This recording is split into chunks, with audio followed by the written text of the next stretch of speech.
Bras, panties. First thing that comes to my mind is, pasties, head clamps. I'm not really sure what else you'd use. What have you would be. What have yous? There's no place to escape to. This is the last podcast. On the left. That's when the cannibalism started. What was that?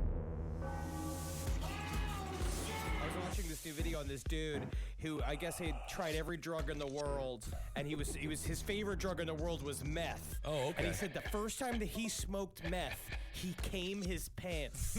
No way. Yeah, and it just seems like I don't need that in my life. I'm already at a hair trigger. Like, I can't imagine just spontaneously just shooting like a little fountain. Definitely not all methed out of your mind. Welcome to the last podcast on the left, everyone. I am Ben Kizzle. That's Marcus Parks. Hey. How are you, buddy? I'm okay. How are you? I am good. And Henry Zabrowski over here laughing too. Big ass bowl of meth, and you're immediately like, oh, did I break it? It is definitely a wild situation. Well, speaking of wild situations, we're on to Jerry Brudos part 2. He is the shoe fetish slayer, and the story just gets more disgusting from here. So after murdering Linda Slauson in his basement while his mother kept watch over his son upstairs, Jerry Brudos moved his family to Salem, Oregon, coincidentally just blocks away from the hospital where he was kept as a teenager. Now, this is my question. I do feel like there is like a psychological cycle here where he definitely blows up at activity as soon as he gets back to this sort of weird formative time in his life where the mental asylum like taught him that he could get away with his crimes really easily. Yeah. What is it with Salem? It's a haunted place, huh? No, that's Salem, Massachusetts. Not all Salems. Not all Salems. I see. Okay. Hashtag not all Salem. Oh, all right. I apologize. Different state, huh? Different coast. All right. Haunted place. What is it with Salem, huh? I'm just asking the tough questions here. Now, Jerry may have chosen this house specifically because of the ample space provided in the garage, which is connected to the house via an outdoor breezeway. And after his last success in getting away with murder, he knew exactly how to set this garage up. Thank you so much for seeing us and starting out. Thank you so much. And mostly, I love it. I love the hardwood floors. I love the pergola. But honestly, we're going to need 4 bedrooms because I need at least like 1 bedroom definitely just empty between me and my daughter because I just can't be anywhere near him. He's gross. That's disgusting. Also, do you have like a whole private like garage area for my quote-unquote dark room? Should I not use quotes? Well, Jerry, you came to the right show, House Hunter Serial Killer Edition. I think we've got the home for you.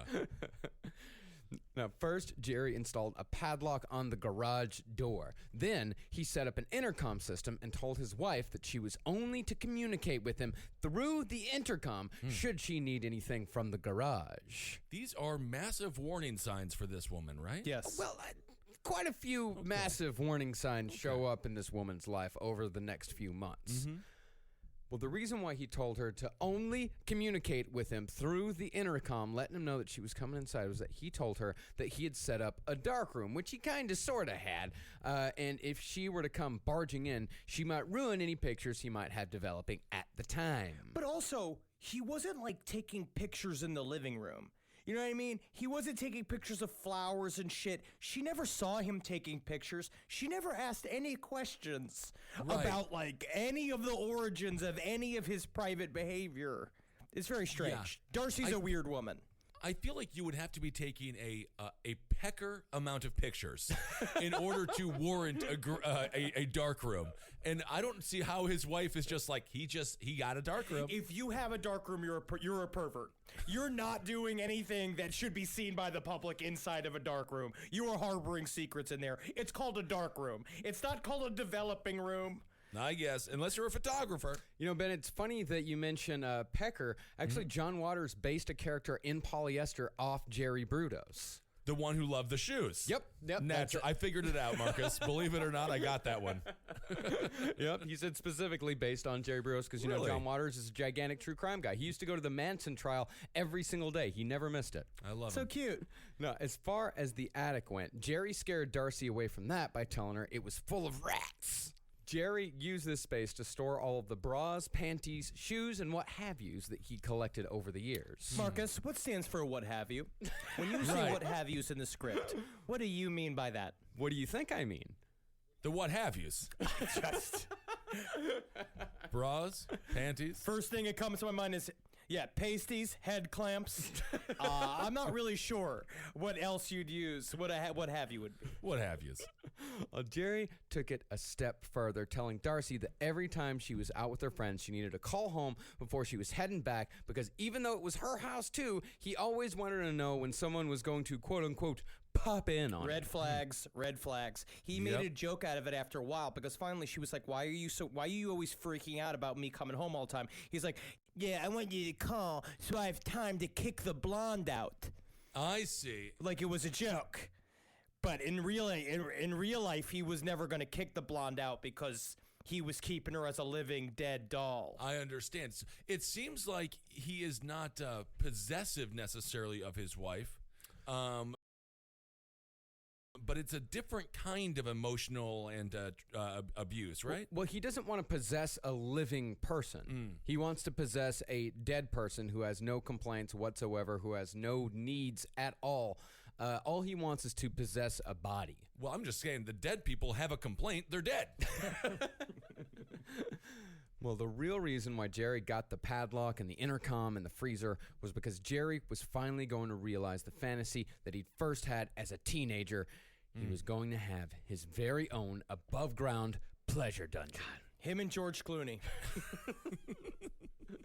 Now, this was the low-rent version of Jerry's dream. His most far-flung fantasies involved rounding up women in a big bus, taking them back to a complex dedicated to his own pleasure, an entire complex, murdering them, and storing the dead bodies in a gigantic deep freeze. This is like when I fantasized about sleeping overnight in a liquor store when I was 16. Yes. Where it's just like you get to drink everything, but this is much, much worse than that. He also realized that at this point is that he didn't have the funds that it would need to make as big of a complex. So sadly, this is a budget sex dungeon. And if you can make a sex dungeon on a budget, I mean, that's what what's the most bang for your buck? Well, really, budget sex dungeons are the only ones that ever truly get found. I really don't want to think about it, quite frankly. Yeah, the expensive sex dungeons never get found. No. Yeah, that's true. When we're talking sex dungeon here, I keep on thinking about Toy Box Killer. Yeah. Is it like that? It's a little bit like that, Okay. although it's like that, but it can still pass for a garage. Okay. Like, you can walk in and look at the garage and think like, oh, this place is kind of weird, but, you know, it's still more than likely just a garage, where in the Toy Box Killer, you walk in and you know immediately what that room's used for. Toy Box Killers was made to be permanent. It is definitely for bile, where Jerry Brudos is more like for renting, so you can also turn it into a party room. It's very a la carte. I see. You know what I mean? And also a really good way to hide a sex dungeon is you just put it in the basement of a pizza shop and no one will believe you that it's Oh there. my goodness. Some people will believe you and show up fully armed.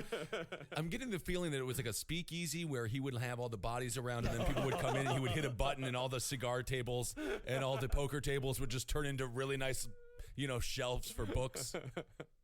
Now, not surprisingly, things started getting real weird around the Brudos house. One night, Darcy innocently commented that Jerry had gained a little weight. A little hurt, Jerry got up without a word, left the room, and returned a short while later dressed in a stuffed bra, a girdle, stockings and garters, and size 13 high heels. Now, when I first read this detail, the first thing I thought that he would do is he'd come in and start doing that like that Castilian like board stomping dance that women do with the big high heels.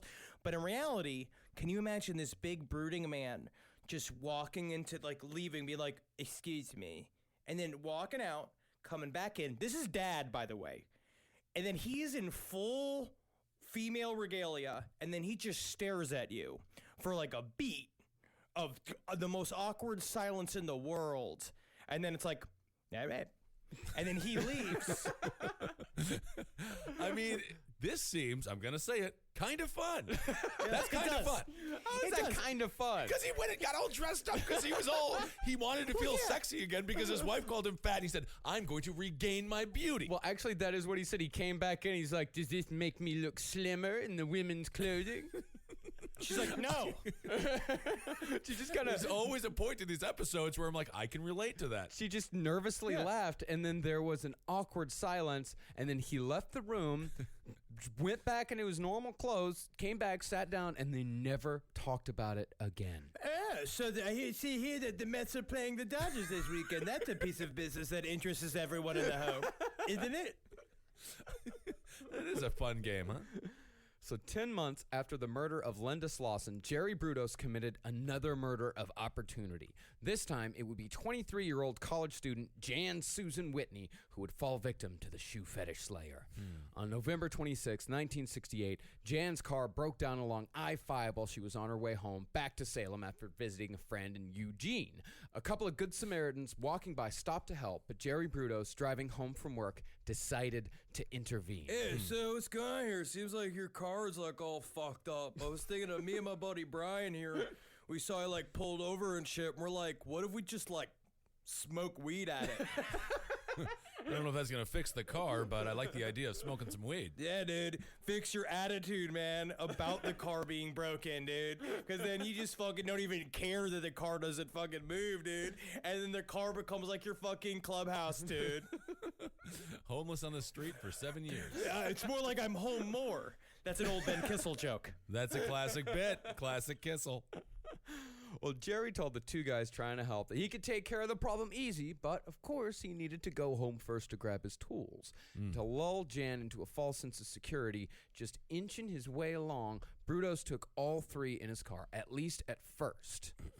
And along the way, Brudos dropped the two dudes off, saying he could take it from there. He then drove to his house and parked in the driveway, saying he had to wait until his wife got home as he'd forgotten his keys. And after a bit of small talks, Brudos made his way to the back seat, asking Jan if she wanted to play a game. Ugh, never good. You never say yes. No. Jigsaw is always like, you want to play a game? No. Never play a game. Absolutely not. You're going to end up in a vat full of heroin needles. Anytime a stranger asks if you want to play a game, you say no. Unless you showed up to play a game. Well, Unless yeah. you're in a specific area. You're in the back of a comic book store. You are at a baseball field where there is equipment also. Like, you can't just be an empty baseball field. There has to be balls and bats. Yep. Well, Jerry told her to close her eyes and try to describe how to tie a shoelace without using her hands. And while she tried, Jerry took a leather strip, wrapped it around her neck, and strangled her from the back seat of the car. That's like in those old cars in the early 2000s that would have the automatic like seatbelt thing, and then every once in a while it would like misfire, and then it's like your car's trying to murder you like it's fucking Christine. I do recall being morbidly obese, and that seatbelt did attack me a couple of times. But I think this is much worse than that situation. Yes. This is much worse. Yeah. Yes. Well, this is a morbidly obese man doing the act. Oh. Not having it done to him. Tables have turned. Well, he must be very winded then.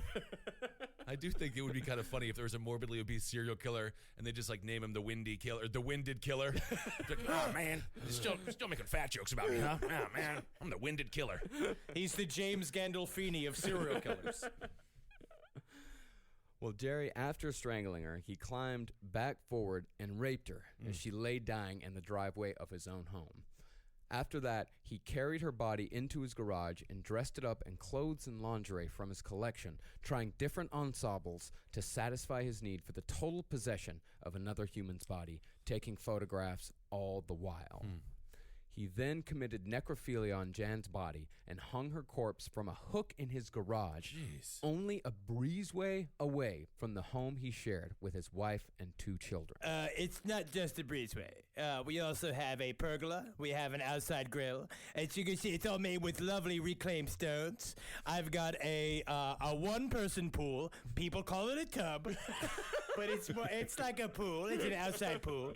Yeah. So there's a lot of things between the my dark room, quote unquote. I'm sorry to say dark quote unquote, and the rest of the house. Yeah. I'm more concerned about the woman on the meat hook right now, to be honest. Oh yes. Very. You would be. Yes, because I'm a human being. So this is horrible stuff. He is brutal, huh? He is, and he gets even worse. My For goodness. 5 days, Brudos kept Jan's corpse hung in his makeshift dungeon. Jeez. Every day, he would race home from work as fast as he could to repeat the act he committed that first night. Oof. He then, just as he had with Linda Slauson, took a trophy, but this time he would take the term literally in a way I've never heard a serial killer take it. He cut off one of her breasts, filled it with sawdust, and mounted it on a board like one would do with a deer head or a prize fish. Oh, my God. This guy is absolutely brutal. I didn't quite realize. I feel like the shoe fetish part isn't as bad as all the other parts. You're right. The shoe fetish You're portion, I don't see how that was the branding. You're right. It's almost like the mounter might They work. could only write about the shoe fetish part in the newspapers. Yeah. Yeah. And all the rest of it, it's really hard to say the breast trophy maker killer because it guess doesn't so. sell like he wanted to. Also, in the transcripts of his, because we learn all this from his confessions, of course, because we're going to learn later on he's super egotistical and he loves everybody to know how Right. evil he is. And so when he made it, it's him telling the cop about how like he would separate the breast and then he's like, but the problem is that the breast always shrinks down to a third of its size once you cut it off. And so you got to make it bigger with sawdust. And then you just have a bunch of cops that are forced to take notes on this. And I got to say, they are not it's not a pleasant audience. It's not like when you're pulled off the strip in Las Vegas to go watch like the remake of Everybody Loves Raymond and then you can rate it Right. for right. television. Most people enjoy Raymond. I like that spinoff. But the thing was, as Jerry wasn't a taxidermist, the breast did not turn out quite how he wanted. He still kept the damn thing, though, and Darcy, his wife, actually found it. Well, what the hell is that like? What do you mean she found it? Yep. She just left it lying around. He told her that it was just an experiment for a novelty paperweight. He left a severed. What world is that? He left a severed boob lying around the house? This is Ask questions. Always Yes. never be afraid to ask questions. Like in a relationship, there is a half of your relationship, hopefully not half of your relationship, but half of your relationship is like two investigative reporters being together. It's the hard questions, like stuff like, why are you making breast trophies? Where do the breast trophies come from? And also like, anything. Just like, but like also like, why are you so mad when we watch Price is Right? it also it's not even conducive for a paperweight. No, not really. I mean, it's just sawdust. Well, okay. Well, here's the right. thing about Wait Darcy. a second. That's your problem with I this. have so That's your many problem with this. problems. It's not a good, because technically a foot would be a better paperweight. Yes. A pebble, a rock, anything. Anyway, Well, okay. Well, take this perspective on Darcy. In this day and age, most of us would run to the police, especially after Jerry's, the secrecy, the padlock, the intercom, Yeah. all that. But you got to remember, this is 1968. there were still rules. I mean, we had a modern society. Yeah, but I mean, think of it this way, though. Ted Bundy was still in law school.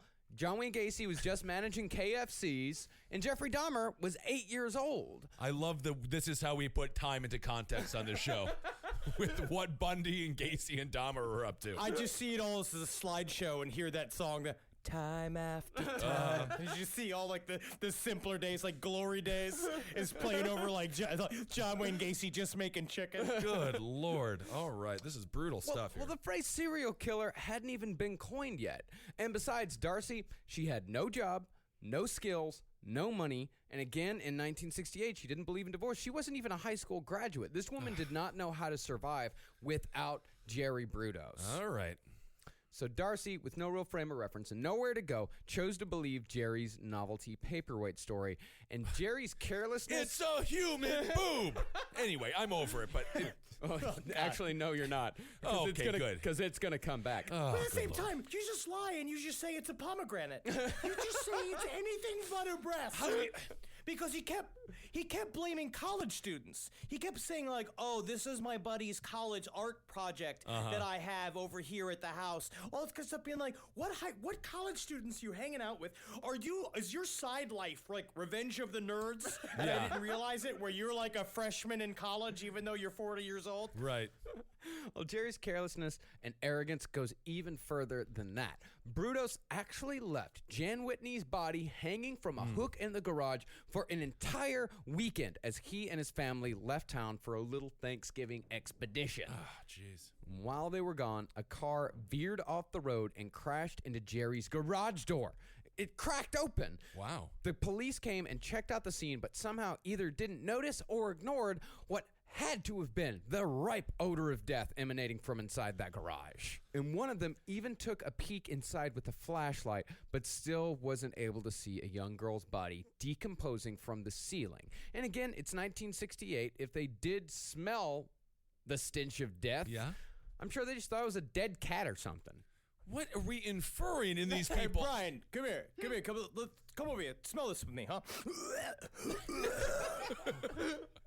Can you smell that? Yeah, Rodney, come smell this. Come smell this, just like Brian told me to do. Best leave it alone. Yeah. No questions asked. Definitely a cat.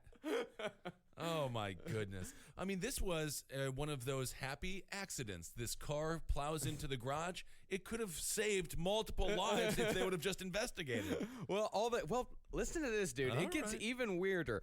All the cops did was leave behind a card with a number for Jerry to call when he got home because they didn't want to impede on his constitutional rights. To have a sex dungeon garage with human boobs on the wall? Illegal search and seizure, Ben. God, this is not about the Constitution. It always is, Kissel. Well, Jerry did call the cops as soon as he got home, but not before he took Jan's body out to the water pump shed, wrapped in plastic. Honey, what are you doing? Do you have a body wrapped in plastic? No, honey. No, absolutely not. Of course not. This is a dummy because I'm making a kung fu movie. Yeah, where we're gonna use this thing. We're gonna throw it off the roof. And it's gonna like we're throwing a real guy off the roof, and it's gonna be kind of fun and kind of campy, right? With those nerds that I met from the community college. It's me. It's Booger. A guy named Zippy. Another guy named Stanley. We're having a great time. One of them plays the guitar. Well, I believe it then. So there the cops were, in the middle of a crime scene without a single idea of what had been happening there over the last few days with the murder victim's body just a few yards away in the backyard watershed. That was how arrogant Jerry Brudos was. He could have just as easily gotten rid of the body like he had the other one and then called the cops. But I think for him, I think a lot of stuff for Jerry Brudos, it's like having sex in public. Half the thrill is almost getting caught, or the possibility of getting caught. I also think with Jerry Brudos, it's kind of like the H.H. Holmes thing too, because you keep building up the stakes. It's because psychopaths get bored so easily. So every single time, it's just like, how can I make this the most roundabout way to show just how smart and clever I am more than ever? It's this fucking superiority complex is going through the roof.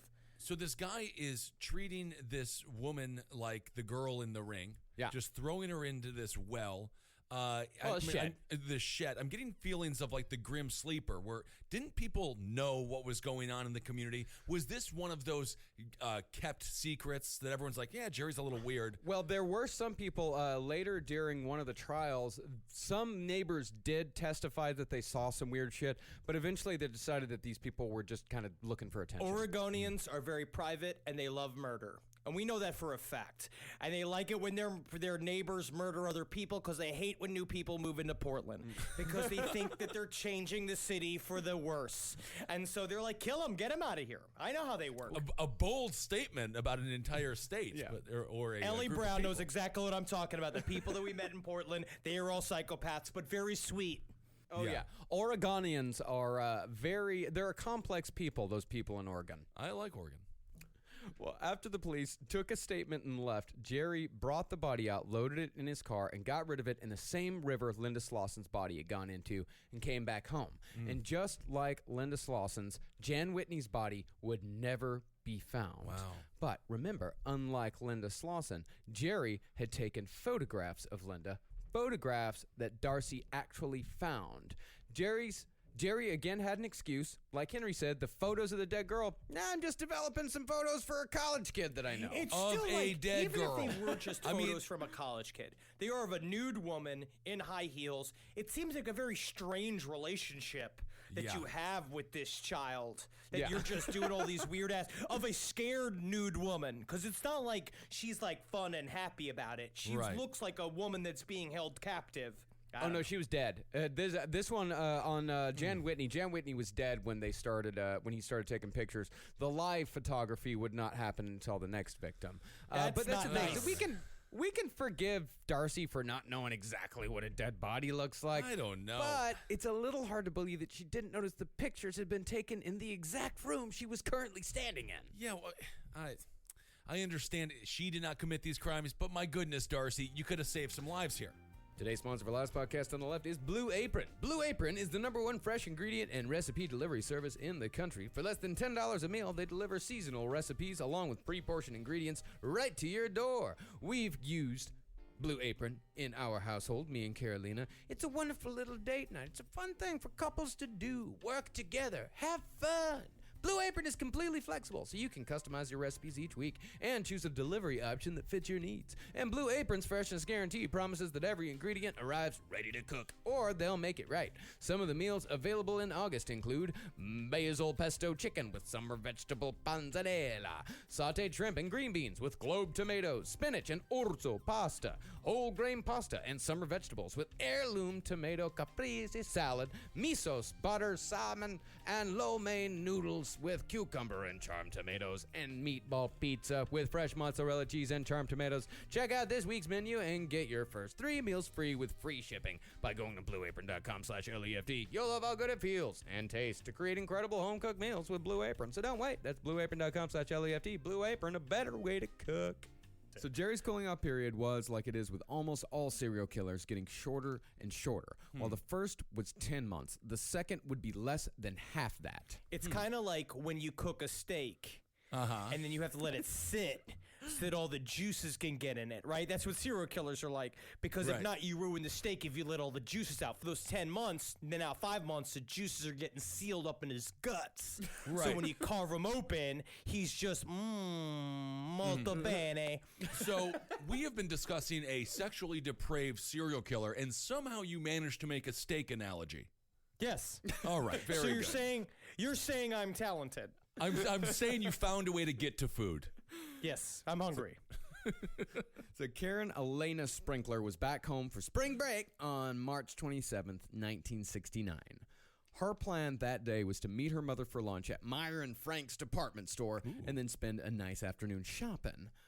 But Karen would never make it out of the parking garage, for there she met Jerry Brudos. Now, Jerry didn't say what he was wearing when he kidnapped Karen, but 2 witnesses from weeks before said that they had seen a gigantic freckled woman wandering around the parking garage, fiddling with her girdle. It could have just been a large lady. Could That be. has been unnecessarily maligned by these people. Well, this is the question now. Was Jerry Brudos transgender? No. Absolutely not at no. all? No, No. he just liked wearing women's clothing because not all cross dressers are transgender. Some of them just like wearing skirts. All right. And Jerry Brudos was one of those people where he just kind of liked wearing women's clothing. Yeah, sure. Easy breezy, let it flow.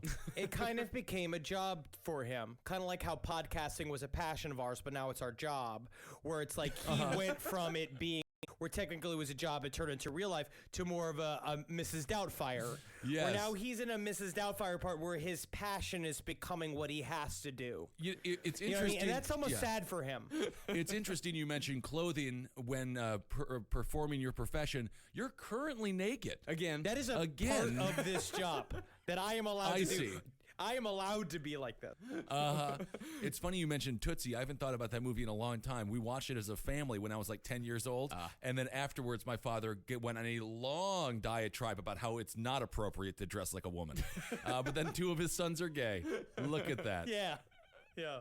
no. Upon closer inspection, these witnesses that saw the gigantic freckled woman, obviously a man, as Jerry Brudos didn't have exactly what you'd call feminine features. But Disgusting, him- Marcus. How dare you? How dare I say that this pig-faced serial killer did not have feminine features? How dare I? He was beautiful to himself. He And was. he does not need I to be may be. beautiful to anyone else. Well, Jerry dressing up and hanging out in the parking garage, it shows that Jerry Brudos was at the very least scouting, as he was no longer content with just chance encounters like his 2 previous murders had been. Now, his first choice that day had been a cute brunette wearing a mini skirt and heels walking into Meyer and Frank's, but after he parked his car to go look for her, he couldn't find her anywhere. He walked back out to the garage and saw Karen Sprinkler getting out of her car. She wasn't exactly his type, but he decided she'd have to do. Just as she was about to walk into the store, Jerry stood in the doorway and pulled a gun on her. He told her that if she didn't scream and just came with him, he wouldn't hurt her, and so she followed him to his car and got in. And I actually heard that he got this tip from, it's called How to Date Like a Libertarian was the name of the book. And it was very, very... I don't think you know what a libertarian is. I don't know if libertarians know what libertarians are. I know that I'm wearing a libertarian's uniform right now. Again, no clothes at all, except for headphones. So Jerry drove her back to his house, took her inside, and told her to strip. He forced her at gunpoint to model in various lingerie from his collection as he took pictures before tying a noose around her neck. The other end of the rope was attached to a hook on a come-along winch. Then he slowly ratcheted the rope inch by inch until her toes could no longer touch the ground, and he left her there to die as he went inside for lunch and a cartoon. Oh, God. And you know it was Popeye. Yeah, it was definitely Popeye because that's what would keep my attention. I could see that. Maybe Animaniacs. No. This was 1968. No I know. Animaniacs. No, well, let's just pretend. I love Animaniacs. It holds up. So this guy, first of all, it's interesting that he did all this on an empty stomach. Yeah. Second of all, he was so calm, he could just go eat lunch while this woman is dying in his shed or in his garage. Well, this all happened at like noon. Yeah, it was like in the middle of the afternoon, right? It was like 1 p.m. He was very, like, his whole thing was about having a superiority complex. He loved the idea of just doing it and then walking away like a king while someone else was essentially the winch and the rope were doing the hard work. He wasn't noon fuck all. It was like he was supervisor. He was immediately office spacing his own murders because he could. Well, when he got back, she was dead. Door to death. Karen Sprinkler's ordeal had lasted an hour. Now, this may be actually a controversial thing, but when I first saw the term come along winch, I thought that it was a job at a Ren fair. Ah, I see. I've never been to one of those, but I'd like to go. They're really fun. Yeah, I've heard they're good fun. times. A lot of meat on sticks. It's where we can be ourselves, Kissel. All right, I'm just concerned that someone cosplaying as a king would make me a bench, and then they sit on me, and I would be so upset the whole time. Just because you're in the Ren Fair doesn't mean you're all of a sudden in medieval times again. They have the same laws that we have here in America. If a king makes you a bench, you've got to be the bench. Yeah. Yeah. Well, Jerry again cut off the breast, hoping to give his paperweight gag one more shot. Jeez. This one was a little more successful, so he displayed it in his home on his mantle in full view for all the world to see. Oh, my So God. what is going on with the wife here? She has got a boob mounted on the wall in their living room. At some point, she should speak up, right? The boob's mounted in the garage. The boob in the There are boobs mounted in the house. Whenever there's a boob it's just sitting on the mantle. Yeah. It's a different than a mount. She's just got a Republican senator's wife's attitude, which is laissez-faire. You know, just like letting it be whatever it's going to be. Don't go in the basement. Don't go in the garage. I'm Mitch McConnell's wife. But you just don't want to go in there because it's just filled with his obnoxious toy trains. No, that's possible. But before Jerry Brudos got to that project, he had to get rid of the body. As he cut off the breasts, he stuffed her bra with brown paper towels to keep the wounds from bleeding all over his car seats.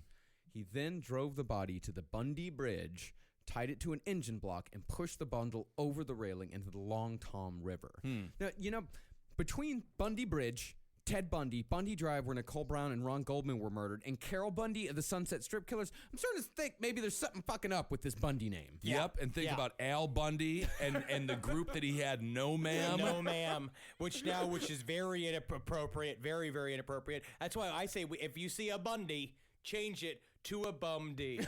Oh, Give it an M. The Bumby family sounds like they're always late to Six Flags. They're rushing. God dang it, we're Bumbies. It's a family that's all mentally handicapped, but they call themselves hobbits, and that's how they hide it. So less than a month after Jerry Brudos murdered Karen Sprinkler in his garage, he attempted his third murder, again by trying to take a woman hostage in a parking garage. But this time, he would fail. Good. 24-year-old Sharon Wood was walking to her car on the way to meet her soon-to-be ex-husband to discuss divorce proceedings when she heard footsteps behind her. They got closer and closer until she felt a tap, tap, tap on her shoulder. She turned around to see Jerry Brudos pointing a gun. He again said if she didn't scream, he wouldn't hurt her, but Sharon decided there was no way in hell she was going with this guy, so she fought back and screamed as loud as she could. You just cannot fight a woman on the way to a divorce. No, never mess with someone going through a divorce. She has been fighting for a year, at least. Never mess with a mother and her baby or a person going through a divorce. They have a hair trigger. Yes. And they are ready to kill. That's what she said. She said that she was full of adrenaline. And Yeah. so when Jerry Brudos, when this dumpy shit came up and pointed a gun at her, she snapped. Yeah. She just lost it. I mean, she must have like slowly done like kind of a one of those really cryptic laughs where it's like, you're trying to kill Today. today. You want to kidnap another man, huh? Another man wanted to kidnap me for a couple of hours, huh? Maybe take my life away, huh? Face freckled piece of shit. I could see your panties hanging out of your pants. You want to fuck with me today? Fuck with Sharon today? Ma'am, I did not know you were going through a divorce, ma'am.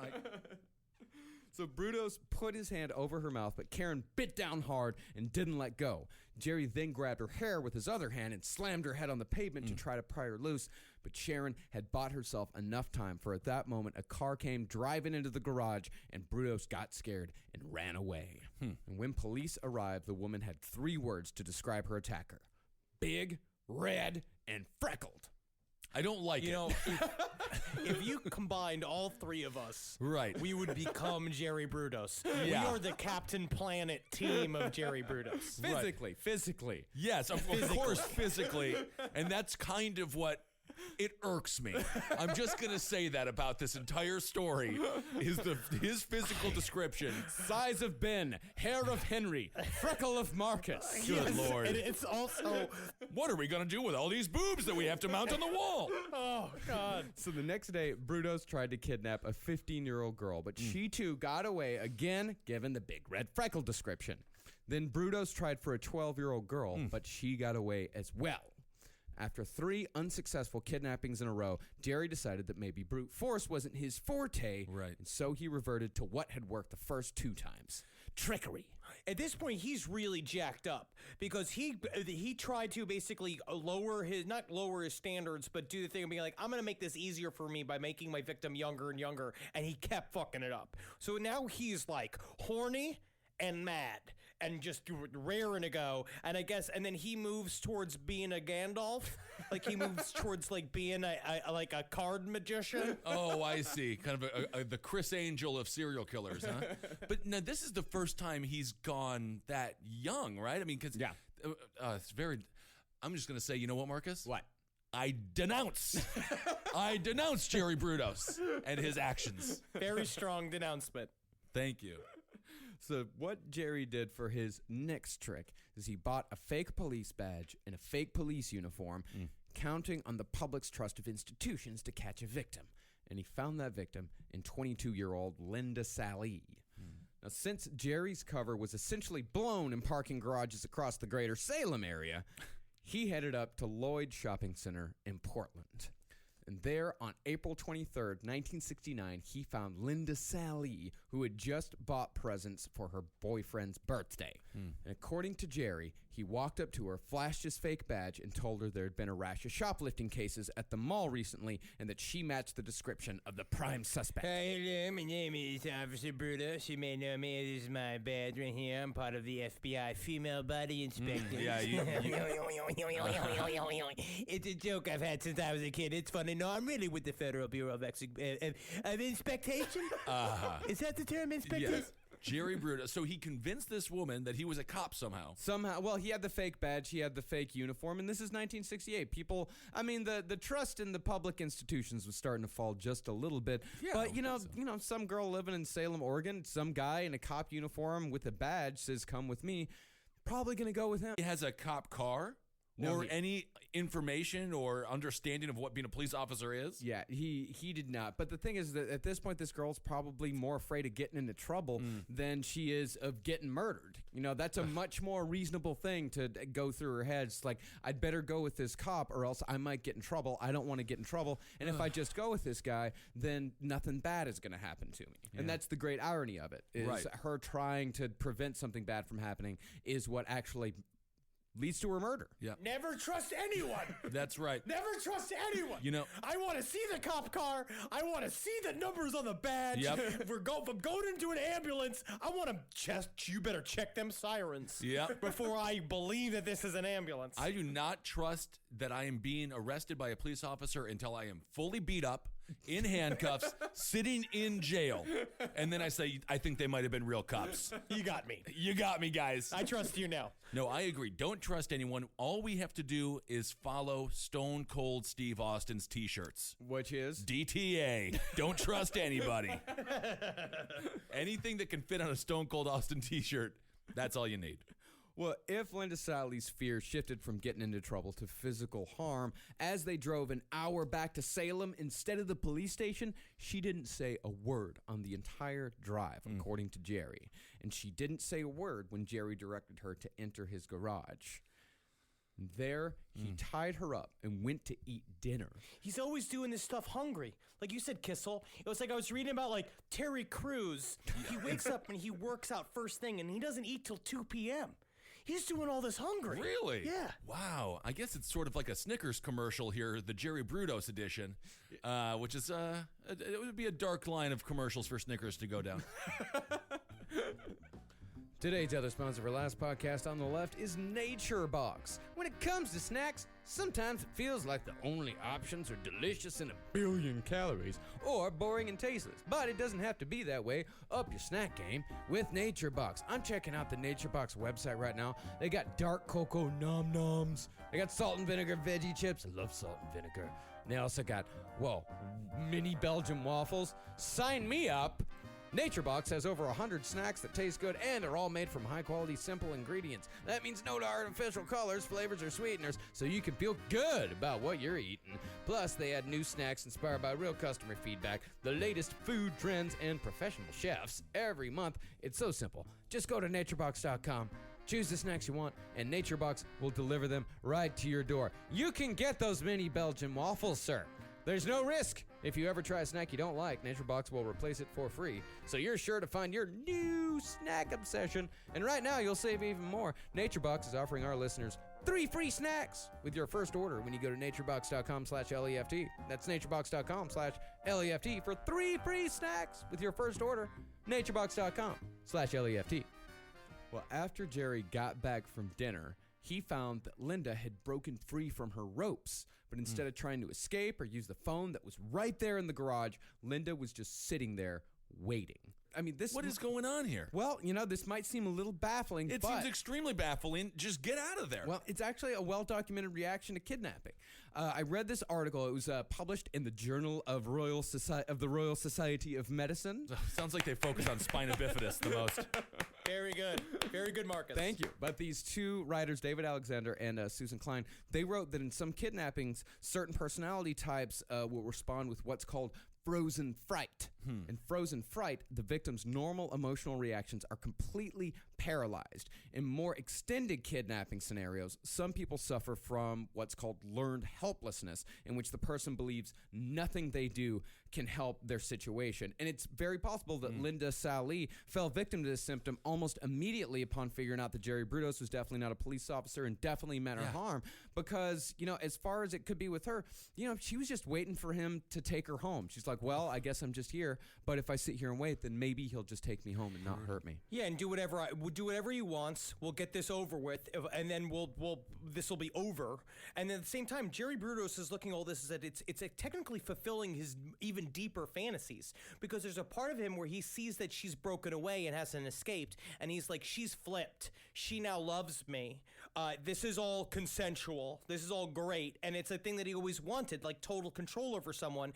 And at the same, but he's also, a very sick person. Well, the thing is about Jerry is that, he liked her being so submissive, but Right. what he really wanted to do is he wanted to possess the body totally. He didn't want a living woman. He just wanted the body. He just wanted Right. a doll. So he tied her back up. He looped a noose around her neck, just as he had with Karen Sprinkler, and again slowly winched the rope along until she choked to death, and again he committed necrophilia. But this time he decided to try an experiment. He hung her corpse on a hook, stuck hypodermic needles into her rib cage, and ran electricity through the metal. He said he wanted to see if he could use the current to make the corpse, quote-unquote, dance. Okay, so he's got this woman acting like, I believe, Kim Basinger in Tom Petty's Last Dance with Mary Jane. Kind of, sort of. So he's dancing. Again, what is happening? He's in a garage. Don't the neighbors notice, or the family? At some point, you have to understand there's like a bunch of experiments going on in this garage, and it's not like totally normal. What's he building? What's he building? And then you open it up, and you just see him dancing with a corpse. Well, no, not literally dancing. When I say dance, he said, what was the exact quote? He said he wanted to watch her jump like a frog in a skillet. Yeah. He didn't think he was gonna plug her in and she was gonna turn into Lady Gaga. You know what I mean? And that's fucked up to say. That's But he awful to didn't say. think that. He thought it was just. He thought it was gonna wiggle around, but it didn't because he didn't have enough He didn't have enough current, or just whatever. He's just bad at it. Right. You know, we do dark humor on the show. That's what I always say. We do. We do. We do. But I will say, I scream for hours in this room in my apartment complex, and no one says anything. Yeah. Except someone did ask me. I was at the community grill, and it was like I was grilling something in the front of my apartment complex, and someone walked past and asked me if I was the guy who's always screaming in accents, and I said yes. Wow. Well, that's an interesting way to call you racist. I am just saying that they are trapped in here with me. I'm not trapped in here with them. So when the body did nothing that Jerry wanted it to, he took it down and again threw it over the Bundy Bridge, weighed down by a Chevrolet transmission. And thankfully, Linda Sallee would be the last victim of the shoe fetish slayer. Oh, thank goodness. And within 2 months, Jerry Brudos would be behind bars. Yeah. Now, even It though definitely doesn't seem like a good advertisement for Chevy. I think if you're Chevy, It was very irresponsible for them to do the commercial where it showed like a woman's undeformed body floating in a plastic tarp, and it was tied with a chain to an engine block, and they lifted it up and they're like, Hyundai, no wonder it didn't sink. It's not made of the right material. Like a rock. I don't think that's what they meant with the Like a Rock slogan. Yes. If you are Chevy, you want to distance yourself from this character. You very much do. And you know what? I say that Jerry Brudos was caught within 2 months. We really haven't mentioned it so far, but the cops have been meticulously searching for all of these women this entire time. I mean, the cops in this story are super cops. These guys were one hell of a team. Well, the thing was, though, is that the bodies of Linda Slauson and Jan Whitney, they were never found, as we said. So there weren't really many clues to go on with them. The only thing anyone knew about where Linda Slauson went was the general neighborhood where she went to go sell the encyclopedias, because her company didn't keep records of the exact houses their salesmen went to. And Jan Whitney had just seemed to vanish into thin air from a broken down car. And the two dudes who could have identified Jerry from Jan Whitney's broken car had probably split by that point, never knowing anything had gone wrong. Hippies have the memories of goldfish. They only remember the most righteous bong hit they've ever taken, and how long it is what is the longest they've ever noodled, which is, I've heard, at its peak is 7 hours and 14 minutes is the longest single string of noodle that a hippie's ever done. Wow.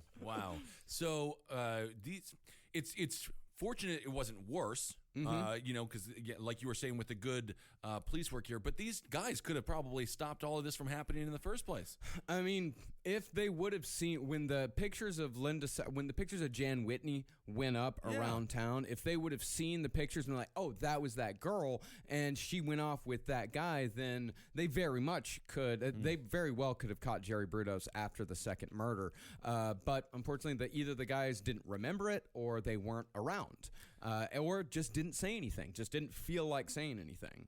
I'm going to go with Henry and say they probably just didn't remember it. Yes. Well, all that changed when the body of Linda Sallee was found floating in the Long Tom River. The body had been weighed down, but Jerry had botched the job, so the corpse was spotted by a couple of citizens out on a father-son fishing trip. Nothing brings a father and son closer together than finding a nude dead woman's body, because you can see how each other reacts. I guess so. If you know that something's wrong with your son, if immediately jumps on it and starts chewing on it like it's a cedar wheel in a hamster cage. Yeah, you got some issues with your kid there. I used to go fishing with my father, but we both hated it. So why did you go? I have no idea. He's an immigrant, so he just wanted to do an American thing. And then we hate worms and water. We're not supposed to be on it. No.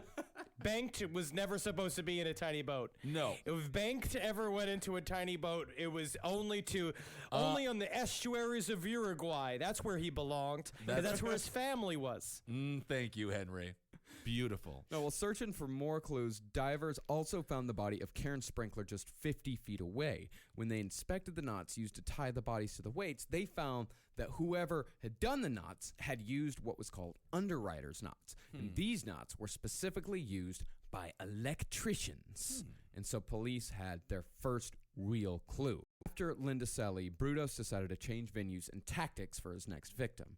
Just simply abducting or tricking women wasn't enough for him anymore. Now he wanted to play with them psychologically. Jerry started haunting Oregon State University, hanging around campus, and bothering women to go out on a date with him. And when that didn't work, he started calling dorms, asking for Pam or Susan or Tanya, just random names in the hopes that he would be connected with anyone. Hi, excuse me, I'm looking for, is La Quinta home? is La Quinta there? You called the La Quinta Inn. We don't actually have anyone named. Oh, yeah. Yeah, maybe it's not so common name there. So do you have is there a Howard Johnson there? No, that's a... I'm just looking at lists of hotels. Yeah. Are you These looking are not to... women's names. Now, he was actually successful with this 3 times, and each time he told the girl on the other end, and this is what he opened with, is that he was a Vietnam vet with ESP. Oh, my good. Did he mean PTSD? Nope, he meant ESP. Actually, it's more like I'm a Vietnam vet. I should have finished this with ESPN. I have all of the ESPNs. I have 1 through 9. You know what I mean? Because you can watch all the pool that you want to watch, all the billiards on ESPN 6. And then ESPN 9 is just John Madden stuck on a toilet on a camp. Oh, man. I think that channel would do fairly well, actually. He would then ask them out for quote-unquote coke and conversation. Not cocaine. Oh, okay. Coca-Cola. Well, do cocaine, and then you're going to have a lot of conversation. You're going to have a lot of conversation. Well, the first 2 girls he called turned him down, but the third said yes. They got together for a date, and Jerry was a creep almost immediately. Because by this time, the murders of Linda Sally and Karen Sprinkler were common knowledge. So Jerry decided, as a lot of these guys do, to talk hypothetically about the murders. So this is his sort of if I did it moment. Yes, it is. Well, it's the same thing that Ed Kemper did when he went over to the cop bar and he would talk to them about the murders that he had committed hypothetically. He's like, well, if I was this guy, I might have done this or I might have done that. Or John Wayne Gacy doing the ride-alongs with the cops that were following after the disappearance of Robert Peist. These guys do this a lot. And this is like kind of a psychological flaw in these guys, that it's still like it's another way for them to feel superior. And we're going to see this extend to the police, but it started off with the women and we're saying he is getting off sexually on this, on seeing them being made uncomfortable about him talking about the crimes that are happening. And he likes it because it's basically putting him in a power position immediately where women are kind of already on guard, and now he's needling them, like talking about this very fucking frightening real thing that's happening all around them to girls that look just like them. Yeah, so you got this guy who is like Ignatius from Confederacy of Dunces. Kinda. Just obnoxious, fat, disgusting, hanging around college campus. Again, were there any red flags? There's a lot of red flags here. Yeah. But no one is really picking up on 24/7. You never just randomly answer a fucking phone call. I guess technically Tinder's the same thing. I guess. You're just meeting up with randos. They could say whatever it is that they want about what they are and what they do. Well, first, when Jerry was out on the date, he asked the girl how she knew Jerry wasn't going to take her to the river and strangle her. That's what he opened with. Do you think it's just because I look too kind? Or do you think it's because I look too fucking awesome. You know, when I was a child in high school, I didn't have a lot of time for classes because I was too busy going to a mental asylum, so that was pretty cool. I had stuff going on. Well, you should have clarified coke and extremely creepy conversation. And then he said, and this is an actual quote from him. This is what the girl said that Jerry told her. Okay, think something sad. Think about those 2 girls that were killed. Yeah, I'll start with that. That was an awful thing that happened, right? Isn't that fucking bad? All right, now think about something else sad. Think about, like, the Buffalo Bills and how they lost 4 Super Bowls in a row. That's sad. It's extremely sad. I also love, again, when Jerry Bruno slowly becomes Charles Ng. It's like my favorite bizarre muddled right in accent in a while. And who is more annoying, Charles Ng or Jerry Bruno's? More annoying. I think Charles Ng only because of just the strength of his character. Charles Ng is he's louder. I'd say he's 5 decibels louder than Jerry Bruno, so it's just a matter of volume. Yeah. Jerry Brudos isn't in the break room practicing martial arts and screaming like Charles Ng was. You don't know what I bring to the banquet! Oh my goodness. I love the conversations that this show inspires. Well, Jerry followed the think about something sad opener by asking this girl why she wanted to be raped like the other girls. Ugh. And he then ended the date by saying he needed to go work on an engine, again referencing the girls in the river. He's just trying to be as creepy and as awful as he possibly can be. Yeah, you have to understand what a struggle it is, you know what I mean? Because I tried Toyotas, but they just weren't doing anything right. And then I went over and I tried a Fiat engine, and it just didn't really that didn't get for me either. But really, it was just when I got the Chevy, I was like, now this right here, this is like a rock. Now, thankfully, instead of just trying to write it off as just a bad date, the girl immediately called the police when she got home. And since the papers had never reported the sexual assault, police knew this was something worth looking into. Because, I'm sure there were plenty of people calling in with tips, but since he had not, this is why cops don't release all the details from a crime. Right. Is because they're waiting for somebody to trip up. Yep. Yeah, and Jerry Brudos tripped up. And what's more is Linda Sallee was a student at OSU, so police had already been canvassing the area asking about suspicious characters. And women had already told them about the flabby, freckled 30-something bothering women around campus. And now a person with that same description had given details about the murders that weren't public knowledge. And Jerry hadn't left a number, so police told the co-ed to call them as soon as Jerry called back. And a few weeks later, he did. He told her that he was in the neighborhood and asked if she could meet him in about 15 minutes. Because, of course, he's thinking, he's planned it. Right. He's thinking, this is going to be the woman, this is going to be the day. I'm going to make her come down as fast as she can so she doesn't have time to think about it and I can surprise her. But she told him that she'd be ready in an hour. You do it. It's a very common thing that they do on cold calls and sales and shit like that. The idea is that you basically raise the stakes and you say shit of being like, you have to do this right now. Right. And you put a weird sense of anxiety in someone. Being like this, you got to come in and we got to jump on this deal right now. This is a deal. This is coke and conversation. Right. And it doesn't come around that often. Yeah. And after she told him she'd meet him in an hour, she hung up and called the cops immediately. And when Jerry showed up an hour later, the police were there waiting for him. Nice. And Jerry, probably not knowing that the Nazis to weigh down the bodies had given away his profession, freely offered up that he was an electrician by trade. Honestly, it's very creepy. So the cops came. Jerry was sitting in the lobby waiting for her to come down, and he saw the cops, and he did not react at all. They came and they asked him what's up, saying we're canvassing for people in the neighborhood, just asking questions. We're looking for this killer, and he just laid this whole line down, be like, yeah, I'm just an electrician. I'm here in town. I'm helping my buddy work on a project, and I'm just here. I'm just killing time in this lobby. So he lied, not knowing that he was already they were casing him, and he didn't think about it, but he thought he was being super fucking smart. So he lied and then left. Yeah. Right. So he's having his Chris Hansen Dateline NBC moment. Here. I don't know if they offered him cookies, which is always the strangest thing about that show. To catch a Cookies, predator, lemonade. It would be interesting to be a producer on that show with the just in charge of the food. Yeah, I'm in charge of snacks. Make sure there's cookies. And then you think about those people. Once you realize that you are to catch a predator, you should start slamming those cookies, because that's the last time you're gonna get good cookies. Oh yeah, those are the last cookies you're ever gonna have, man. Very unfortunate you guys gave me macadamia nut cookies. It's my least favorite cookie. Well, Jerry, he gave the cops his real name and he gave them his real address. They went to his house, and Jerry freely volunteered that he'd been living in the same neighborhood where Linda Slauson had disappeared the previous year, and he freely offered up that he regularly drove along I-5 where Jan Whitney's car was found. And as far as murders number 3 and 4 went, the department store where Jerry abducted Karen Sprinkler was only a few miles from his house, and the spot in the river where he dumped their bodies was only a few miles from where he worked.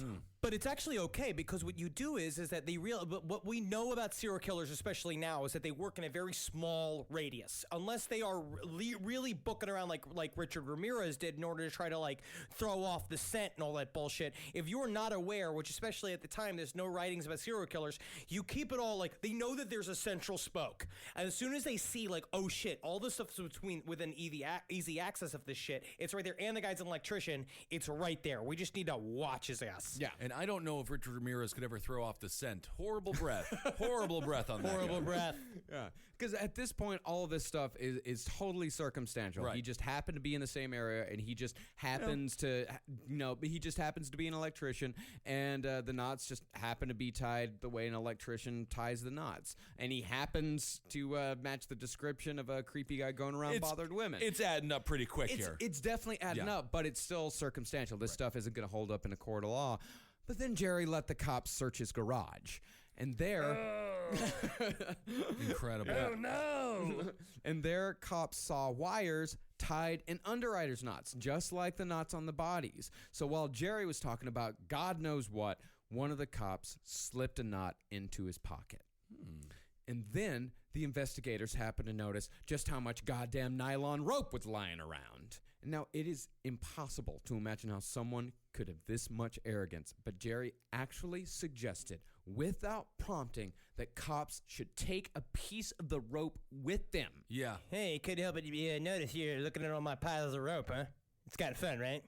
I'm like a cool guy. You don't really see a lot of guys who got a lot of rope. You know what I mean? Most of the times, because I was in high school, I spent half the time in a mental asylum, so it Yeah. made me pretty cool. So I keep all these piles of rope around so you can take a picture to last longer. But you don't even last longer than a picture. Just have some rope. Go have some. I have some to spare. Go ahead, play with it. Do whatever you got to do. Look at this. You hang out your fly. It's like a thin little penis. But then if you put it in a bowl, it's like a bunch of spaghetti. You can do anything you want with the rope. Those are two things that you could theoretically do with the rope. You can also hang up a bunch of girls from the ceiling with it. Okay. Anyway. All right. So he really, in his mind, he's like proving he thinks he's out smarting them. Yeah, he completely thinks he's outsmarting him, and it's like I was saying earlier about the thrill, half of the thrill being the possibility of getting caught. The closer he gets to getting caught and still getting away with it, the bigger the thrill is. Yeah, he's ratcheting up. He's ratcheting up his it's making him a hard little dumpling. Yeah. The longer this is filled up with this shit, it's really ratcheting up. And he also at this point he says in his confessions later on is that he thought that they couldn't get anything on him because he got rid of the bodies. He's like, they need the bodies, they need all the weapons, they need all the shit, but you don't realize like what he's doing. He just thinks he's brilliant. He's a piece of shit. Yeah, and he actually cut a piece himself from the same coil of rope he had used to tie his victims' bodies to automotive parts to keep them from floating to the surface. And of course, the crime labs immediately matched the wire, the rope, and the knots from the garage to the river. And along with the positive identification from the 12-year-old girl Jerry had tried to abduct months earlier, police had enough to arrest Jerry Brudos within days of first meeting this guy, if not before. Good. And Brudos was caught on May 30th, 1969, as he and his family were driving, bags packed, to the Canadian border. It only took a few hours in the box for Jerry to confess to all of his crimes. And it seemed like he really wanted to. Like, honestly, all of this was him sort of opening up to the cops. He likes being a part of the investigation of himself right. because it fits something with him. And what I thought it was very interesting was that when they arrested him, he was asleep in the back seat while his wife was driving. And when they took him back to get changed to be put in prison clothes, he took off his pants and he was wearing a set of satin panties.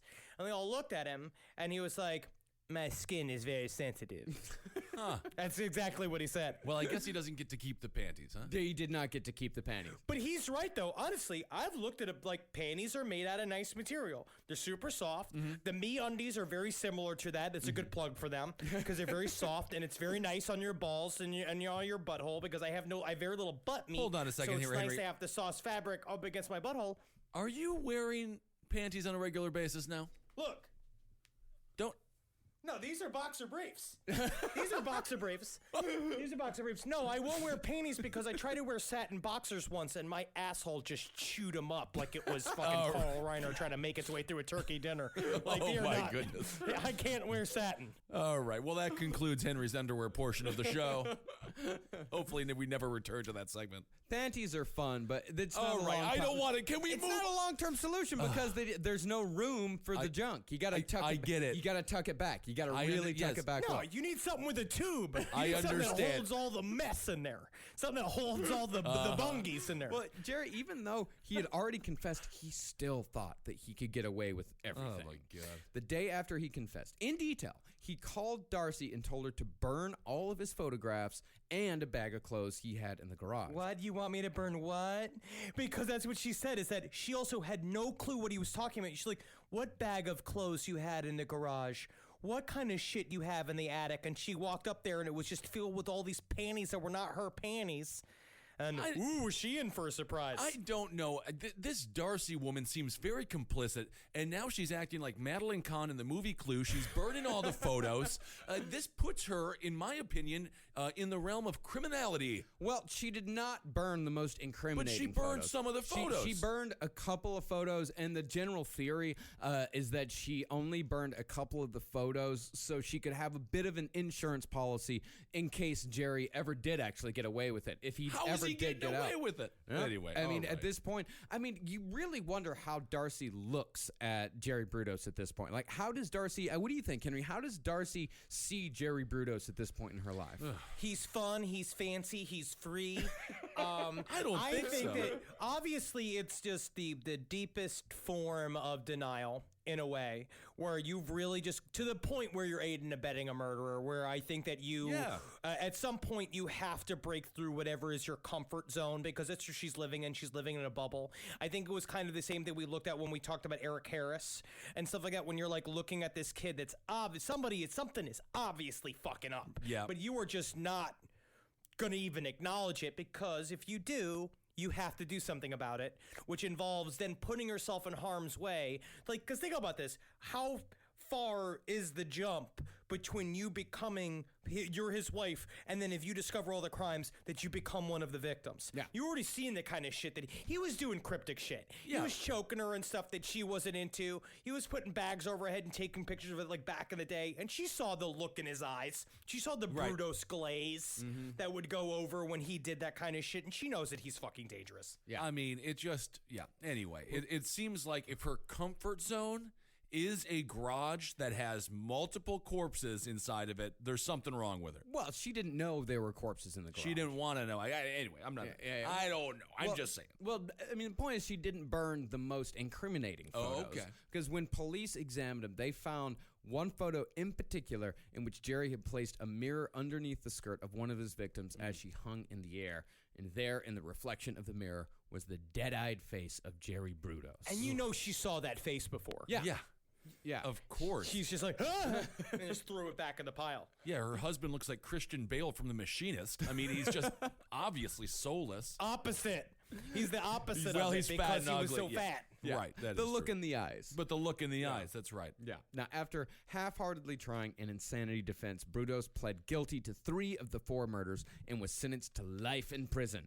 But the system wasn't done with his family just yet. There was still the matter of Darcy because the DA's office, just like you, they thought there was no way that this woman could not have known that there was something going on. So she was charged as an accessory to the murder of Karen Sprinkler. Okay.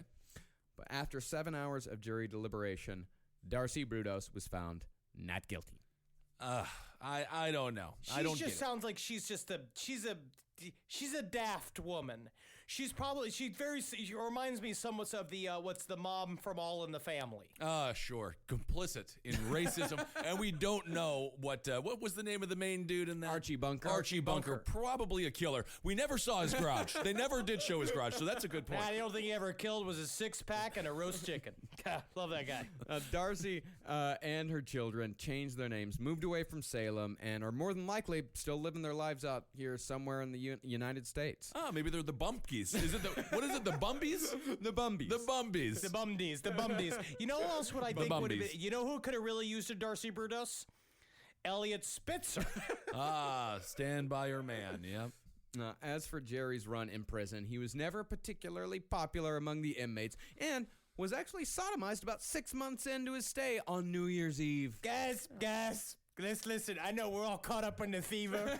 The countdown is happening right now, but just please don't. All right, well, at least let me sing while I do it.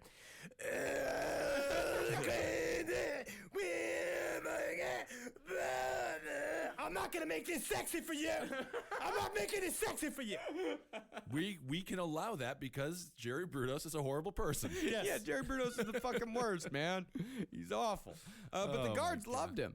The guards loved him. The guards absolutely. He was very popular among staff. Well, that's not a good thing to be actually in prison. You don't really want to be the staff's number one guy. Well, he installed the entire cable TV system there. He worked up this great record-keeping system with their computers because he was a natural at computers once they started being put into personal use. And he was also in charge of repairing, restocking, and just generally doing maintenance over the vending machines. So basically, he did what I do for my parents every Christmas when I go home. Right, yeah. You restock your father's vending machine? Yeah, because his dad has to wear oven mitts because he drank himself and smoked so many cigarettes he can't function. My father His hands is don't suffering from diabetes, and he is unchecked. Yes. And it will be sad. There will be a time where I will have to do a sad moment where I have to memorialize my father, and everyone's going to have to deal with it. Well, while Jerry did do a fair amount of work in prison, most of his free time was spent with the many shoe catalogs he requested through the mail throughout the years. And he was able to just keep those way out in the open. Honestly, though, that's porno for him. The prison should have not let him have shoes. No, that's catalogs. the best part about having a fetish is that then anything can be your porno if that's your fetish. Like if you like raw chicken, going to the grocery store, you could come all over everything. Yeah, but that's not kind of fun. I guess it's good, like Horse and Carriage Weekly, if you're really into carriages or something. I don't know, I suppose. And just a little over 10 years ago, Jerry Brudos died of liver cancer at the age of 67 in Oregon State Penitentiary. All right. Wow. Yep, Jerry Brudos. And Jerry Lewis died today. Wow. I'm going to say this episode's in memory of Jerry Lewis, because if there's anybody that physically reminds me of Jerry Lewis, it's Jerry Brudos. This is a false equivalency here. Jerry Lewis, a very talented comedian. Jerry's dropping like flies. Oh, my Jerry's goodness. dropping like All flies. the Jerrys. Someone look out for Jerry Rice. Oh, my goodness. Where's Jerry Stiller? Not a good time to be a Jerry. Well, that was a great couple of episodes there. Very informative. Another horrible person. Yeah. Just one more. Yep. My and goodness. it only took 3 tries to get this episode in the can. Yeah, that's it. And I'm really proud of all of us. You know, everybody's you karate guys playing grab ass upstairs anymore. See, thing is, when you rent a studio, when you find a new home. Marcus is getting his Texas high voice on. So podcast company, if you rent a studio, You don't think to ask if there is a kung fu studio directly above you. Well, what do we learn, Marcus? We learn to always ask if there is a kung fu studio directly above you. Come on, guys. It is difficult to ask them to quiet down. Oh, yeah. Because they have a certain set of skills. Oh, my God. We are podcast comedians. Our bodies are atrophying as we do our work. A key tenet of Kung Fu is grunting. We're getting a lot of the grunts. Yep. we're going through some growing pains here. You know, things are changing, all for the better. But we appreciate you guys being patient with all of us. Yes, it did take 4 tries to put out 2 episodes here. So it is. We're going through just as much pain as you are. So, But guess what? Yes. Growing pains leads to stretch marks, and stretch marks make you beautiful. Cellulite Saturday. This is big. I think it's brave of us that we're showing our sweat. I guess so. Celebrating ourselves. I don't like the analogy as a person who went through multiple years of growing pains and has horrible stretch marks. They're ugly. On me, anyway. Look at Well, me, you man. don't like I got them all on my sides. I got them on my sides. I got them on my bum. But you won't look at that. No, I will not, but unfortunately, I am forced to regularly as you show off your rear end on a daily basis. Yeah. All right. Well, thanks so much for listening, everyone. We want to say we're going to Canada. Yeah. We got Canada coming up here, so get tickets for that. Vancouver and Calgary. We're coming on the 24th and the 25th, I believe. That's this Thursday and Friday. Go to lastpodcastontheleft.com. For all of our tour dates, we're also coming to Toronto. We're coming to Pittsburgh. We're coming to North Carolina. We're coming to Omaha. We've got a lot of shows left in this year, man. A lot of shows, and one of the biggest shows that we're extremely excited about it is in October. Yeah, make sure you come to our Samhain Gala, presented by us and Natalie Jean in Los Angeles at the El Rey Theater, October 28th.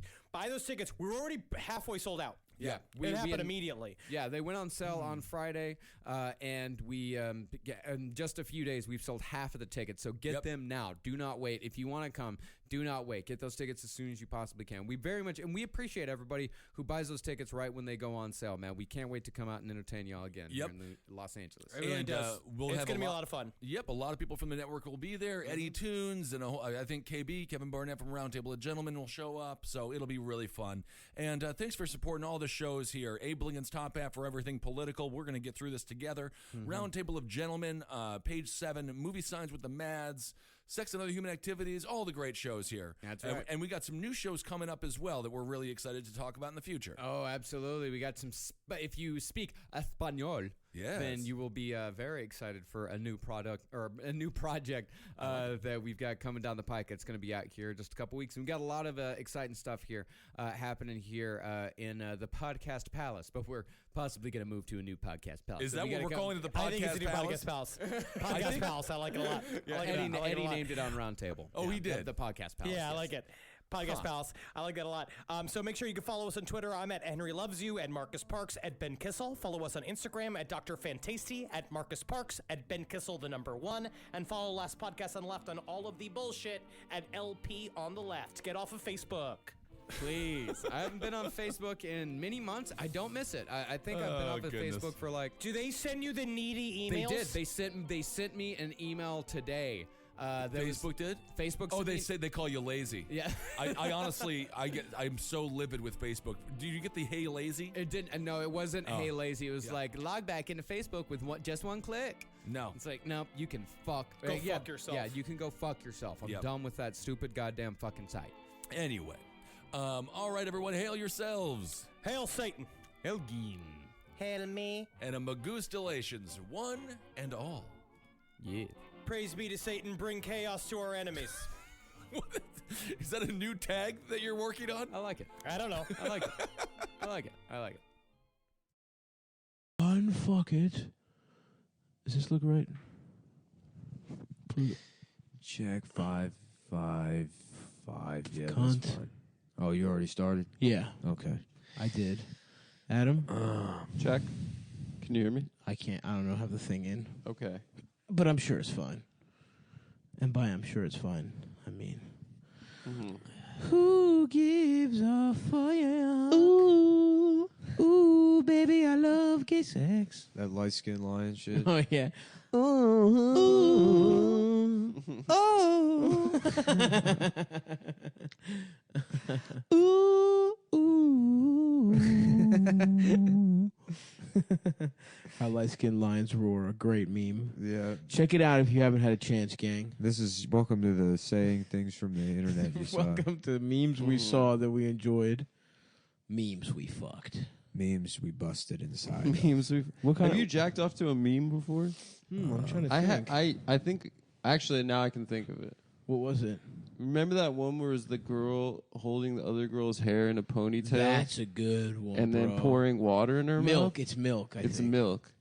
Yeah, it's really good. That's a fucking great one. You can't even see their titties. It's so sexual. Yeah, I just want that girl to fucking eat that other girl's pussy. I love how... Honestly, that's what I was thinking. And then people put words over it like my anxiety. Right, yes. Yes. Yeah. Finals. Right. Going to My a party, grades. my anxiety. Yeah. Or something like that. Your anxiety is the girl holding your hair back, probably. Yeah, standing in the corner at a part. Let's do a verbal meme right now.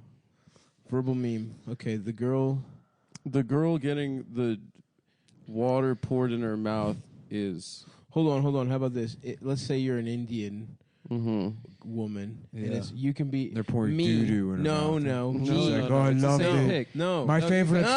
food. No, you have to take the Hold same on. pick and put An words Indian over it. delicacy. No, what I'm... me would be the girl getting the milk. Mm-hmm. And then the milk would be links to Indian men's dating profiles. Mm-hmm.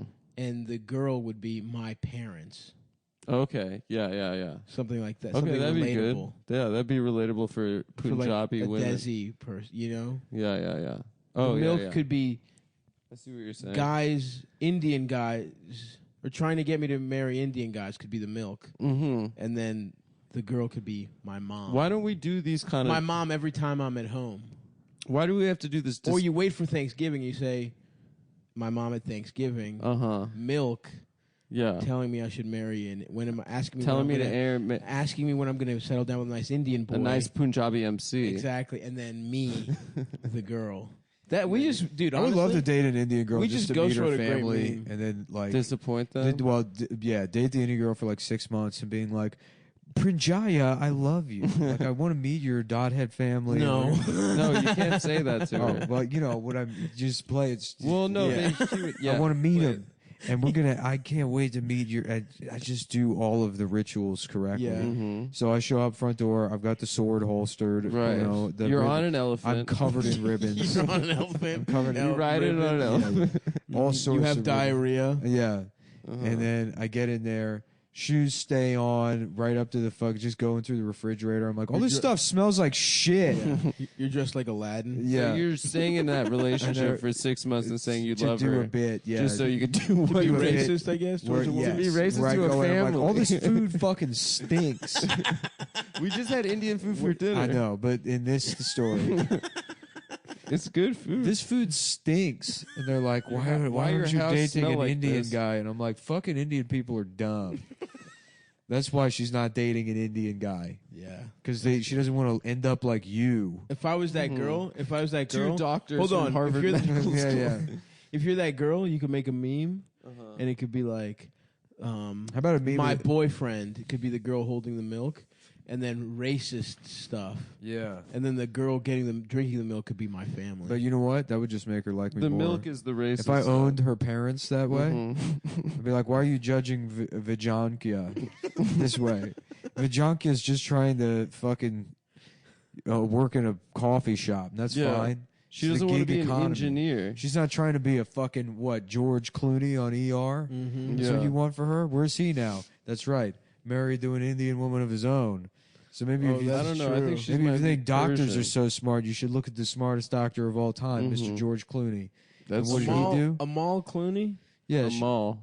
It's Amal Persian, right? she's Maybe George Clooney's Persian. wife. I know. Yeah. Oh, I don't know her as George yeah, I'm Clooney's sorry. wife. You mean Amal's Don't you mean- husband? I think Amal's husband? George Clooney's bitch. Oh, George Clooney's bitch. Yeah. Yeah. Okay, now I know, You know what you're her. talking about. Yeah. She's a human rights bitch for George Clooney. She's one of them human rights bitches. How about the meme and it's the guy looking over his shoulder at the other Mhm. girl, but the one he's with is wheat thins, and the one he's looking at is Triscuits. Triscuits. Mhm. That's awesome. Yeah. Rosemary and olive oil Triscuits. Those are really good. Oh, we are on a roll. What other memes? Dude, could why don't we just, write? instead of doing this disgusting show that we do, why don't we just do Become meme guys? normie memes? No, here's what we do. Get 100,000 retweets on all of them. Here's the thing. That's what we're doing. Now we're doing the shit. people have been doing visual memes. Now it's time we did audio memes, and that's what this show is. Oh, we're inventing that. Okay. Mm-hmm. Okay, let's see. It could be like a picture of a hot girl on a beach, and there's a seagull trying to eat an ice cream cone that she has in her hands. So go ahead, make a meme off that. We got a hot girl on a beach. Sorry, she's has holding an an ice ice, and she's like, ah, and a the seagull is swooping stealing. down. Yeah. So the So ice see, cream guys, cone just to is studying for finals, Okay. and the girl is me, and then the This sounds like somebody bird- trying to remember a dream. No, hold on. and then the bird is my like girl's showing up with a case of Four Loko in the dorm. yeah, or like some sort of like a like Wildcat Fest on the quad. That's good. Right. Yeah. They got 311 this year. Yep. And and Raekwon from That's right. from They got T-Pain coming in. How about Gayquan? That's all. That's really good. have they thought of Gayquan, that? the penis chef. Mm-hmm. Gayquan, the chef that prepares dishes made out of semen. My favorite rapper, Gayquan. Gayquan, the fucking. Dude, it's so weird. It's like it gets This Airbnb is like, it's nice, but can you imagine this being your apartment? Yeah, No, is this straight. is like- so we're Suck right dick. now to let you guys know where are we? suck Ottawa. a dickaliano. we're in Edmonton, Alberta. Alberta. Oh, get head. Might as well be Russia. The Dallas of it is Russia. It's like petrodollars. We're in Get Hedmonton. Literally Um, on an off-campus dorm somewhere. That's where our but like we're the Airbnb is. rich kids on Yeah. that go to school. They don't live at the No, state housing. we don't You know, share they a live in the fucking bathroom with 12 other motherfuckers on the floor. No. We have a suite, and we have 2 bathrooms. There's 4 bedrooms. We each have a full There plus. is no furniture. No in the middle. furniture. There's We're all one sitting couch and one IKEA table sitting on one little couch that right you now. could karate chop through pretty easily. But we're gonna get some pussy. Tonight we're going out to get pussy. We're going bitch hunting. We're going bitch hunting on in campus. Edmonton on What campus. school are we on? Some fake ass Canada shit. Yeah, it's so funny that Canada has colleges too. Mm-hmm. You know what I mean? Mm-hmm. It's like, shut up, bitch. Yeah, what are you learning? Fucking leaves? Learn this dick. You Yeah, gotta learn a exactly. Learn a leaf? moose, fucking a moose's head. What are you gonna learn? Fucking syrup? Yeah, learn. What are you learning how to be not as tight as us? Poutine. What about you? Why don't you poot my dick in your ass? McEwen University. How it's about called. poutines? And it's a website where Indian girls, No. young Indian Okay, girls. no more Indians.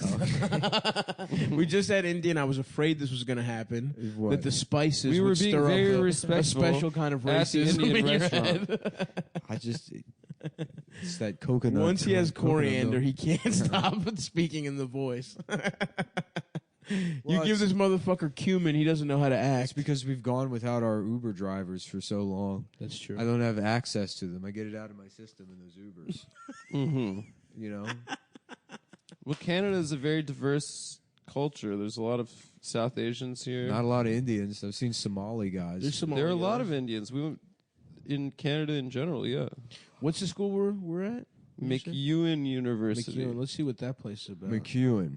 McEwen. Fun fact McEwen, about McGregor? McEwen, yeah, they invented rape at this college. I don't think that's true. It It was the first mattress. That's not true. Yeah. mattress girl thing happened. I think some caveman with a You hard think the edge. Chiquita banana lady was raped in a pile of fruit, Mm. I don't think that. and that's why she goes She around? carried it on No. his or on She's her doing head it. as a remembrance. Some guy pushed me into I a do basket not of think fruit that. and raped as an me in there. MFA I do project. not think that. And I now- think it's just a fun. Now I have to go around. I have to carry all this fruit around so people know that he raped me with each piece of fruit on this thing. No, I'm I trying to don't go to think this that. I had Strip club. grapes shoved into my pussy. Oh, this used to be a community college, dude. Dude, This not even used a to be good called college. Grant McEwen Community College. And now it's a real university. It's just named after some fucking guy that was at the University of Saskatchewan. Mm-hmm. We're not even in Saskatchewan. He looks like Hitler, honestly. Look at him. Does this guy look like Hitler? Damn, tear down the statue of him, right? Yeah. Get rid of that Grant guy. McEwen looks like Hitler. Fuck him. So I'm thinking, boys. He was a member of the Legislative Assembly of Alberta. He was the mayor of Calgary. Okay, that's something. But he can suck my fucking dick while he's at it in hell. Suck my dick in hell.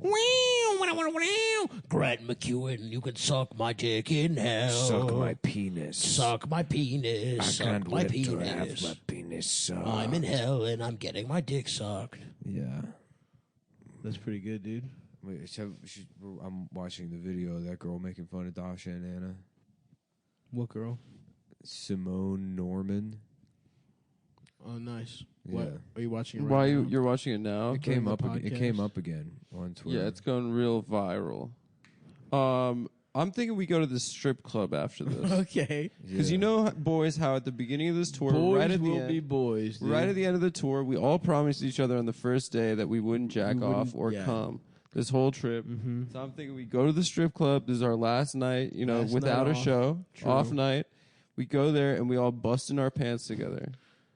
That's a good... That's not cheating. It's not cheating if it's If busting you bust in in your pants, it's not cheating. No way. That's a genius, dude. Yeah. That's the. We just make the thinnest pants of all time. Yeah. we just, pants we for just- busting. I'm gonna Just become my an pants- engineer, dude. My pants fit through. You can just put the pants into the pussy. They're like, no. I mean, we brushed up against each other, and I happened to come in my pants. Yeah, no, there's like a fabric dick cutout. Yeah. that Or you can. here's what you do. It's You- like a you make- condom you make, on the pants. You make pants made out of condoms. Yeah. Yeah. so you wear. So if you wear a So you're condom, it's wearing- technically busting in your pants. If your If it's pants are connected- made out if of, the it's condom is connected to your connected to pants. pants made That's out of the brilliant. same material. Yeah. Dude, that's a Shark Tank idea. Shark right there. Tank. This is so we can start cheating on our girlfriends. Yeah. We made pants that are made out of latex condoms. So you can bust. so that you can bust in your I pants just- sorry. and it's not cheating. Mr. Wonderful, I don't know if gay guys have this problem, but would you be interested in investing? I'm not gay. What about me makes you think that? With that guy Draymond is just like crying, and he's like, "That's the most FUBU shit I ever heard." Damon. That honestly, that's the most FUBU shit I ever heard on this show. I'll give you $1 billion for 2%. Take the whole company. Dude, Just take it. I'm ready to ascend. And this he kills place is himself. $10 men cover, $5 lady cover. Oh, so you think there'll be pussy at the strip club? Yeah, because women love going to strip club and just, They love going just to woo, gender be around guys They love that To be around the hot-blooded alpha guys. male. that are looking at the Pheromones. strip type of alphas that go to the strip club In- on Monday night. Yeah. It's Edmonton, Tuesday. Alberta. Is it Tuesday? Well, there is a $2,000 contest at the other strip club, but it doesn't have as good reviews. What I'm are gonna the go two win that strip clubs? contest. Let's What do give you them some do? publicity. Chez Pierre's Cabaret, or what is it? Hold on, I'll find them both. I was just looking at the reviews on Google. And then the other one is Shade Gentlemen's Club. Oh, they're both shade. Shade and no Shay, like a Shade and Chez Pierre. Ah, Yeah. Chez Pierre. Chez Pierre. The house, Pierre's House Pussy Club. But apparently it's Tuesday night. Apparently uh-huh. there's some sort of contest at Shade Gentlemen's Club. Interesting. What kind? Let me find it. But it's a $2,000 There's a cash prize? prize. Okay, Do we have to strip? so it's Tuesday's Filthy Feud, where you can win up to $2,000 if you're lucky and have a dirty mind. Is that all they describe the con? I mean, we have to have. Oh, it's like dirty mind contest. yeah, we have to have the dirtiest And mind. it's like Home Alone, but this time they catch Kevin. Catch and They rape. get him. And Kevin, all of his toys can't save him. It's so dirty. It's like pranks. Very Yeah. dirty. Because and it turns out Joe Pesci fits entirely into Kevin's ass, and the other guy, fucking Daniel, whatever. They his tape a name- dildo to a paint can Yeah. and release it into his ass. They It fuck- swings. They both hold. One of them holds Kevin's. Each one of them holds Kevin's legs, and then they jump down the hole where the basement stairs used to be, impaling Kevin via his ass on the broomstick That's dirty. that he has set up. And I'm like, I'm not finished. I'm using my time to get that $2,000. I go city to city telling the dirtiest story. the dirtiest mind. Yeah, having the dirtiest mind. This guy, Lex Luthor, says, shout out to Savannah, the great cis girl. We love her, Habibi.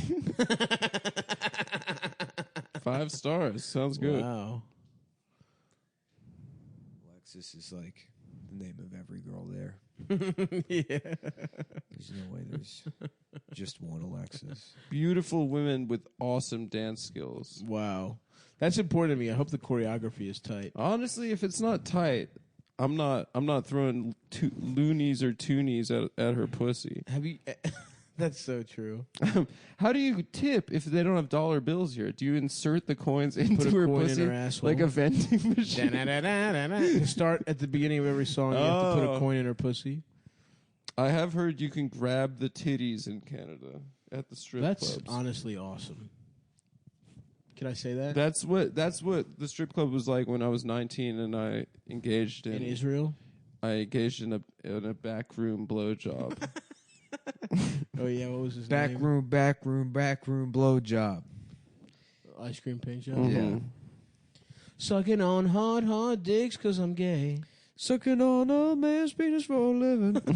Sucking on hard ass dicks for a living. Yeah, we just discovered that song is Panic at the Disco. Yeah, I thought it was some like mixed race. It seems like a mixed That race. makes sense. It's the band of Las Vegas. Some guy that my wears city. nothing but like hoodies and very tight Some guy with like a jeans. curly hair up top, but a skin fade on the sides. Yes, yeah. And one long Right. earring. A kid with like Frylocks haircut. and then a hoodie and then painted on jeans. Yes. Yeah. The hoodie costs $800. $800 hoodie. One of these rich black kids Yeah, one out of here. those. One of these spoiled black kids. Snobs. Oh, so fuck. tired of that. That's funny Country to say. club. Yep. You know I'm tired of these You know what I'm spoiled. tired of. What Yeah. group has it too easy right now? Yeah. Sexy girls These kissing naked spoiled boys. mixed race children. Yeah, you're against fucking race mix, but you say because they're spoiled. Because they're spoiled. Because they're rich moms. They're rich black moms. Can't get enough of spoiling them. No, it's a class. I'm talking about class. It's a class. It's issue. a class issue. I'm tired of these rich, mixed black race kids. moms. Yeah. it's- Okay, so I'm on the Facebook page now of this Of strip which club. one? Shade or Shay? Shays Shay? Pierre. Yeah. The House of Pierre. So we can Pierre's see- Pussy House, we can- or we can Shay. we can see if the talent is right. what the talent's you know? looking like? With Do they show pussy in Canada? no, they don't I have pussy here. I don't What? remember. I remember the rule of thumb in Vegas growing up If you can stick your thumb in her pussy, was that you could She slap your belongs thumb in to her you. pussy. she is now your slut No, for but purchase and pleasure. Put her out to pasture. It's like Quidditch if you catch the little fucking ball. yeah. wow, these girls are exotic and beautiful. Let me see. I wonder if there was any plantation owner that did like went to see if there was a market for breast milk. Interesting. Oh, like in your okay, I think we would have heard. I guess there like probably wasn't milking one. the You staff. got to think about refrigeration is big when it comes to breast milk. I know. That's why you would need, because in the South they didn't have refrigeration, so That's you what would I just need massive amounts of slaves to produce titty milk. No, but what I'm saying is you would need it cold. I don't want to drink warm titty milk. Mm-hmm. It's weird that Fucking idiot. they're taking pictures on this Facebook page of Or the I guess girls titty dancing. milk cheese. Sorry, yeah. Breast milk cheese could be good. Yeah, it's crazy. They didn't have air conditioning in the South until like 1930. Yeah. What a horrible It's place just to that's live. your fucking shit Yeah. life. Just needing to fan yourself constantly. Mm-hmm. Damn. Makes slavery seem even less chill. Yeah, it does. It'd be one thing if it was like a nice 70 yeah, degree day. if you were like the slave that got to drive the Zamboni machine, that would be an okay job. but if it's just heat if all I the time. recall correct, I mean, yeah. there was no Zamboni. There was not. There was not. They did not have ice skating. It was rink. not one of the jobs in slavery. I want to see like Texas school books. Yeah. They're like, and how you doing, children? If you could get off the ice for a minute, Mr. Timothy's going to come by on the Zamboni machine. the slaves got to do. Smooth that ice out for you. They got to take an aptitude test that placed them in a bunch of different fun jobs. Was it Zamboni operator? Somebody had to sell the fucking hot chocolate at the ice skating rink. You both on your phones now? Huh? Well, I'm just researching this strip club situation because I'm so horny. Okay. It's $10 for men, $5 for women, and a 50% entry discount for members of the armed forces. Wow. So if we dress up like Ladies in soldiers, $2.50. Yeah. Oh boy, my They're like, pussy's listen, wet. I know you think we don't have Jews in Canada, but we see this all. This is a bunch of guys that look like Woody Allen in combat boots and fishnet tops. Yeah, out front. with fucking lipstick on Yeah. the corner. Hello, it's me, G.I. Now, if you Jane. split a chair with one of them, you can pay half price. Wow, they have Instagram too? Wow. Now, have you haven't really shown us a single one of these women? I really should be paying better attention to the show and not to these titties. No, the show's going fine. The show's great. I'm Whoa. still laughing about the slave driving the Zamboni. That was very funny. It's Wet Whiskey Wednesday. Come get out of the rain and warm up with one of our beautiful performers. Salem. Salem could get it. Yeah, Salem could get it. Now, is there a website? Is there a website where they're if getting it means busting in my condom pants? Cause I bust in my condom fucking pants. Cause I'm busting in my condom fucking I pants. busted in my pants. It's babe, not out of cheating, condom. bitch. Don't even It's not accuse cheating. me. I just bust really easy. I'm busting in my pants. Busting my pants. Panic! I busted in my pants. Damn, some of these girls do not look as good. Nasty bitch. She a nasty bitch. Ooh, you a nasty bitch. Damn it! Now they tagged one of the strippers, and now I'm Now on you her gotta go on fucking hers. Let's see. on her account. Let me see. Michaela. What does she look like? She has a lot of tattoos. I like that. I Let me don't like tattoos. see. Let me personally. see, please. Okay. This is how it happens with Instagram. You just start on one thing, innocently trying to look at a strip club's page, and then you're on the stripper's And then you're on the page, stripper's and then you're personal looking at her page. roided up boyfriend's page, What? and then you DM her, and you're like, "I'm worried about you and this guy. I think Yeah, he's I think violent. this guy's bad for you. I think he's bad." Listen, I'm a Oh cop. shit! Of course she's. Listen, I'm a police she's got officer. some bondage shit. If you She need to gets fe- getting tied up and fucked. If you need to feel safe, I'm going to come to your apartment now. Give me the address. I would love to make her feel just safe. please drop a pin. If you want to, ma'am, I'm trying to sexually protect you with my gun. You are under being my girlfriend. What was that? You are being placed under my girlfriend. Ma'am, please keep your hands on the wheel. My name is Officer Chowdhury. You're wearing sweatpants. Ma'am. Oh fuck. So what are we gonna do after this, Adam? We're gonna blaze up, go to the strip club. No, that is a mistake. I've done that. Really? Fool me once. I've done it far too many times. Because when we were in high school, Right. and we turned 18, the only thing we could do was go to all nude strip clubs, and you couldn't go to the topless ones because those had alcohol because they didn't want pussy and alcohol mixing. Oh, And- really? Yeah. So me and my friends used to blaze because. So you couldn't have a cocktail and look at a woman's No. We labia. drink juice with Chinese businessmen at Little Darlings, and yeah, and then we would get stoned, and then just they'd play the music videos along with the songs, and so we just like end up just watching, like we'd be like, oh, fucking Puddle of Mud, dude, that's a weird ass band. Why is she dancing to this? This isn't a very sexual song, you know. Yeah. So yeah, blazing is not good for the vibe. I don't think. I guess I'll just blaze up and suck my own dick. You could do that. I mean, I don't even think. whatever. Let's just finish this fucking podcast so I can bust my pants. I can't wait to You bust. just need to jack off, dude. I told you. I thought we all made a pact not to jack off this But whole trip. you've been fucking. I don't know how to tell this to you, but you've been fucking sleep busting every night. Nocturnal That should have been a edition. reality show, Bust House. Bust It's 5 guys in a house, and they're like, none of them are allowed to jack off, and it's just guys quietly jacking off on night vision camera. And they have like a computer room, and it's like they're just meeting in the morning, and there's a guy with his shirt off making a protein shake, and he's like, "Yeah, bro, I got to talk to you because I went to go get a glass of water last night, and I saw you busting in the computer." Ba-dum-bum. Like just a tight shot of the other Tyler, I guy's face. saw you bust. I last swear night. I wasn't busting. I wasn't busting. I was edged. edging. I edged for a while, but I didn't bust.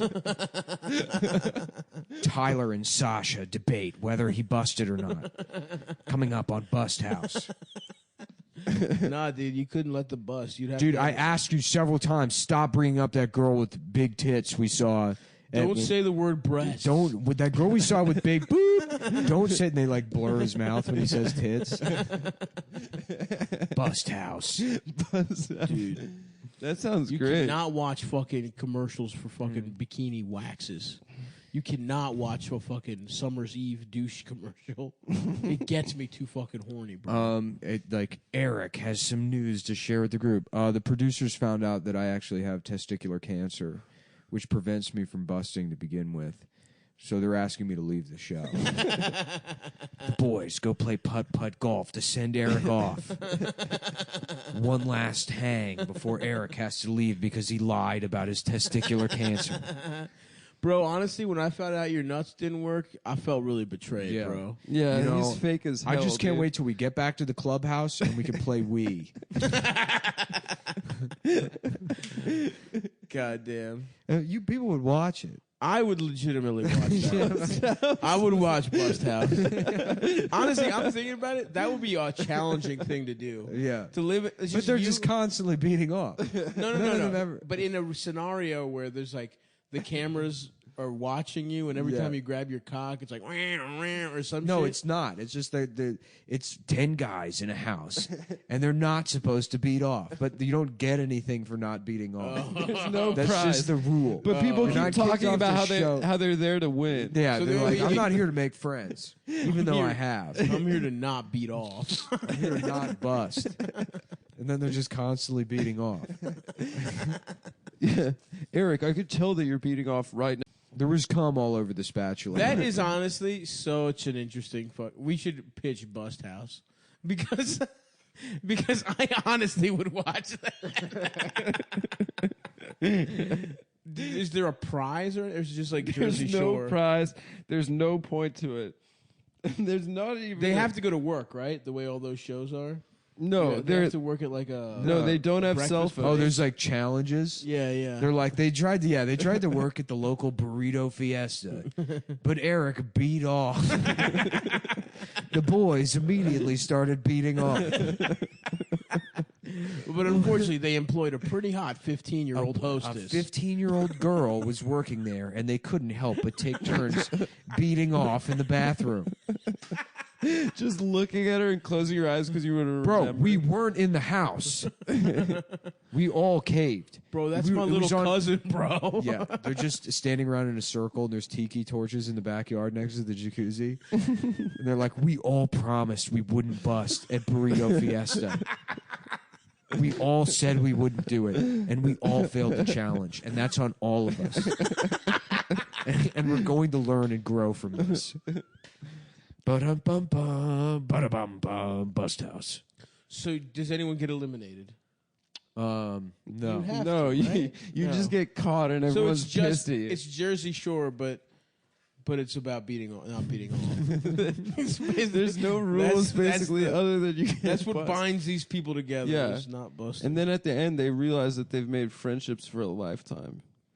You know? And it's through showing that masturbation is evil. What you can accomplish by not busting. Yeah, male friendship. Because you know that busting gets in the way of men being friends with each other. You know, you want to throw We're so catty. You know, you we want to get throw jealous. a wrench in there? Yeah. Put a gay guy in there. Oh my God. Well, I'll tell you what. It would be cool if one of them, his dick didn't work. I think Whoa. And he was tricking all of them. But then the show is sponsored by BlueChew.com. Bust so. House. Blue Chew. The Are you official a gay sponsor man of- trying to Yeah. trick straight men into sex? Yeah. Drop some Blue Chew Blue in Chew. their drink. Yeah. If Blue Chew will make a guy's dick hard whether he wants it or not. And if you see a fella you like, mix a little Blue Chew in the GHB, and you can drug and rape him. No, Don't do that. Don't. With the help of Blue Chew. Don't fuck. We just It's got our first sponsors read. back. We finally got our reads back. No, we didn't lose. We never lost I them. know. I'm just trying to create a narrative, man. No, all our other sponsors went out of business. Thursday Boots doesn't exist anymore. No, because they found out they were selling boots to cops to kick Oh right. yeah, That's kick in Doing some police Antifa brutality. skulls. I Oh. forgot about that. Yeah, no, yeah, that didn't we happen. couldn't do that to the. Then we probably shouldn't even mention. Yeah, it. we shouldn't mention it now. They're still brand. in business. It's what happened was it's not winter anymore, so they didn't want to buy ad read. Oh, that makes Oh, sense. it's for the winter. Well, it's winter in Australia now. Yeah, That is we have true. a lot Call of them back. we have a lot of fans there. I guess they're probably advertising an Australian podcast. They talk like fucking they wear idiots. Yeah. in Australia even during the You summer. listen they to wear- the Dingy Fucko podcast. I'm Fucko Dingus. I'm fucking gay Tom. I'm shit ass faggot shit. Blingo. There he is. Blingo, blah, Blingo shit ass. From Australia. I'm Marky Dude. And I'm saying I'm Wazoo cockface all the way from down under, and I need Blue Chew to make my bitch dick work. Oi, when I'm out on the old outback, And when you're on the More outback, cookies, it's too fucking hot to soft. get your danglo stiff. yeah, You that's got to take true. a Blue Chew. blow chew, Blue Chew. blow chew. And- Yeah, there's and- only a 5-degree range that I can get hard in. It's between 68 and 73 degrees. Yeah, I Oh, need Predator to be temperature-wise? looking at my dick for it to get hard. I need to tempt a pit viper with my dick. Make sure it's the exact right temperature, that its IR sensors go off and it fills my dick with sweet venom.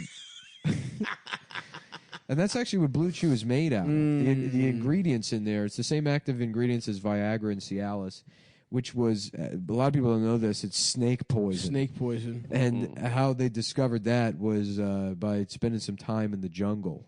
Yes, that's right. Bob Dole went to the Amazon. Got his cock absolutely He was punctured. like, well, if I can't be president, I guess I'll get my dick sucked by snakes. He said that was his intro promise. If I don't become president, I promise I promise I will get my dick I sucked will by go snakes. down to Brazil and I will defile their I'll rainforest. stick my dick into the Amazon River until one of those kangaroo fish injects its spines into my dick and I painfully have to rip it out. And that is my promise to the That is American what I promise people. the American people. And then he couldn't get his dick hard and a snake bit it. And then he's like, wow, that's the medicine. Mm-hmm. That's the Lord's medicine right there. Is a And that's why he's still alive, by Yeah. the way. People don't know that. If you ever got, what Blue Chew does is just a little piece of that venom. He got it straight from the fucking source. So he's he been can't hard die since until 93. He's been hard since 93, and the only way he'll die is if his cock goes soft. Oh. That's the only thing keeping him alive. That's a cool idea for a movie too, like a Speed reboot, but you have to keep your dick hard. Isn't that what Crank is about? Well, it's you got to keep your heart beating. Crank your cock? Oh, Blue you Chew exactly. died- Crank 3. Yeah, just Crank beating 3, off. cock crank. Crank 3 beating off. yeah, Crank 3, and he's got Blue Chews. Yeah. And he's You like, have to keep taking them. if I don't keep taking these dick pills, my dick will get soft. They're like, well, it's supposed to. Most people's dicks are no. I need my heart will I don't think that's right. I think a grown man is always supposed to have his dick hard. I got a poison in my cock. I tried letting spiders bite my dick. The spiders got the wrong kind of venom. It made my balls hard. my dick About 6 stayed. months ago, a bunch of baby spiders came out of my left nut. My balls got hard. My balls pointed straight out. My ball bag. My balls unfolded. My ball bag pointed straight out like a cartoon wolf's eyes when it saw a pair of tits. And then my dick started pounding on the table. That's what my dick does when I see a girl. My balls come forward like eyeballs. Yeah, my dick. And your dick goes... Yeah, BlueChew.com. You can get the first chewables with the same active ingredients as Viagra and Cialis. They can work faster than pills, up to twice as fast. Oh, yeah. The chewables from Blue Chew can be taken on a full or empty stomach. So, you know, if you're Rod Stewart, you've already blown. That's right. You got 2 liters of cum in your stomach. You can still take that Blue Chew when you go, all right, boys, it's my turn. Forever young, I want to be forever young. That's so much cum to just be sloshing around your stomach. That's horrible, man. It's too much. It's too much if you ask me. That was the wrong Forever Young. That was the Alphaville Forever Young. Yeah. The Rod Stewart one is Forever Young. Oh, yeah, the Alphaville one's so much better. Young. So let me drink your cum. Let me live forever. That's the one where he's with the little boy. And I want to that looks Doesn't like Rod Stewart feel like I can't wait to an drink evolved cum. version of Barry Manilow? Like they both have like a spiky style hair. like a tougher Barry Manilow.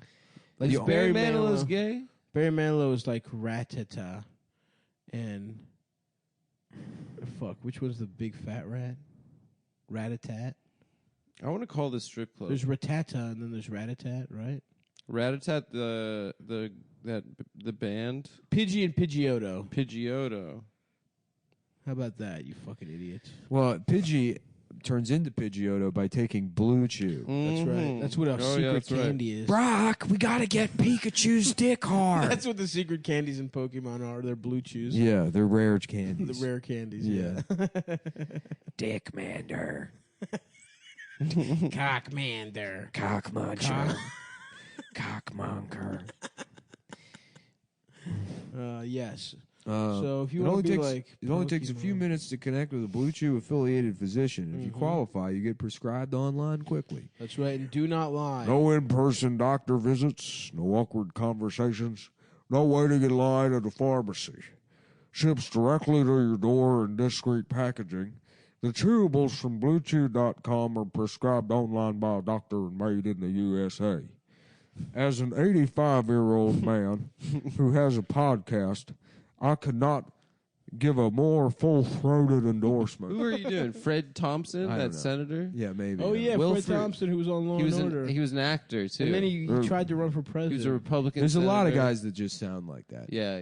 That was like, well, That sounded like Fred a Thompson. grown man now, so I guess I have to talk like this. Mm-hmm. You know? Yeah, Mm-hmm. I know, brother. Blue Chew gives you confidence in bed every time. You and your partner will love it. Or you can just take them for beating off. Absolutely. Mm-hmm. You know? I love that shit. I love it. I like taking Blue Chew and then masturbating to the covers of books. That's right. I don't even need pornography. I'm a fucking sapiosexual bitch. Yeah. I jack off to book covers. I got the bookmarks that I'm jacking off to. A fucking candle. Your tits do nothing for me, bitch. Yeah, I don't even need that shit. I'm going to be over here. I'm jacking off to a semicolon. I'm over here masturbating to the wainscoting. Oh. Just staring at the wall. Like one of the aliens in Legend. I Am Legend. Isn't that that's about vampires? It's about one of Aliens. I don't know, man. They're monsters or something. Chew it and do it. Here's a great deal for you guys. Visit BlueChew.com and get your first order free when you use promo code CUMTOWN. Mm-hmm. That's C as in Chinese, U as in Ukrainian, M as in Muslim, T as in trans, O as in Oriental, W as in woman, N as in... No. Okay. That's done. You know. All right. Just pay $5 shipping. That's BlueChew.com, BlueChew.com, promo code CUMTOWN. And we're back. And we're fucking Fucking back. sucking off 8 guys and drinking their cum. No, Now my stomach's full of 2 liters of semen. sucking and off I'm Rod 8 guys Stewart. for a living. And I'm Rod Stewart. Yeah. Man, I can't stop looking at these lovely ladies. Which website are you on? Their Instagram page. It's just women with the Mercedes logo tattooed on their breasts. These some of them have really ghastly Dude, tattoos. I want just to settle down with a Dominican lady with a really shitty rose tattooed on her butt Oh cheek. my god, I would love to date a Dominican lady that was just verbally abusive to me Yes. all day long. Yes. Call me stupid. Say my dick is little. Yeah. That would be cool. Telling me that I'm not man enough. Mm-hmm. I would love that. Just to be demeaned by an 18-year-old Dominican girl. That's what Nick needs, dude. You need a Dominican lady to yell at you, dude. Yeah. Mm-hmm. Yeah, you don't have your priorities in line. To be honest with you, I'd get pretty tired of that pretty quickly. I know. I know. You would You'd be hate like, it. shut the fuck up. I really don't respond to that kind of shit very well. Sucking off guys' dicks because I'm fucking gay. Sucking off a man's penis because I'm gay. Sucking a hard Panic, where'd the dicks go? Where are they? Where are they? Simon, chill out. The room's still filled with dicks. Oh, I had a nightmare that all the dicks were gone, and I couldn't suck all of them. In my band, Panic, where'd the dicks go? Fuck. So what do we do? So at strip club and get Tonight? Edmonton. In Edmonton? Is that where we are?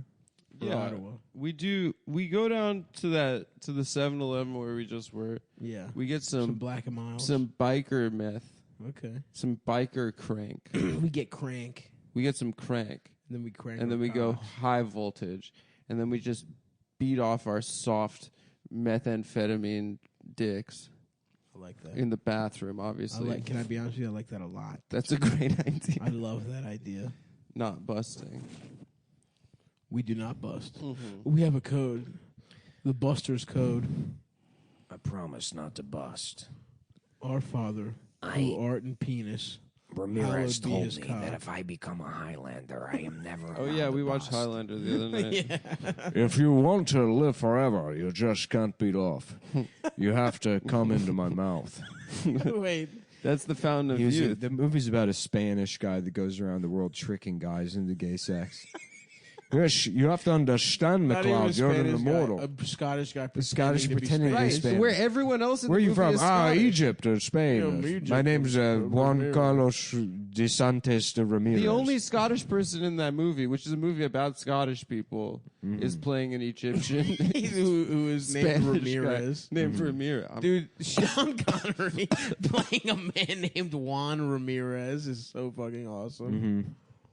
Just, I would like it if that character becomes a day laborer later in his Highlander yeah, right. immortal life. McLeod, because he's resurrected in Highlander 2. Oh, he is. Yeah, He came back for that franchise? he did. It was a hit? That's the only franchise other than Bond, or the only movie he starred in a sequel other than like. Wow. He Was it a hit? so much. Well, yeah, because he's a fucking Scottish retard, and he's like, we have to get our culture out there. This is a Scottish culture. Yeah. He's a guy playing with swords because he wants to live forever. Yeah. And his wife was raped by a monster from another planet. From space or something. A space alien who raped his wife.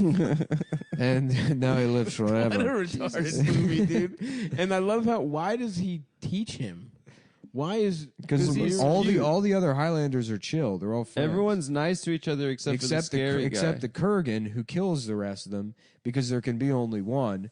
And the Kurgan's right. Like, they all understand there's only supposed to be one of them, because then if there's only one, you get the prize. Which is eternal So knowledge. the Kurgan's the only one. He's like, listen, we're supposed to be doing this. yeah. He's a reasonable But not person. necessarily. If everyone just hangs out, gets pussy forever, you get to get a bunch of like. The prize is your dick starts working again. I use a medicine called Blue Chew that makes me Oh, we're live forever.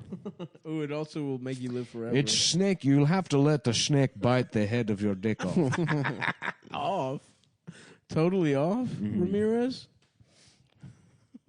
I think so. I don't really Is that know. what happened to you? Did your cock get bitten off by a snake? I kind of want to call this strip club and see which ladies are working tonight, and then see if we can get pics, maybe an IG for some of them. Yeah, we should DM them. Yeah, DM the chicks. Yo, I'm gonna Hey, are be you sliding working through tonight? Chez Pierre later. Hey, what's tonight. up? Me and my boys are here staying in a college dorm. We're about to podcast tomorrow. Yeah, But for the night, we're thinking about busting in our pants. we're in town for podcasting. Yes, is this the strip club? My name is Ramirez. I'm 3,000 years old, and as a result, I would like to not pay. No, I'm immortal. So if I could come in there and maybe suck on the tits, because in my country, Egypt, you're you're allowed to do that. My mentally retarded friend McLeod is going to be joining us. I've never seen a pair of boobs before, but maybe tonight I will see them and suck on them, so I can become a better actor. Yeah, he's such a dog shit actor. I can't wait to act in a movie. It's me, Christopher Lambert. Christopher Lambert. He talks like a little bit like a certain comedian in New York City. Adam Friedland. No, He does talk like that. the guy that Racine does Yeah, a really I'm good impression Adam. of. He does talk yeah, I like guess that. they do have a similar. Yeah. They have a similar affect. A similar I can't ass wait fuck. to go to the bathroom in Adam's mouth. What, Christopher Christopher? Lambert? I'm a big fan. Is he? Is that the guy whose balls you got in trouble for showing on It Facebook? is. Yep. That's why you got banned from Facebook for showing Highlanders fucking balls. Zooming in on his nuts and posting it on Facebook. Yeah, you can see Christopher Lambert's balls. Which, in hindsight, yep, definitely. Probably something you're getting thrown off Facebook for. Showing a man's balls. Just out of context. It's not out of context. I gave the context. But I mean, like, I know, but just describing The it out of context is that I've context. seen that movie. I would watch it repeatedly when I was a kid. Yeah. And until I watched it on a 65-inch TV, I didn't realize I was just watching his balls as a young child. Right. Why was his balls out? Was it a love scene? Was he actually fucking? No, Yeah, they he's didn't actually catch it in fucking the editing. woman. Really? Yeah, he insists. He's like, if we do the movie, this is my chance to have sex. He was married to Diane Lane. She's a piece of ass, dude. She's Oh, the he cheated hottest. on Diane Lane? Everyone fucked Diane Lane. That's not true. Don't That's say that why about her. I had to. I have a did- big crush My on thing her. was that I didn't fuck her. He didn't fuck his own wife. I've I used never to- had sex. I used to Except jack off to her sex scene in Unfaithful with Richard Gere and that Spanish guy that fucks her in the hallway. Clancy Brown wouldn't come back for the Highlander sequel when they told him that it was like he was an alien or whatever. Oh, the bad guy? Yeah, he read the script and he's like, "This is shit." And then Christopher Lambert had to call him up to convince him to do the movie. And he's like, "Clancy, you have to do the movie." And he's like, "Chris, the script is garbage. I mean, the first script It's was incredibly garbage. stupid." And he's like, "It was my idea." That's so fucking Yeah. funny. I was the one that wrote that. How is that the guy they choose to be an action hero? I said it at the live show. It's because of fucking Jean-Claude Van Damme. Oh, right. They found one Francophile action star, and they were like, "Let's try it. Maybe we'll strike gold." Mm-hmm. He was in Tarzan. Maybe we'll strike gold and maybe we'll fill hole. Oh, Big Josh. The big dog's here. The boys are back in town. Joshy. Yeah, and it's like in old age, Christopher Lambert looks like Dana Carvey playing a guy with Down syndrome. Yeah, he looks horrible. Yeah. A lot of forehead. Well, he's sort of cross-eyed. He's got a too. 5 head. Mm-hmm. I'm going to call this strip club and see which sexy ladies are working tonight. Christophe. Call him on the- This is his full name. Christophe Guy Denis Lambert. Oh, Guy as in... Guy. I'm Guy. Mm-hmm. Christopher. Hold on, guys. Adam has to call the strip club. Hey, don't do that. Why not? Why? Well, because we're recording the phone call.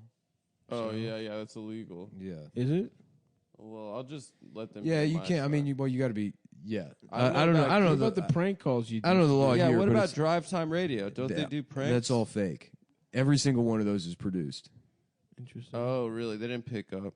Yeah. Oh, bummer. So I guess I'm just gonna be Jacking off. jacking off. You want me to strip for you, man? I'll put on a wig, I'll suck your dick and stuff to be a good friend. About this strip club, I have to go.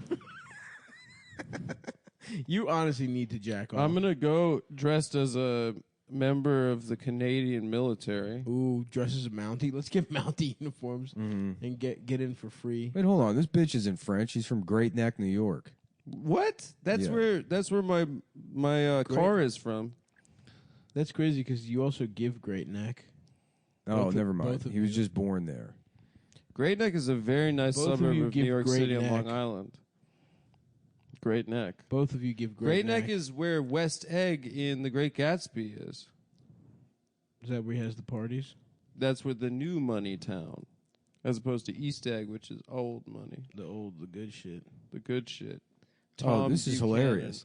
Lambert has profound myopia and cannot see without his glasses. He cannot wear Whoa. contact lenses and often has to act virtually blind, which has led to injuries while performing his own stuff. He does sword fighting. Yeah, he just all of that. He just didn't know how to. He couldn't see. That's why the sword incredible. fighting scenes in Highlander. Well, it's 1 also are why he looks terrible. cross-eyed the whole time. Yeah.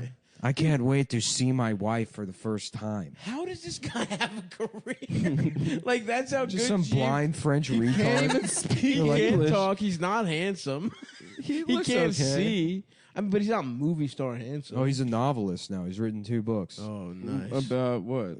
A book called La Fille Port Boner. No. La Fille Poit Bonheur. I don't know how to fuck. I don't know. Fee, is that girl? Yeah, the girl who sells boners, I think. Oh, okay. And La Yuga, I don't know. Auga. Yeah, this is about a big pair of tits. Nice. The girl love to write Port, that book. I guess Port Bonaire is like pussy hole. Oh, or yeah. Port for boners. Mm-hmm. You know, like Any port in the storm. mm-hmm. Oh, yeah. There's a gay bar called Port in a Storm in Baltimore, and I think it's after the expression, he'll fuck any port in a storm. I think they were like, we'll get some straight guys that just wanted to get fuck some men. Oh, I thought it was like a sailor thing. Any port in the storm means you'll fuck anyone's ass. Oh, any port in the storm, I would think, is like you have low standards. Yeah, the storm is always going. So it's a gay club for gay guys with very low standards. I don't know, but it was called Port in a Storm, and I didn't know what it was. And then I think my mom explained it to me, which is weird because my mom did not understand too many things sexual wise. She was very she was not of this culture. She didn't get the innuendos. You know what? Now I'm thinking about it. There's no way my mom knew about it. Actually, yeah, it was a cool older guy from the neighborhood who took me there, showed me around. Any turd in an ass. Any turd in an ass. Is that about eating the turds or shitting them out? A gay bar called "I'll fuck a guy if I don't have any options." The last resort. The Last Resort would be a great bar name. Just do the trashy. I'm place. sure there's a bar named The Last Resort. It just sounds like a dive bar name. Dick's Ass Resort. There you go. Oh yeah, Dick's Last Resort. Last Resort.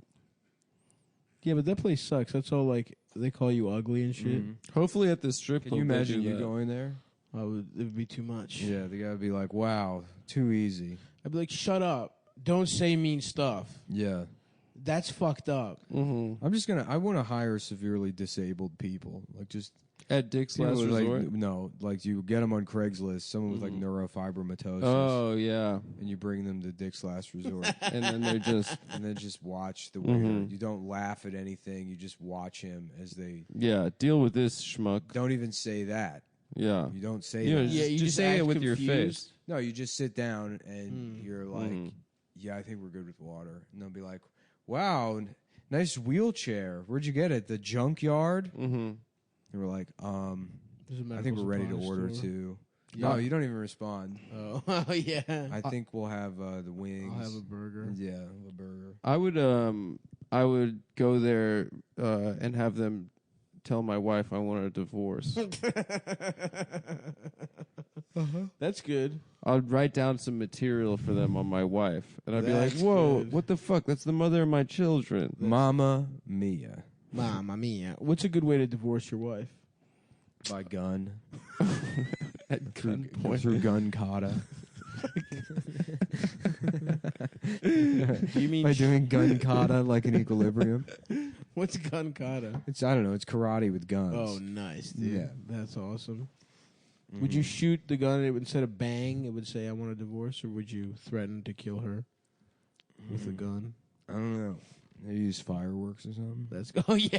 It just spells out, I want to get divorced. Yeah, divorced by skywriting.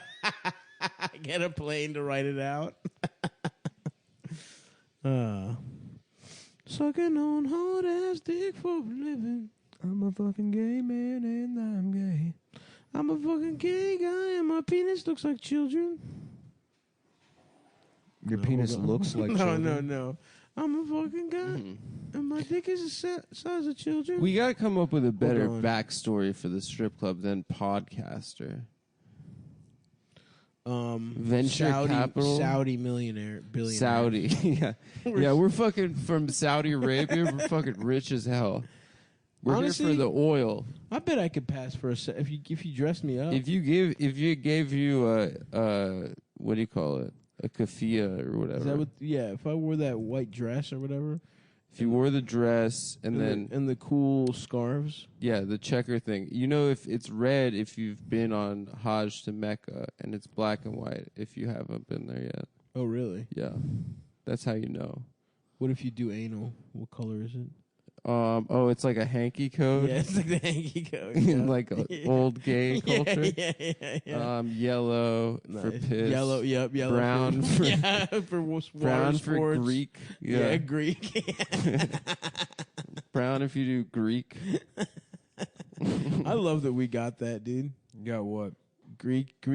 Yeah, at butt sex. fucking. Yeah, that's the slang for your culture. I've never heard that. Oh, dude, that's like a stereotype. Greek people fuck in the ass. Well, they invented it. We didn't. Well, they say it on like ads on Craigslist for prostitutes. They say no Greek, No Greek. No Yeah. ass fucking. which is not there anymore because of Sesta Fosta or whatever. Yeah, how are you supposed to get a whore these days? You have to do it the old-fashioned way on the streets, going up to every single woman you see until one of them is a prostitute. Did we ever tell that story about Eric, Nick? What story? Nah, Nick's looking at his phone, but What are you looking at? we were on the train and there was this girl.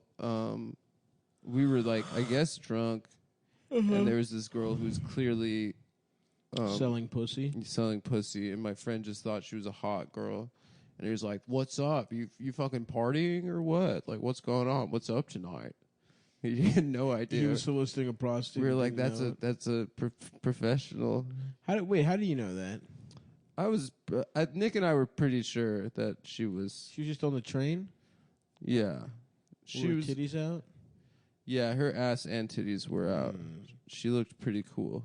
Yeah, she was completely naked. She Did was Eric naked. pay her to have sex?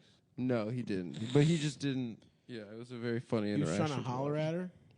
Yeah, he was. It was pretty funny. We're on the train going to the West Village. Damn, dude, that's gotta be just fucking strangers.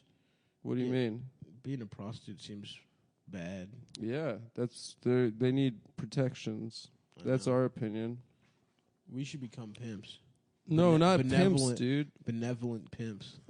Yeah, but yeah, excuse me.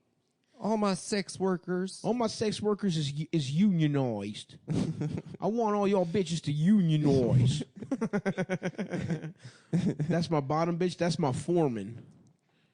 Yeah, that's. Oh, fuck. Oh, you spilled water. I'm going to spill water all over the place. Well, what's up? Y'all bitches got health care. Get y'all pussies checked. Yeah. You got bennies? All my bitches got bennies. You feel like sick still or no? I think I'm getting out of it. Yeah. You guys are now getting too sick for the strip club? I'm just going to bust I'm my not going to the pants. strip club, man. I hate to break it to you. Yeah, no one was actually ever going to the strip. I think you were serious, but I was not going. I was doing it as a bit, obviously. I wasn't going to go. Clearly. You've been doing this for an hour prior to the podcast. Well, it was a long bit. It was a 2-hour bit where I was joking around about how I want to go to a strip club. All right, we'll go to the strip club. Hold on. We got a show today coming out. Yeah. This is our last show, so if you're hearing this on Wednesday, buy tickets and see us in Get Hedmonton. And then also come see the July 2nd.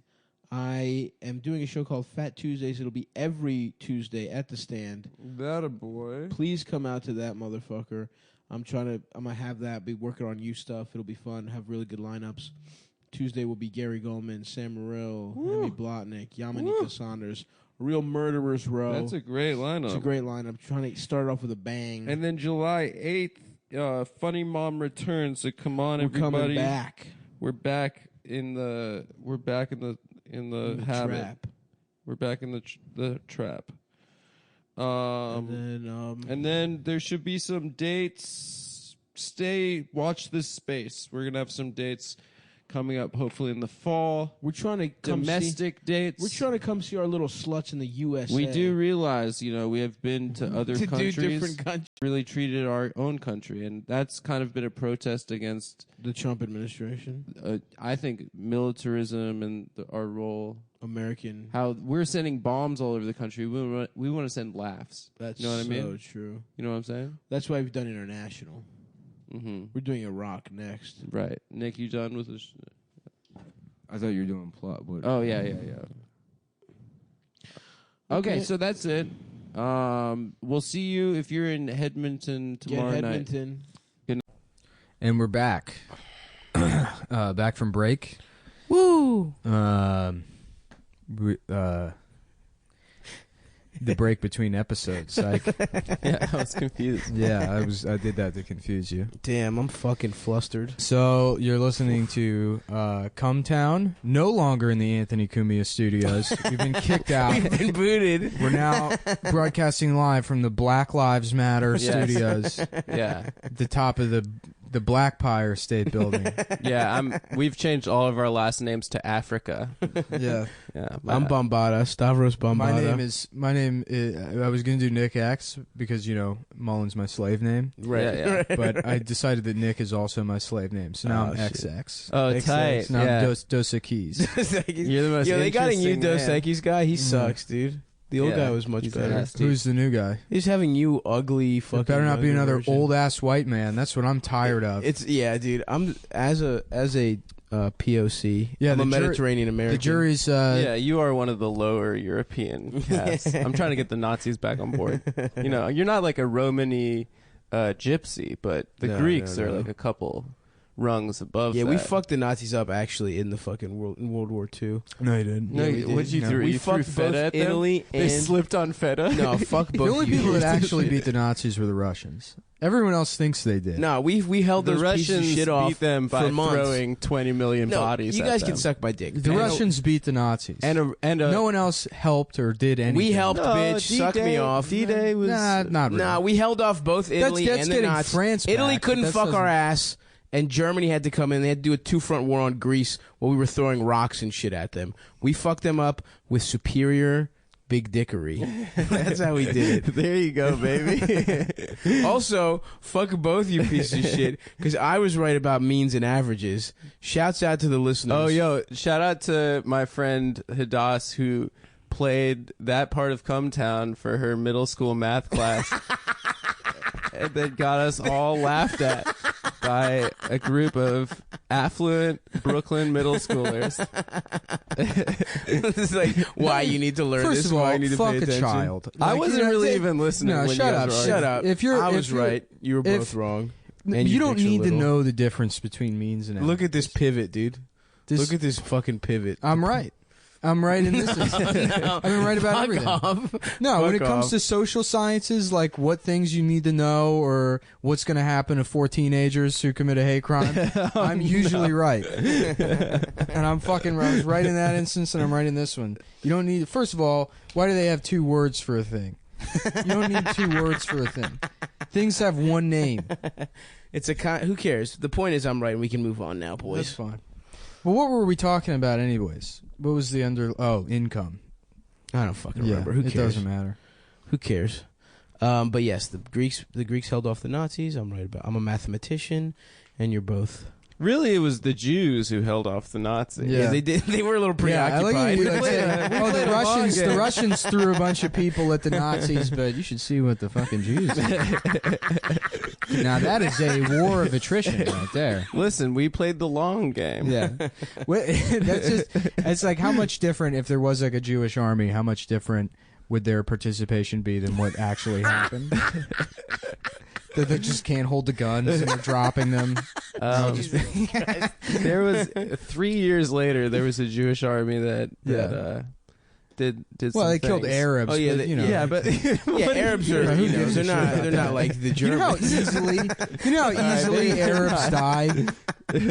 You're just basing this on video games. Arabs die so easily. I love how, by the way, the sinister ass Arab music on Battlefield, like,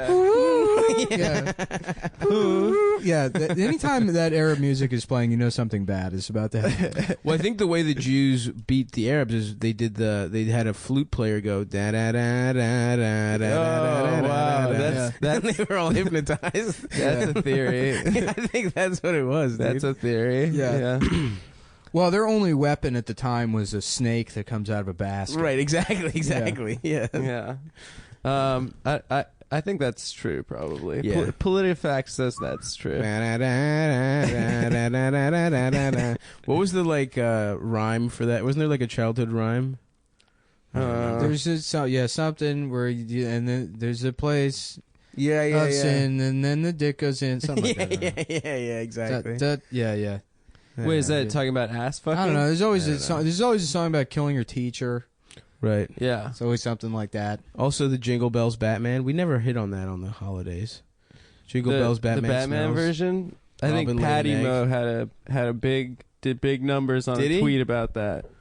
Yeah. Do you think DC Comics was the originator of that rhyme? Yeah. That was a viral it's like marketing Smirnoff Ice. campaign. It was like icing people. Yeah. Like an old Jewish ad man, like in a in a office we're gonna filled do with a papers. song. It's gonna be a song about Batman, but look, it's gonna make Batman seem bad. That's how you get people to sing it.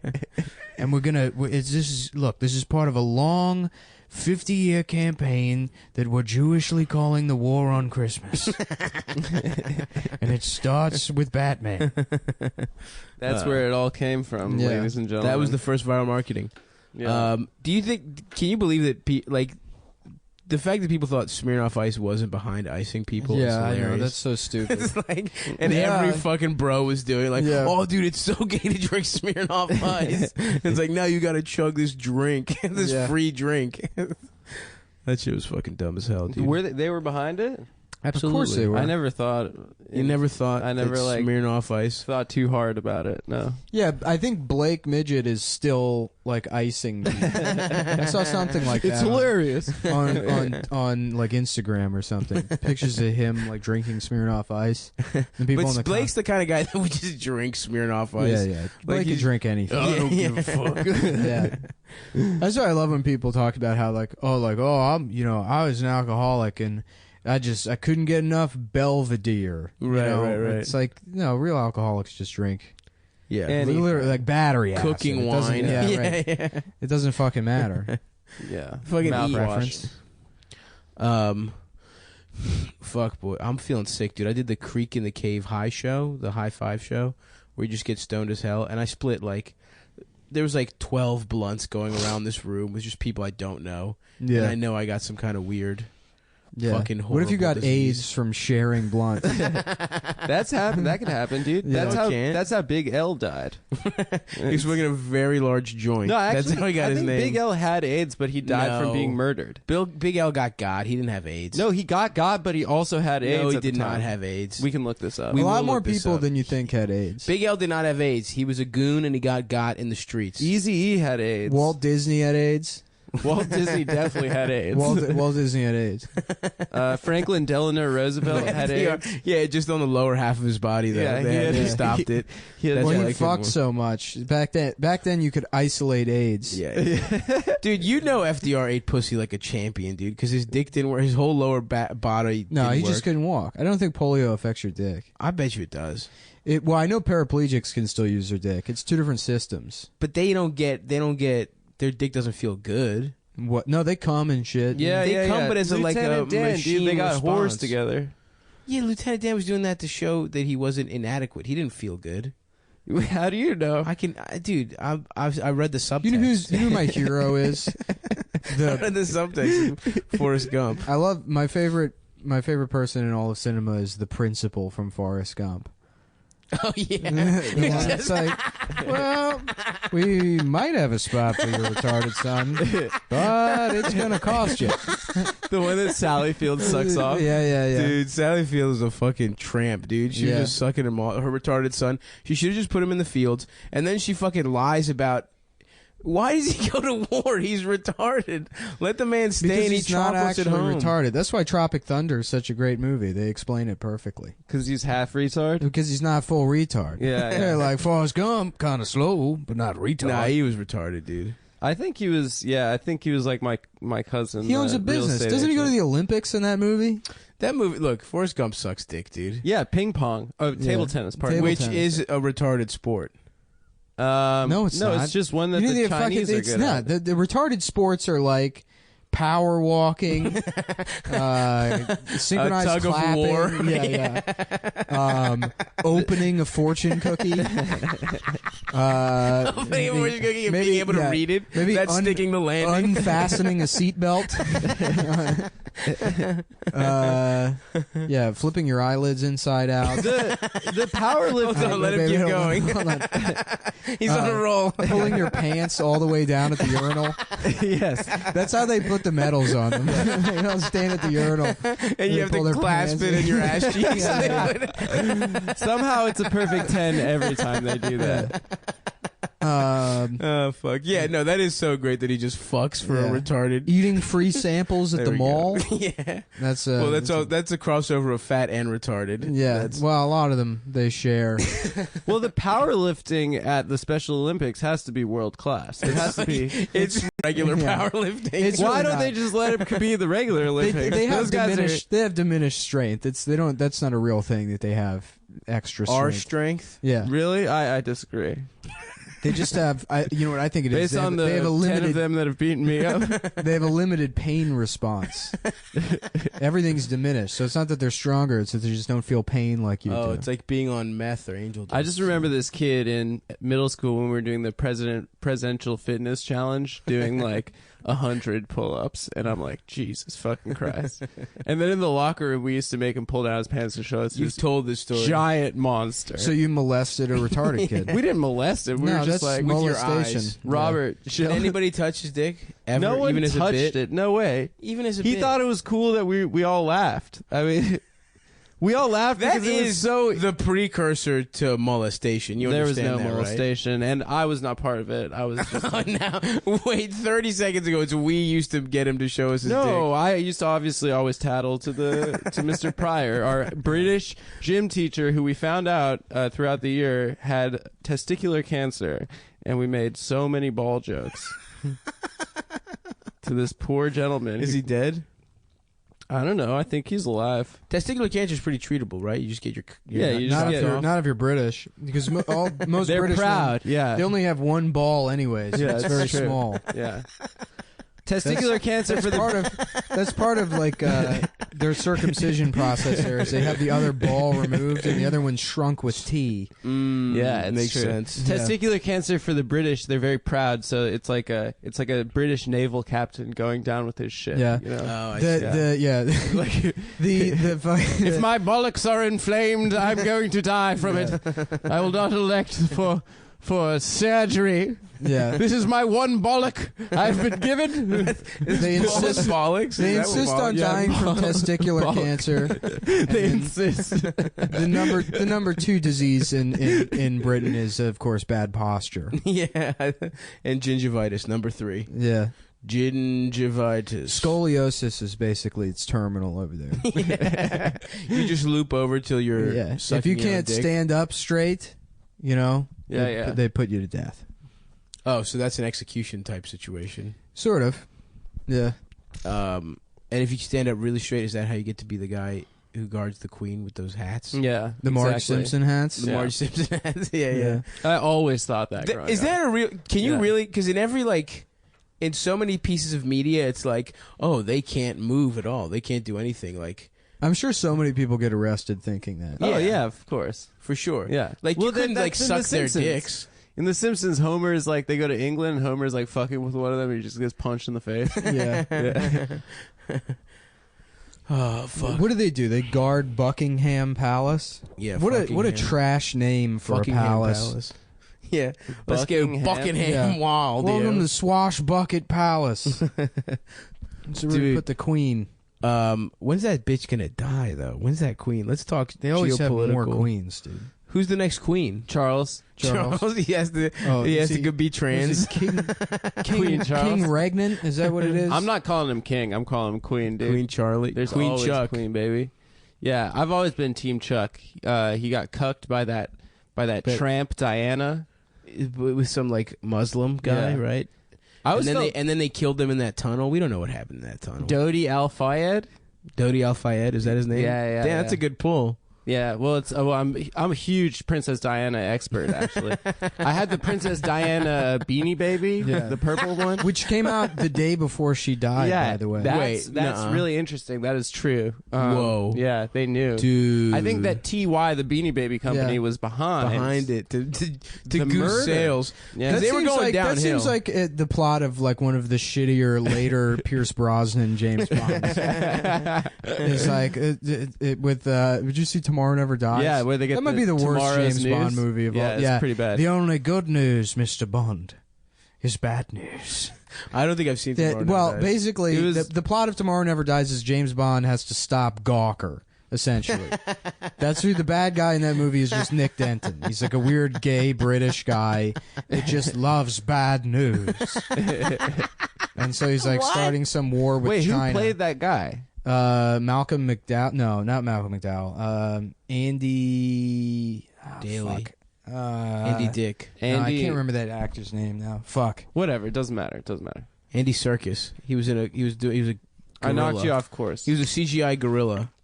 First of Yeah. all, fuck Andy Serkis. What are you talking about? He's the That best shit actor in Hollywood. Sucks dick, dude. Anyone can do that shit. Oh, the fucking walk around on all fours and look sad. Jonathan Pryce. Jonathan Pryce. Yeah. How do you feel about Andy Serkis? He sucks dick, right? I think he's the best actor in Hollywood. They put small little bubbles. that shit sucks. They put my the dick, small dude. motion bubbles Any on his asshole face, can do that. so they get all his facial acting. That shit is like PlayStation level facial acting. I don't know, dude. I think that I could do that so easily. Oh, I'm sad. Golem sad. There you go, dude. That's He was $100 good in the million. apes. Did you see the apes? The ape. He just scowled. He's a fucking monkey. That shit is not hard to do. Whoa! You know, I Back think on that- Anthony you know, Cumia. I think Yeah, is, the best actor is the guy inside R2D2. Yeah, that is way more impressive than jumping around in a fucking scuba Why? Because suit he was really sweaty and in there? frowning and yes, because it's hot. That's harder. That's way harder than fucking just being. What a was he fucking- doing inside R2D2? Is R2D2 in the Jacking new off. Star Wars movie? No.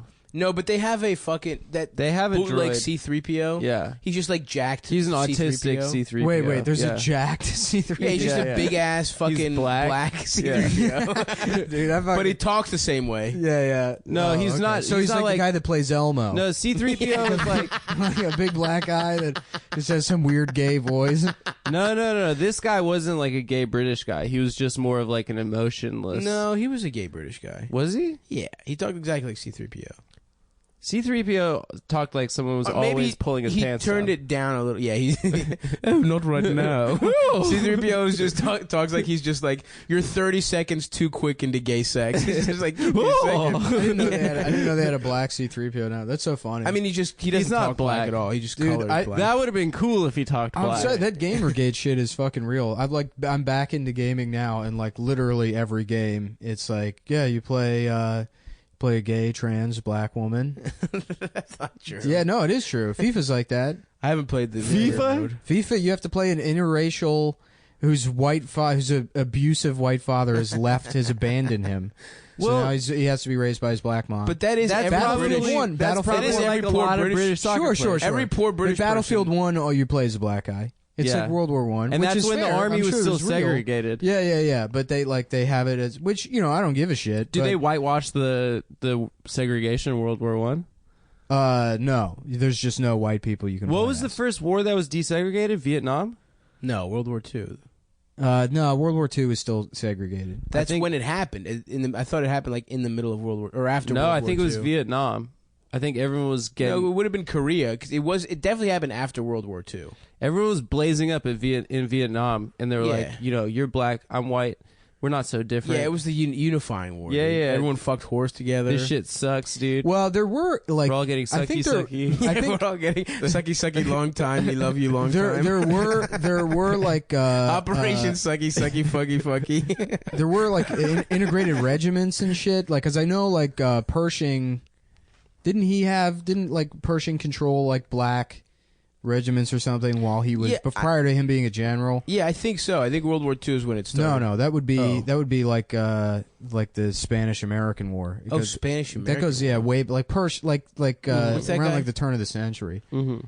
Well, I'm sure. Yeah, obviously they always used fucking black people to fight. Like they just Yeah. whenever they could, they would use black Yeah, people yeah, to of do course. uncool shit. That's what America's history is. It's just Yeah. like shit we don't want to do.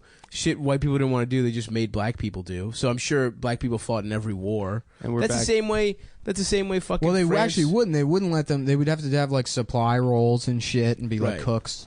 Yeah, I mean, but they would make them do shit in every war, Yeah. right? Were there black combat Oh yeah, Glory. Never mind. I was gonna ask the Civil War, but then obviously I learned the history by watching a brilliant movie with Denzel Washington and Matthew Broderick.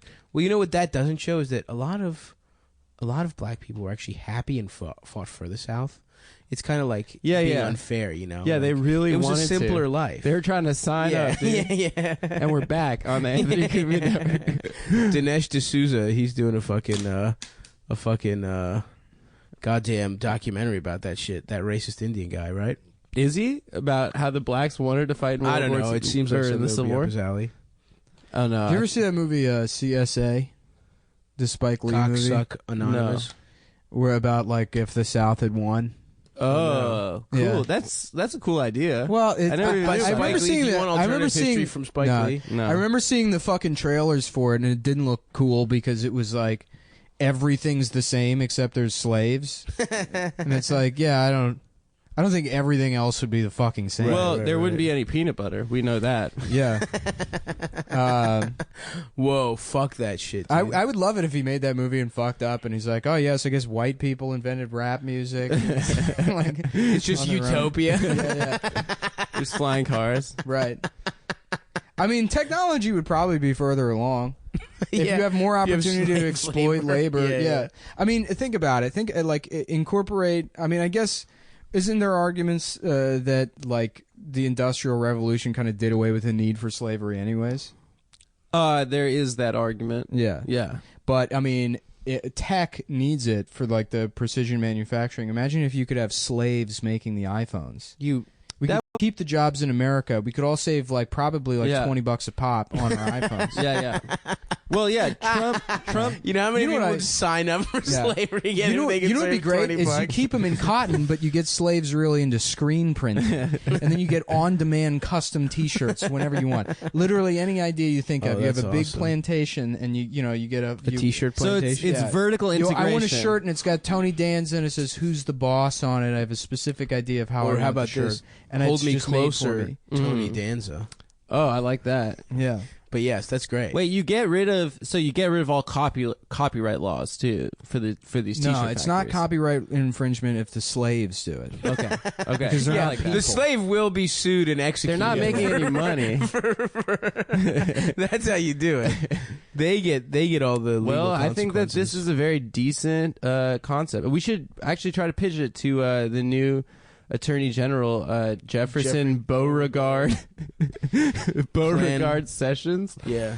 PGT. Is he? Did he get The confirmation's happening today, right? Or I the saw first hearing. I saw there was a tweet that people were making fun of today that said, calling him Jefferson Beauregard Sessions is exactly the same as calling him Barack Hussein Obama. Oh my No, it's God. not. It's a reference to so like a Confederate general. They're not making fun of him for having an ethnic name. It's so fucking funny. retarded. I hate, dude. They're that like, shit listen, sucks. he's bad, but using his full name, Liberals that's are just fucking pussy ass They're the worst. motherfuckers, dude. They're the worst. Let's go after these pieces of shit. They're never gonna win. No, again. the argument against calling him Beauregard is that it's like literally will do nothing. Did you learn nothing from the Trump thing? right. It's because it's weak. You sound Absolutely. like a fucking retard. Exactly. You know? That's the argument. Beauregard. Check out this bumper sticker slogan I'm going to run with for the next fucking 4 years. Right, it's not some kind of idea of decorum. Yeah. Like Republicans give a fuck. They're trying to take everyone's health care away right now.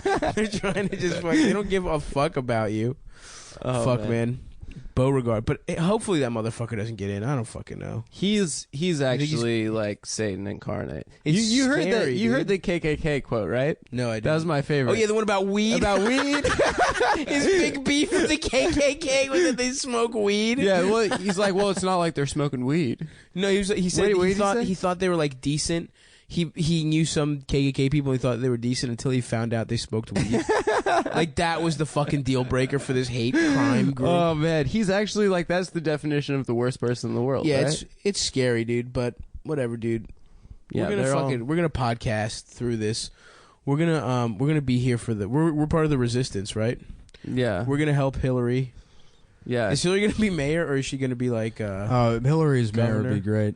Hillary? They dug into that on the last Chapo, so I feel like Oh, did we they? missed the boat on that one. Damn. I would start taking shits on the subway. Yeah. With Tom Myers. Well, I was saying that's who she's gonna Clean it lose. up, bitch. That's who she's gonna lose the election to. Is the guy that takes shits on the subway. Some homeless guy named Dangerous Eddie. she literally. Now I got 2 teeth and I got a shit to take. And if this damn bitch thinks she's gonna keep me out of the mansion, she can suck my cock. Listen, everyone's like, he can't talk about women that way. He's like, you're goddamn right I can. You fucking cunt. I like Dangerous Eddie because he says what's on his mind. Absolutely, dude. You know? You know who I want to see back? When is he the, used is the that rent. knife to threaten that Starbucks barista, when he That brought knife that, made out of squirrel bones, Right. sharpened squirrel bones. when he brought that penknife into that Starbucks and threatened people, it made me feel like, you know, this is a New Yorker that I can relate to. It's true. Nah, dude, I want the rent is too damn high guy back. Yeah. That guy fucking ruled. What's he up to, dude? I don't know. Because you know what? The rent Not is... paying rent, huh? That was Apparently the rents are dropping. that They're was dropping off in New York. Yeah, There was it's a no rent- longer. It's no longer a seller's market. I was told that. But yeah, I think that there was a rent freeze like 2 years ago where they like, I think De Blasio said you're not allowed to raise rents. Blasio, yeah, baby. that'd be cool. If that was his. If that's how he said his name. If he just changed the shit to De Blasio 420, blaze it up. That's why I voted for I'm him. voting for him. Well, he already did. That's not his name. His name isn't De Blasio. What is it? It's like Walter fucking McLean or something. Wait, that's his Malcolm X? He has some. Yeah, he No. he adopted like an Irish or an Italian name because it sounds more New Yorker or some Get bullshit. the fuck out of Yeah, here. his real name isn't fucking De Blasio. What? Yeah, hold on, let me look it up. His real name is Talib Kweli. Yeah. Yeah, what if he's just like the Adam, I can't have you going to the phone while Nick's going to the phone as well, dude. Sorry. Come on, man. I'm What's with you, in I'm with there? you, I'm with What's you. in there? Nothing. You tell me. No, I want to know. What was Nothing, that dude. notification? It buzzed. I looked at it. What was it? It was Yeah, Twitter. Bill De Blasio, born Warren Wilhelm Jr. Wilhelm, yeah. So he's a German? Yeah, he's like a German. Goddamn crowd. Yeah. Oh my God. I don't have a cool De Niro style Italian that fucks black ladies No. as my mayor. Yeah, dude. no, it's some bullshit trick to get people to think he's like, you know, like a Cuomo. Oh, that sucks. I'm changing my name then yeah. to Vito Gabagool. I'm saying I wanted to change my name to Richard Dick Penis Nixon. You gotta have quotations around both. It's a 4-word, all hyphenated name. Yeah. Fuck, man. I gotta change my name, dude. For show business. Dude, we are real New Yorkers now. We've been here for over a year. All of us. Oh, I guess his mom's name is De Blasio. Oh, His what a father was pussy. of German ancestry, and his maternal grandparents were Italian immigrants. Did he grow up with them? His grandfather Giovanni shit. was from the city of Giovanni de Blasio is a great name. Sant'Agata de God, fucking Italy, man. All Guess how many fucking apostrophes are in the name of this fucking town? Four. How many vowels? 1, 2, 3, 4, 5, 6, 7. They love vowels. Yeah. Sant'Agata de Gotti, Benevento. Wapolini,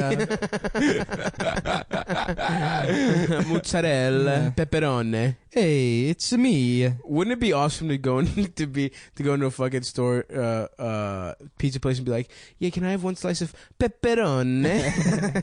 I love it. It's like when Latino newscasters are always like, "Tonight in Miami, there was a they do it with that. Problems facing that Latino community, but they never do it when it's like earlier this morning, an illegal immigrant from Mexico ran over an entire field trip of children while drunk off tequila. They don't do it in those situations. It's always when they open a foundation for battered women or something. Why not do it across the board when they're embracing the other parts of their culture that don't obey, speed limits or... I think that have insurance. Yeah. That'd be a really funny... He was drunk driving. In his El Camino. Illegal immigrante was a drunk driving. The other newscaster's like, what the fuck are you doing? It's like, I'm trashed.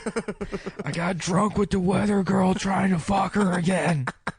That she dude won't on fuck me. That dude on CNN, Rick Sanchez. Do you remember him? From a couple years ago? Yeah. He killed someone. He killed somebody, and then he just cried about it like a fucking 15-year-old girl, and they're like, "It's okay." Yeah, like it turned out that he was drunk at a Dolphins game. Yeah, and then like he hit fucking someone, slammed his truck into somebody, pinned them, killed him, drove home. Drove home. Yeah. What? Yeah, and then like 10 years later, he's on CNN, and then it comes out later that, 10 years ago, he killed someone. Yeah. Wait, so this was post? Yeah. He had a whole career. He worked his way up to major cable news. Did he get fired or anything, or no? Well, he's not around anymore. No, man, if you're rich, you can do whatever the fuck you but want. is he even rich? I mean, he's on TV, which complements being rich. Right. It helps. You really can. I mean, look at Casey Affleck, which, by the way, if you didn't hear the story, he tried to have sex with a woman he was working with on the set of I don't know, some fucking stupid movie. Yeah. And as you know, hitting on a woman is basically the same as rape. I saw a meme that was like, what happened? That's it? That's all that happened? He invited himself into her hotel room, and she was like, leave, and then he did. But that's rape. It's rape to do I saw that. a meme that was like, accusations of rape really destroy a career, and it's like Casey Affleck holding a Golden Globe, Woody Allen holding an Oscar, and it's like, all right, but yeah, he just tried to fuck a girl. Like, I didn't know the Casey. Affleck It's shit. absolute horseshit. The Casey or Affleck one is horseshit. Casey Anthony also horseshit. Yeah. That little girl deserved to die. I agree. And you know what? She was a mom, but she's allowed to have fun too. Hi, I'm Nancy Grace, and if you think your child should be murdered next, please call in. Send us the details. We will find a killer to come and murder your child, and we will cover it for 7 weeks. To rape your baby. Yeah. Things are not going well here at the Nancy Grace Studios, and we've got a new method to make money. We're going to be proactive about it. We are going to murder your toddler in an effort to boost ratings. She loves to say baby. Baby. Yeah. She doesn't say child or infant. She goes baby. They fucked that baby. What happened? She never had kids or anything. Did she get was raped? like a prosecutor or something, right? No, she was a prostitute. Oh, no. She was a prostitute. She was a prostitute for 15 years. Her husband or her fiance got murdered, and then she turned into like the fucking Hulk. That's what happens though. Like fucking John Walsh. From John Walsh. America's The Most best Wanted. thing to ever happen to him was having his son kidnapped and Jesus beheaded. Christ. No, I'm serious. Beheaded? Yeah, he made a whole career off. Wait, this is like American style beheading. America's Most Wanted. Yeah, this isn't like terrorist shit. Yeah. That's because a non-terrorism beheading. Did he get is beheaded? hilarious. Yeah, they found his head in like some body of water. Well, maybe it just fell off. Oh, it was like a get Maybe rid of the kid's got a loose head. You never know. Yeah, you don't know. Sometimes these kids they got loose heads like don't that. know. Like a Lego man. The bodies are so big on some of these kids. Yeah, but Especially no, my wife, she was drinking the entire pregnancy. Now he's Kid's got a famous. huge head. He's famous off his son being murdered. Now I can't imagine the pain of what that's like to go through, but I think I would like to be famous. Maybe I should have a kid and What if we kill hire Adam? someone to What if we murder- kill Adam? Wait, hold on. This is the plot. If you guys kill me, the podcast will probably do great. Yeah. This is the plot to the Come Town movie. Oh, let's hear is it. we all adopt a son and then pay someone to murder him so he can become the three fathers that are famous for having a murdered son. And it's like the producers, except we kill a boy. We're in a polyamorous gay relationship. 3 men. It's perfectly normal. 2017. Do we get away with it? How does it end? Of course we get away We with become it. famous. Yeah, we fuck so many girls afterwards. So the kid is just like that's like the first 15 minutes is we adopt a kid and we kill it, and then the rest is us just fucking and sucking in Hollywood and and shit. buying PlayStations. I love it. Yeah. Let's fucking get a treatment going. What happens in Act 3? They find out we murdered the kid. So, what do we have to do? Then we get a MacArthur Genius Grant. So we lose everything, and then we win the Millennium Prize. We figure out some math problem. And that's how we get $1 million for doing it. Yep. And if we didn't kill that kid, we would never figured out that tough math thing. Yeah. And then we do a boat. We get a boat on international waters. And then we can murder all the kids we want. Murder more kids. Because at that point we're addicted to it. Yeah. And really it's an allegory for fame and cocaine. Mm-hmm. Children represent cocaine in this. I love it. I still have that Coke we should do. I mean, I'm feeling sick now, but Yeah. sometime soon. This I weekend. don't know, I next gotta take it weekend. easy. It's been making... I don't like it. Yeah, I just want You to guys game are Coke now, fiends, dude. I just do I it. am. I just do it to That's party. the fucking problem. I sat and just did like a bag by myself When? a couple weeks ago, and it's like, all right, I cannot do this for another 6 months. I've never done that. Yeah. Jeez, Louis. Well, I mean, that's why I can't do anything. It's Yeah, like, you're... the only reason I was doing blow at all is because I don't particularly like it. And then it was like, I can do this thing that I don't really enjoy because it's too fucking expensive. But it's just been like all over the place lately. Right. And Yeah. I mean, I'll abuse anything. Of course. Literally fucking anything. I'll turn it into a fucking addiction. What's the dumbest addiction you ever had except PlayStation? Power tools? Right, I guess that's so that was clear. definitely really fucking stupid. Mm-hmm. No, it's cool. You're just buying make shit with tools that. for no fucking You reason. can make shit out of cocaine. Shut up. Don't tell him it's cool. Power tools is cool. If It's you're like, stupid to just keep buying fucking tools just in general, just to have laying well, yeah, around. if he doesn't have like a shop and he's not working on stuff he all the lives time. on a fucking He a sleeps on a- 4x6 fucking on a room. piece of plywood. He sleeps on a piece of wood. But you should come make a fucking little shelf in my kitchen, dude. Yeah, I'll do that. I have no problem making a shelf. Yeah, I'm trying to get a blending station in my kitchen. Someone just DM me and ask them to retweet them. Ugh. Don't do that. That's like the one thing. That's poor ass etiquette. Yeah. And it's not like oh, well, I'm worried about my fucking brand or whatever. But people are gonna be like, why are you fucking retweeting this person? Right. well, And is also, it is funny? it good? Is it funny? I don't know. He didn't even show me a specific tweet. He just asked me to retweet them. Is he cute? Do you want to fuck him? No. Would Well, you then trade no. retweets for head? Yes, I would, of course. of course. So I'm open for. But me and Adam I don't have that wouldn't. many followers. I'm worried about the integrity of my. Yeah, that is your your magnum timeline? opus, dude. Yeah. The Mullen like thing that. Oh fuck. Oh fuck, dude. Yeah, it's good. Just sneeze directly on the microphones that aren't fixed to any one of us. We all No, share he's not them. sick. He's not sick though. I'm not Yeah. that sick. I'm a little sick. You really, I mean, you just couldn't move the mic away to. I did. I went like. He No, did it you- on his hand. You sneezed It was directly mostly on on the his hand. fucking I microphone. did it on my hand.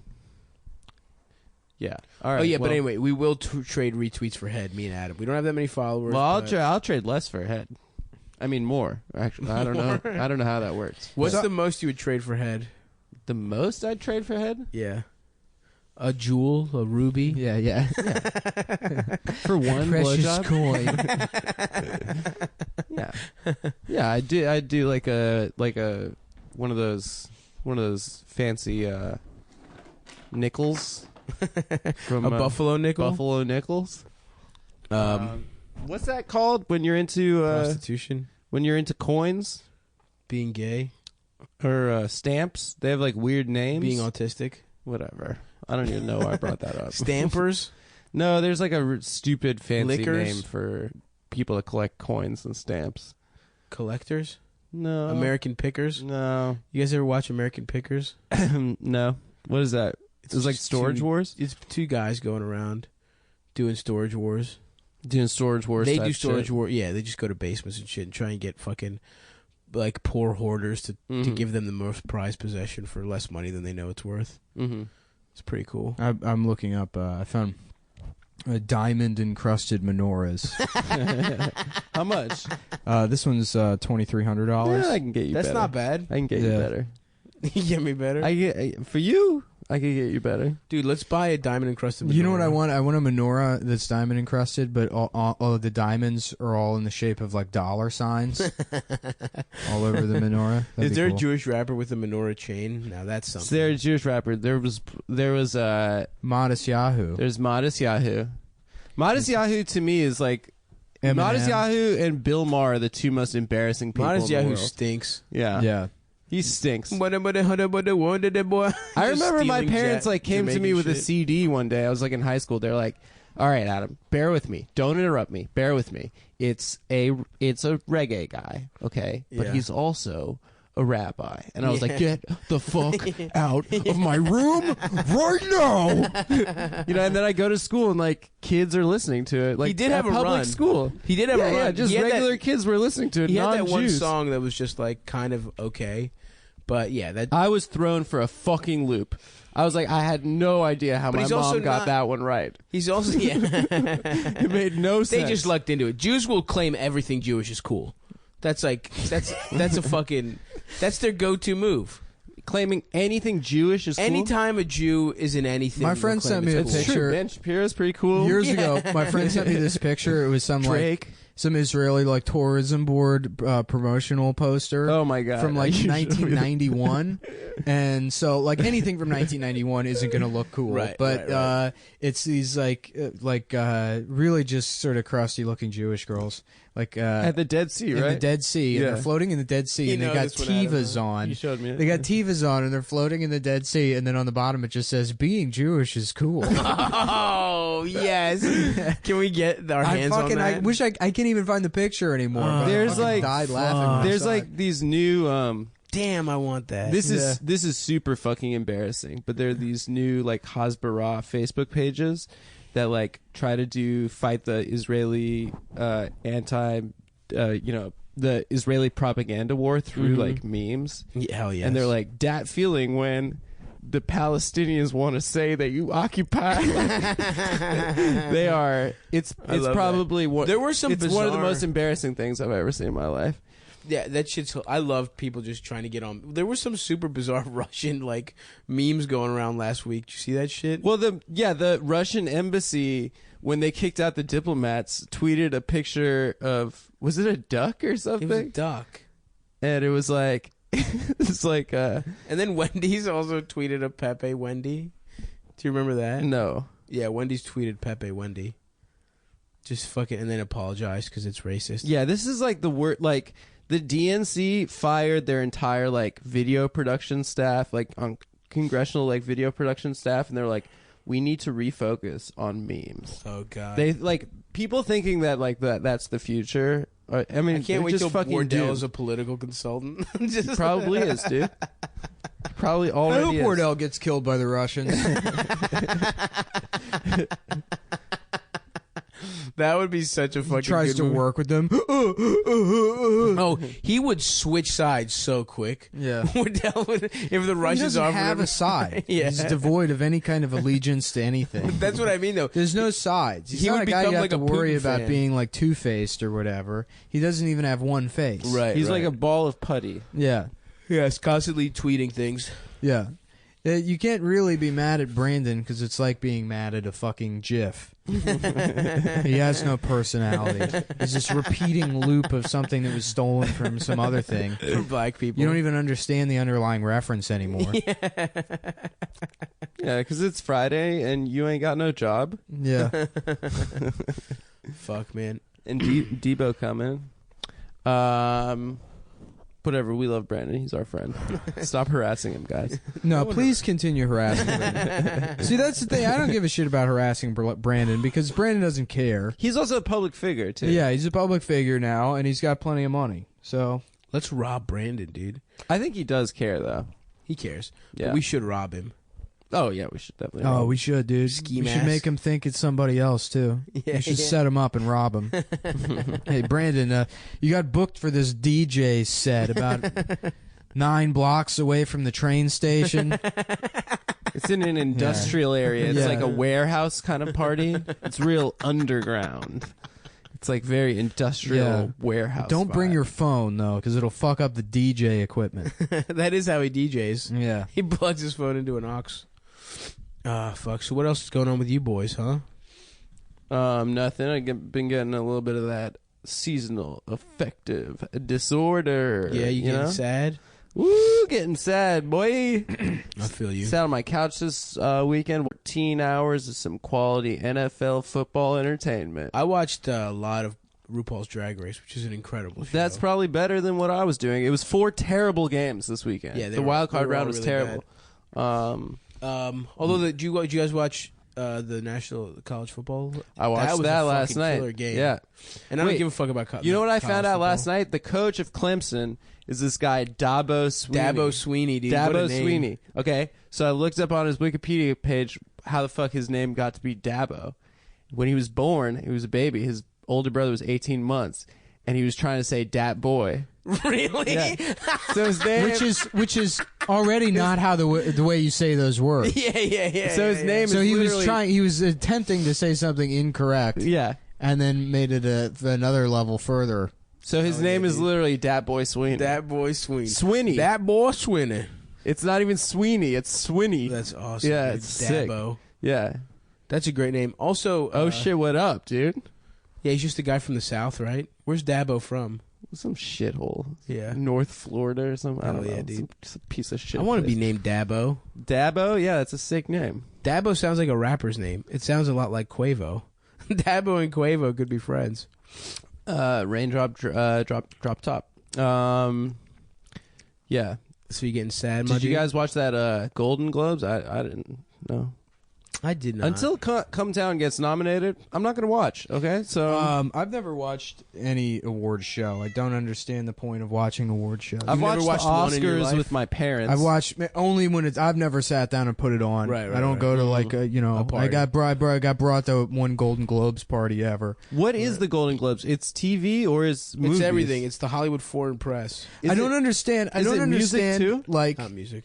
the like why I would Musicals. sit there and watch actors do the one thing that makes me fucking like completely hate actors, like the part of their personality that I'm trying to ignore when Like I'm watching not a the movie. acting part. Not the acting part. The thing Right. that they're the absolute worst at, which is fucking humility. Humility. Yeah. Why would you do that? Yeah. No, it's crazy. Yo, yeah. Well, We'll just see some titties in ball gowns. yes, Queen Meryl Streep came horde at our president.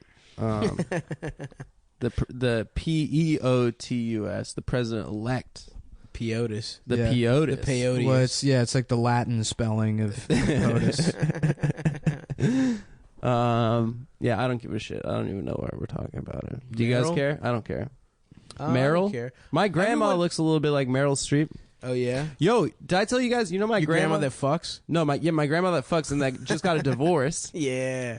All right, this is What did, wild. hold on, just stop jumping around. What did Meryl Streep say? She said that Trump is like abused that handicapped guy, and then she made some.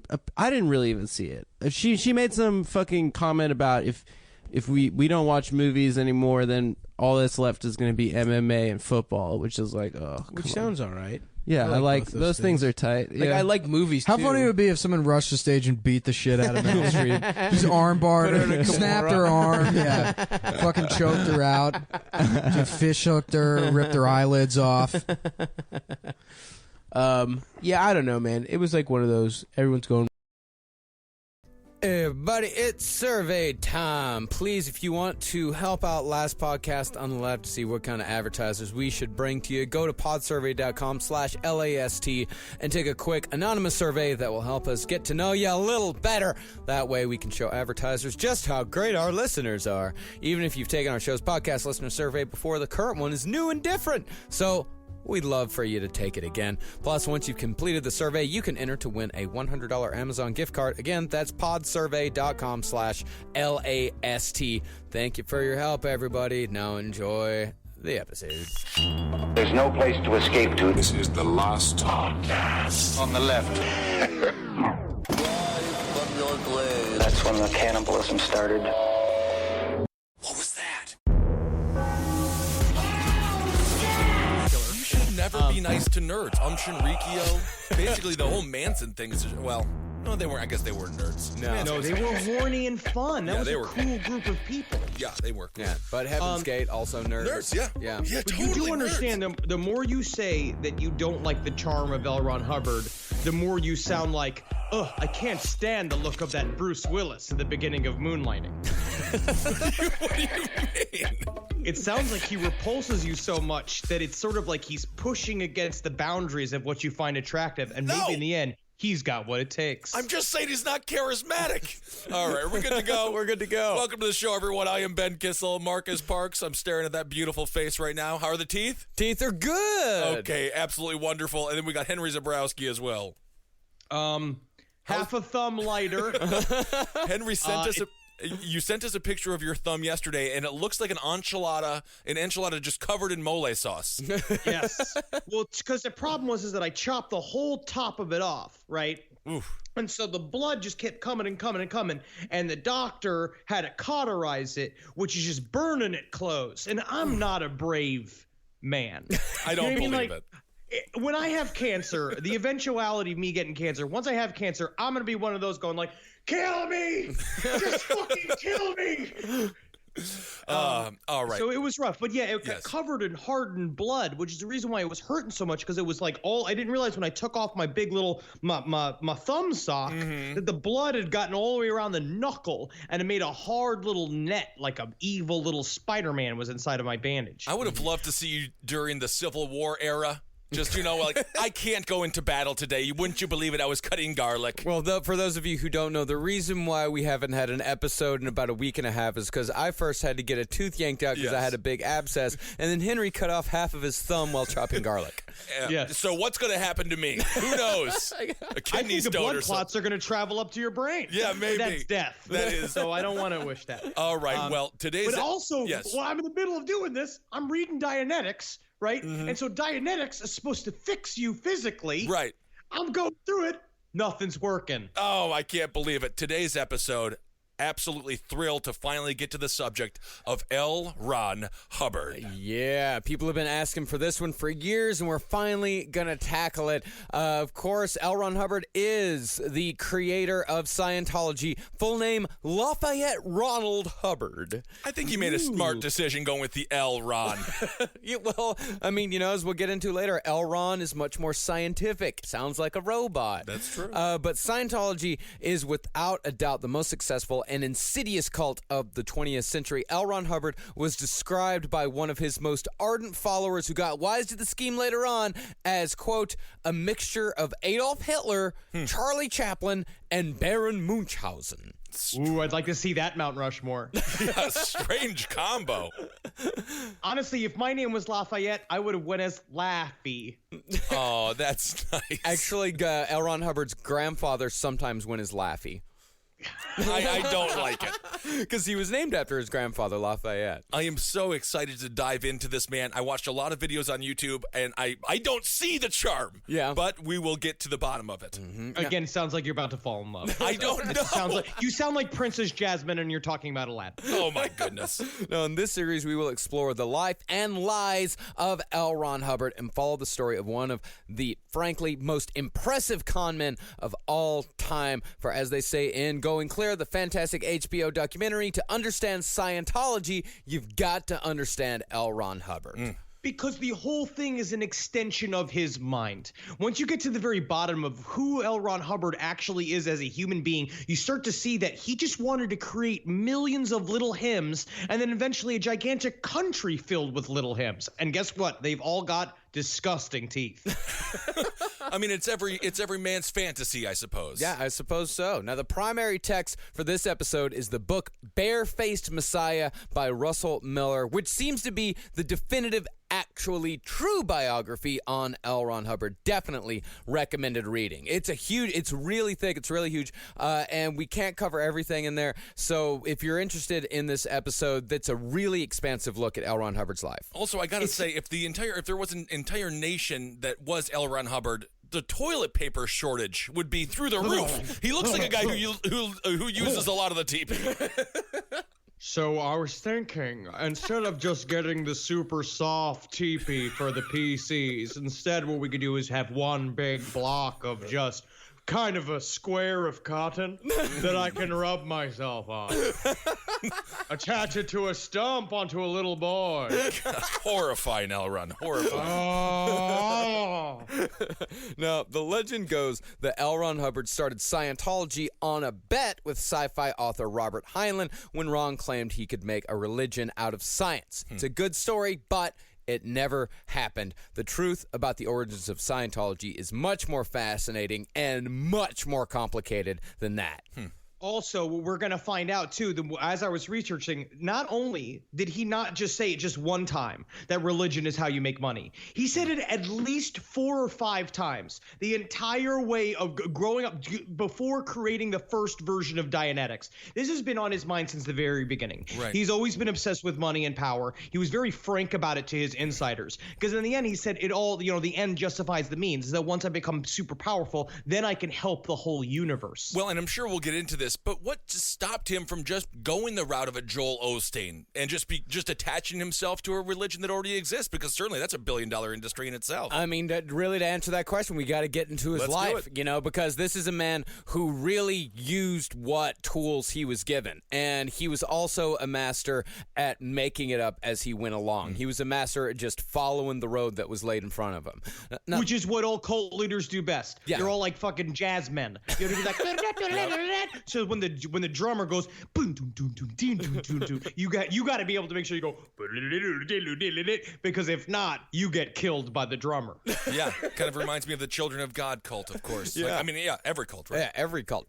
Now, the first thing you've got to know about Lafayette is that he's a fantastic liar and an even better storyteller. And in fact, he told so many lies over the course of his life that we cannot cover them all. His lies about just his own life, not even counting Scientology, could be an entire episode just in itself. Now, the ironic thing, though, is that Hubbard's life was actually fairly interesting, even without the embellishment. It just wasn't Messiah level interesting. At most, like, the best reaction he could hope to get after telling it would just be, cool. I mean, does that stem from an insecurity in your own reality? Absolutely. Yeah, that's the whole idea, is that you see he had a very intense superiority complex since he was a little kid. He started lying to himself within his journals. He would write about adventures and shit that he was doing, lying to himself from a very early age, which is actually a weird primitive form of chaos magic, which we'll get into later on as well.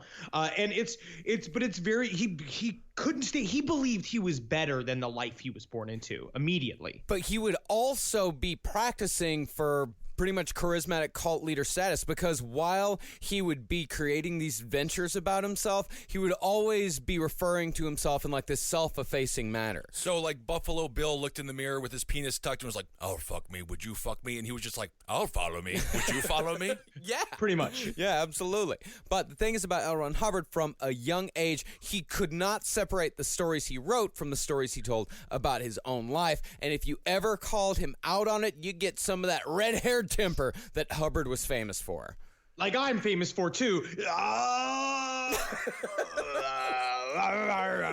Henry, you're gushing blood out of your thumb right now. I'm mad about it.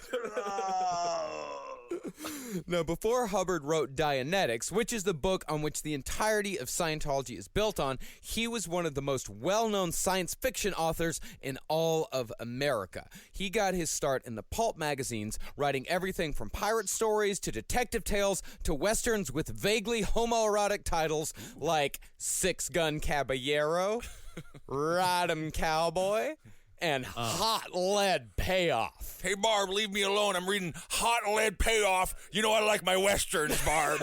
Leave me alone. Barry, just for a second, could you put some pants on, maybe conceal the erection? The mayor's coming over for an inspection of the backyard. Well, Barb, if you want another child, sit on it really quick. This is my favorite page. Sit on it really quick. And all that is in addition to his first novel, Buckskin Brigades. Now, what's interesting, too, is that during this time period, so he got married really fast. He had a fun little childhood, but he was also traveling back and forth from New York and where the sci-fi community was back home to California to his wife, and disappearing more and more, just hanging out with these nerds. But he was lying about how much money he had. He would go to New York, tell them all these stories about how successful his books and his stories have become. Meanwhile, he would go to homeless shelters and pose as a homeless person getting feet. And so they said when he sold Buckskin Brigades, they owed so much money to the grocers that they had cut them completely off. And so finally he had all of this money. He was supposed to come home. He could finally get out of debt to all the various weird local businesses that gave him a tab for some reason. And then he shows up. His wife was immediately like, "Oh, it's amazing.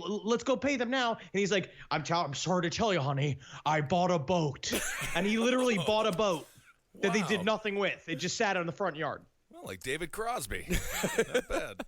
Now, eventually, L. Ron would move on to science fiction, and in 1937, Ron began work on a book called Excalibur, which 12 years later would become Dianetics. And Excalibur was described as, quote, a summation of a life based on his analysis of the state of mankind.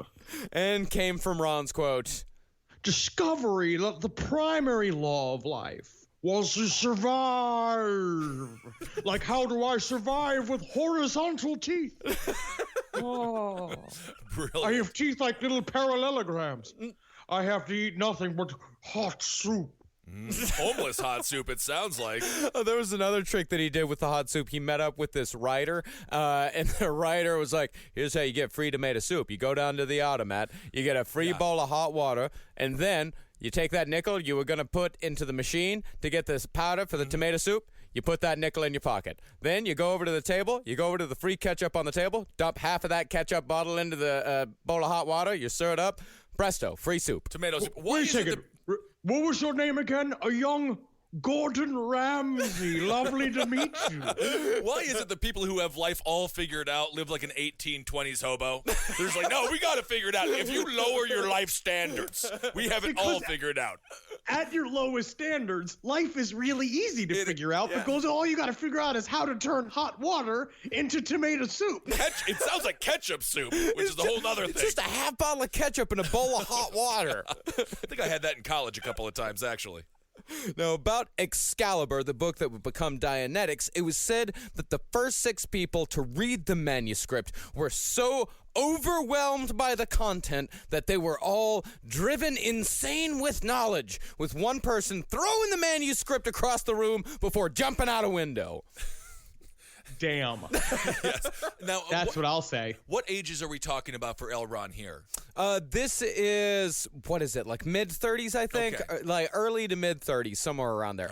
Around our age, actually. Okay. I will say this. When I read 50 Shades of Grey for the first time, I shoved a spatula up my ass. But that was just because I was looking for a thrill. I was bored and lonely in Toronto. 50 Shades of Grey for the first time. How many times have you read it? Good catch, Ben. If you put a number in the title of a book, that's like a bet to me. How many times can I read it? You know what I'm saying? Yes. Also, later on, his personal assistant, Jerry Armstrong, that would be like one of the first big defectors away from Scientology, said that, so all manuscripts of Excalibur, which was debated whether or not even existed, there was 2. And they're all handwritten by L. Ron Hubbard because that's how he wrote everything. And Jerry Armstrong read it. It was the interview with him, and he's like, I read Excalibur, and I didn't go insane. Totally normal. Isn't that how the Hudsucker proxy ended? Didn't he read a book and jump out the window? Oh, it's the beginning. I think that's the beginning? Okay, well, I'm happy I didn't ruin anything for anybody. But, you know, for L. Ron Hubbard, for his writing to have such extraordinary power, for it to have the power to literally drive men insane because it was too good, Ron himself needed to have led an extraordinary life, bordering on godlike. People had to believe he had the experience necessary to hold such power, and lo, a mountain of bullshit was built. Even just calling it a mountain of bullshit is not enough.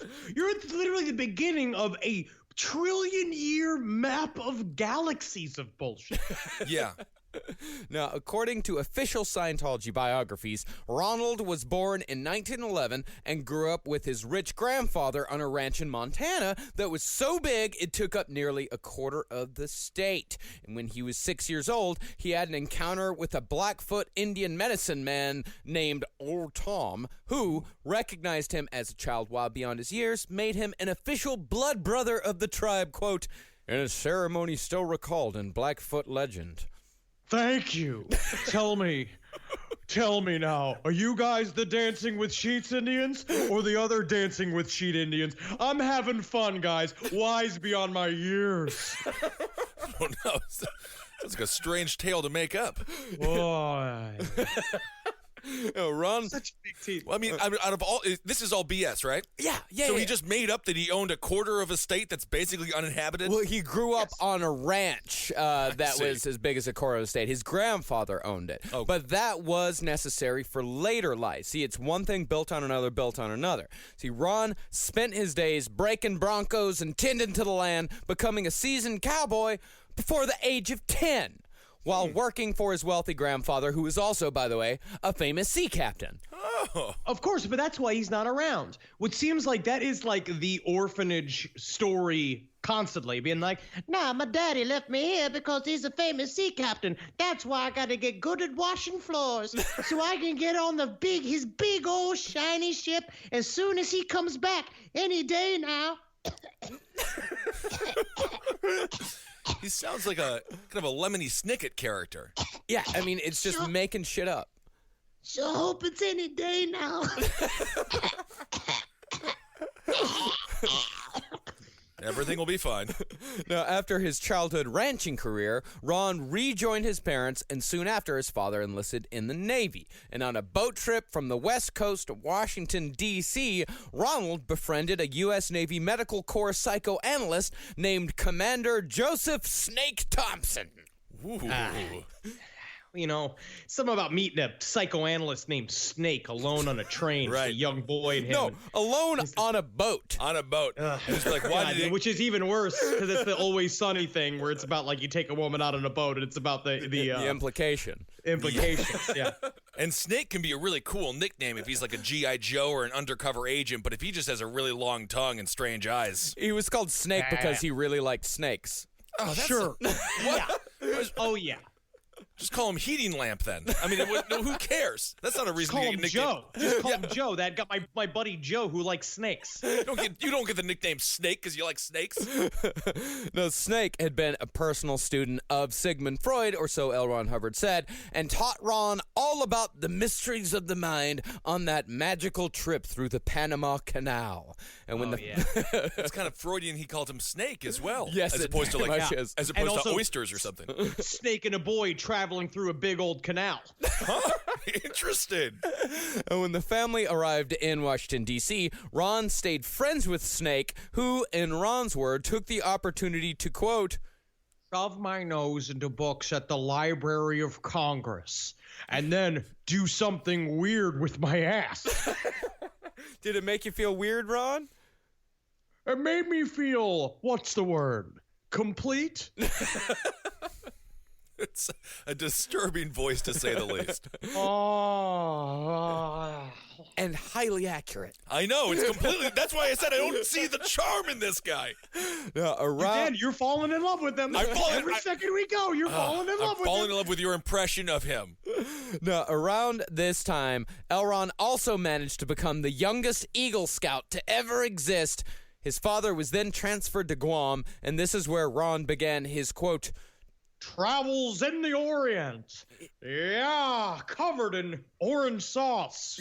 Isn't it funny to say? It sounds like the imagination of the old man from the movie Up.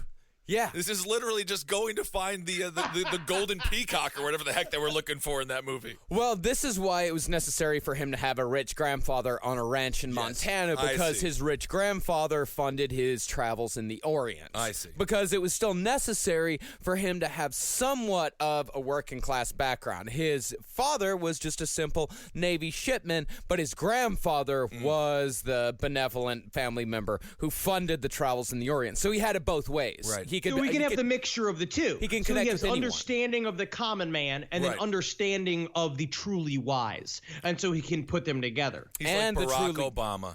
And the truly wealthy, because then if he had that, oh yes, my grandfather was also very rich, he has that blue blood connection, which enables him to snake a lot of fucking money out of those people.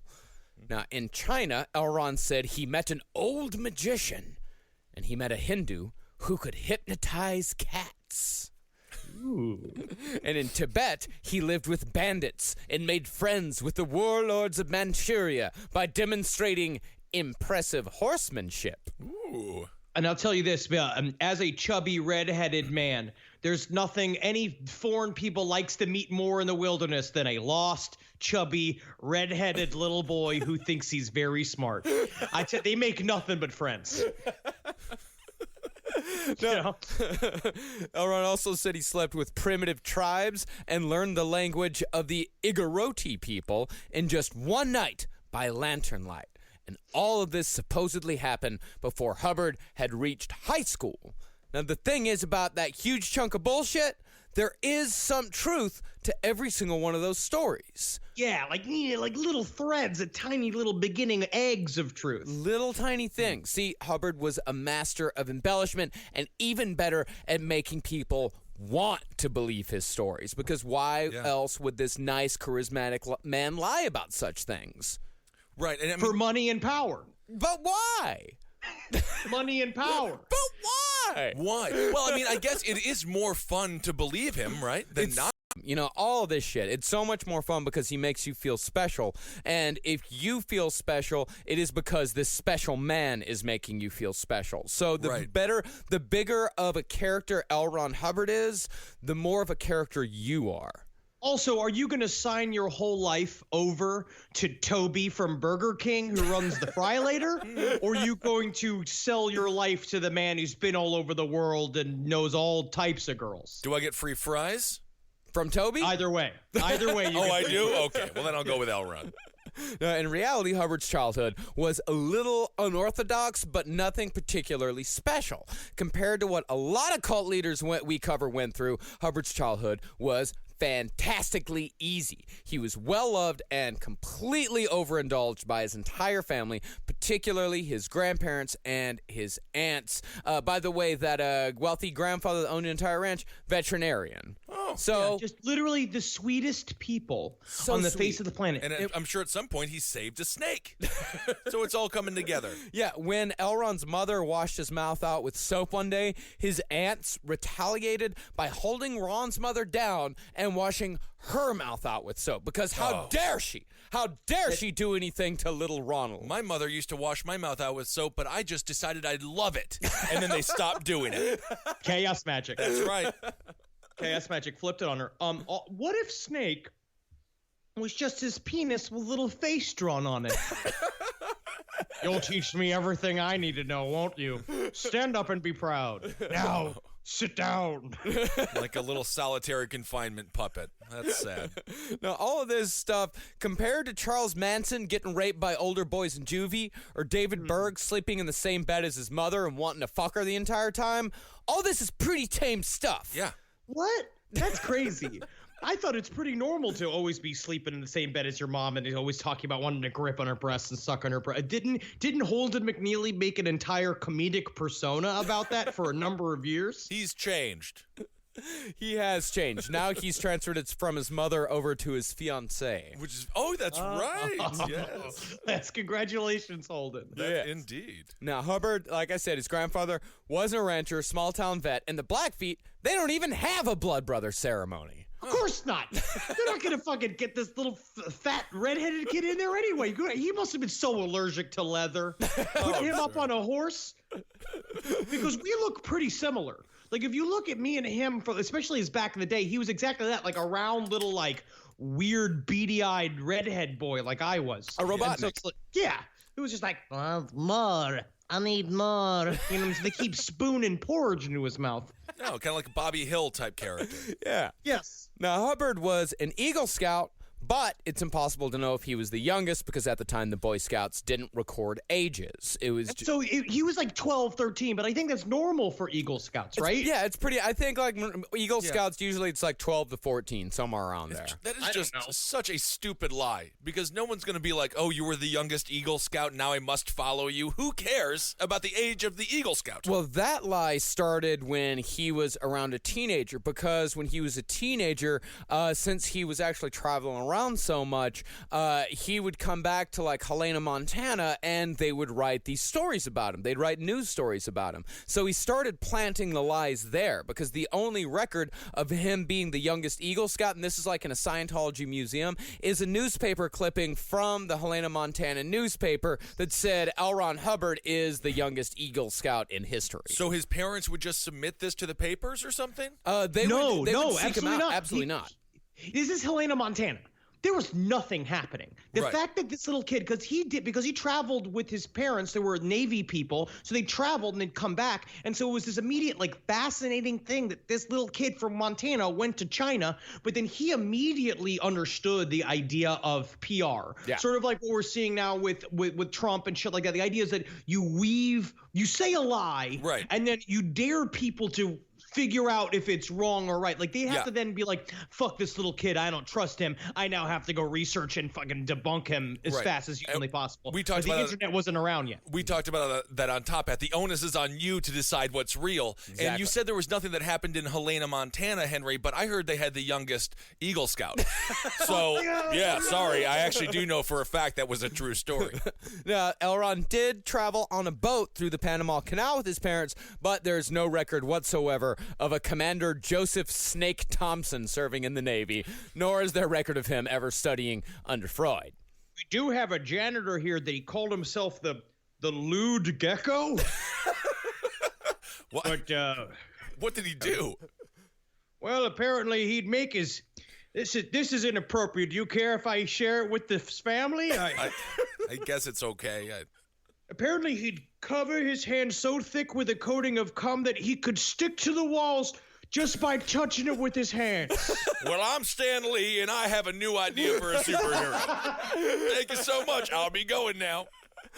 Yeah, Hubbard did do some light traveling through the Orient when his father was stationed in Guam, but his personal journal tells a different story other than warlords and magicians. He hated the Chinese, saying, quote, "They smell of all the baths they didn't take." It is a funny joke.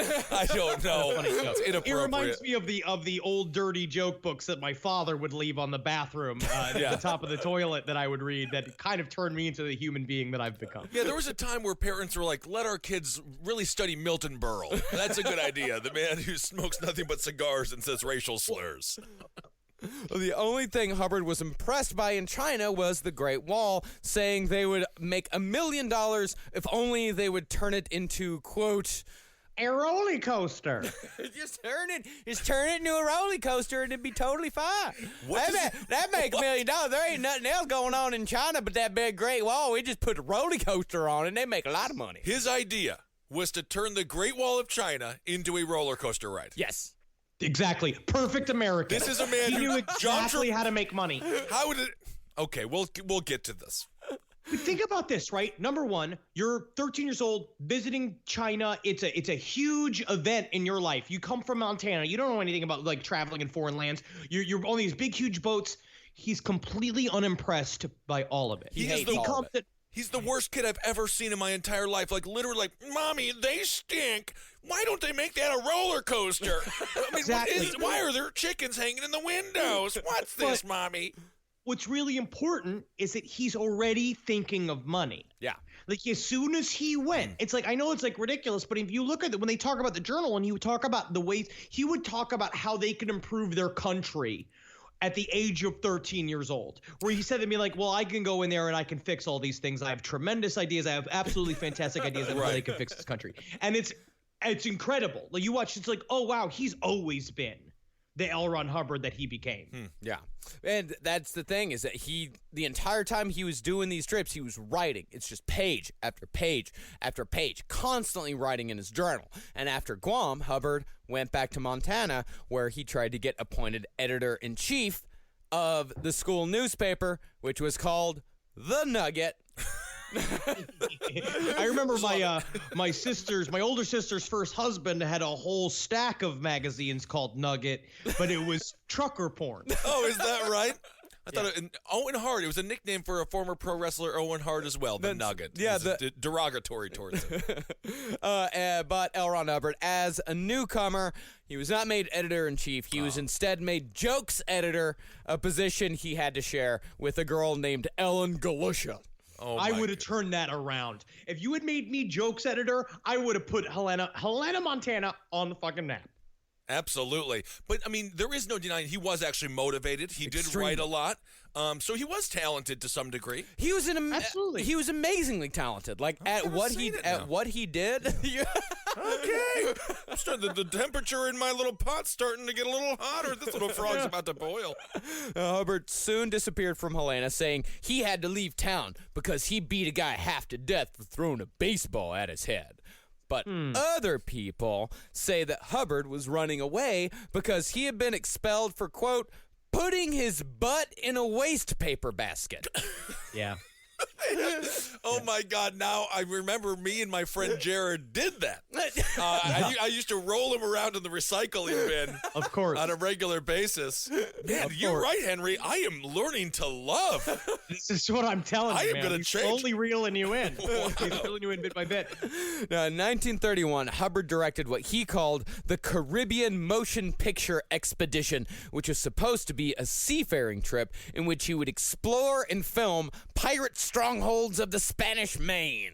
And then it started with a big fantastic pitch, and then he's like, but we'll also get scientific little bits. It's like, we'll travel on a thing, we'll collect plants and rocks, and it's this whole, it was all a validation in order to get all of his kids and friends on a boat, and they would roll down to the Caribbean, which sounds like a great idea. It does. Yeah, I mean, what they were going to do, they were going to get like 50, like they were going to rent like a big schooner.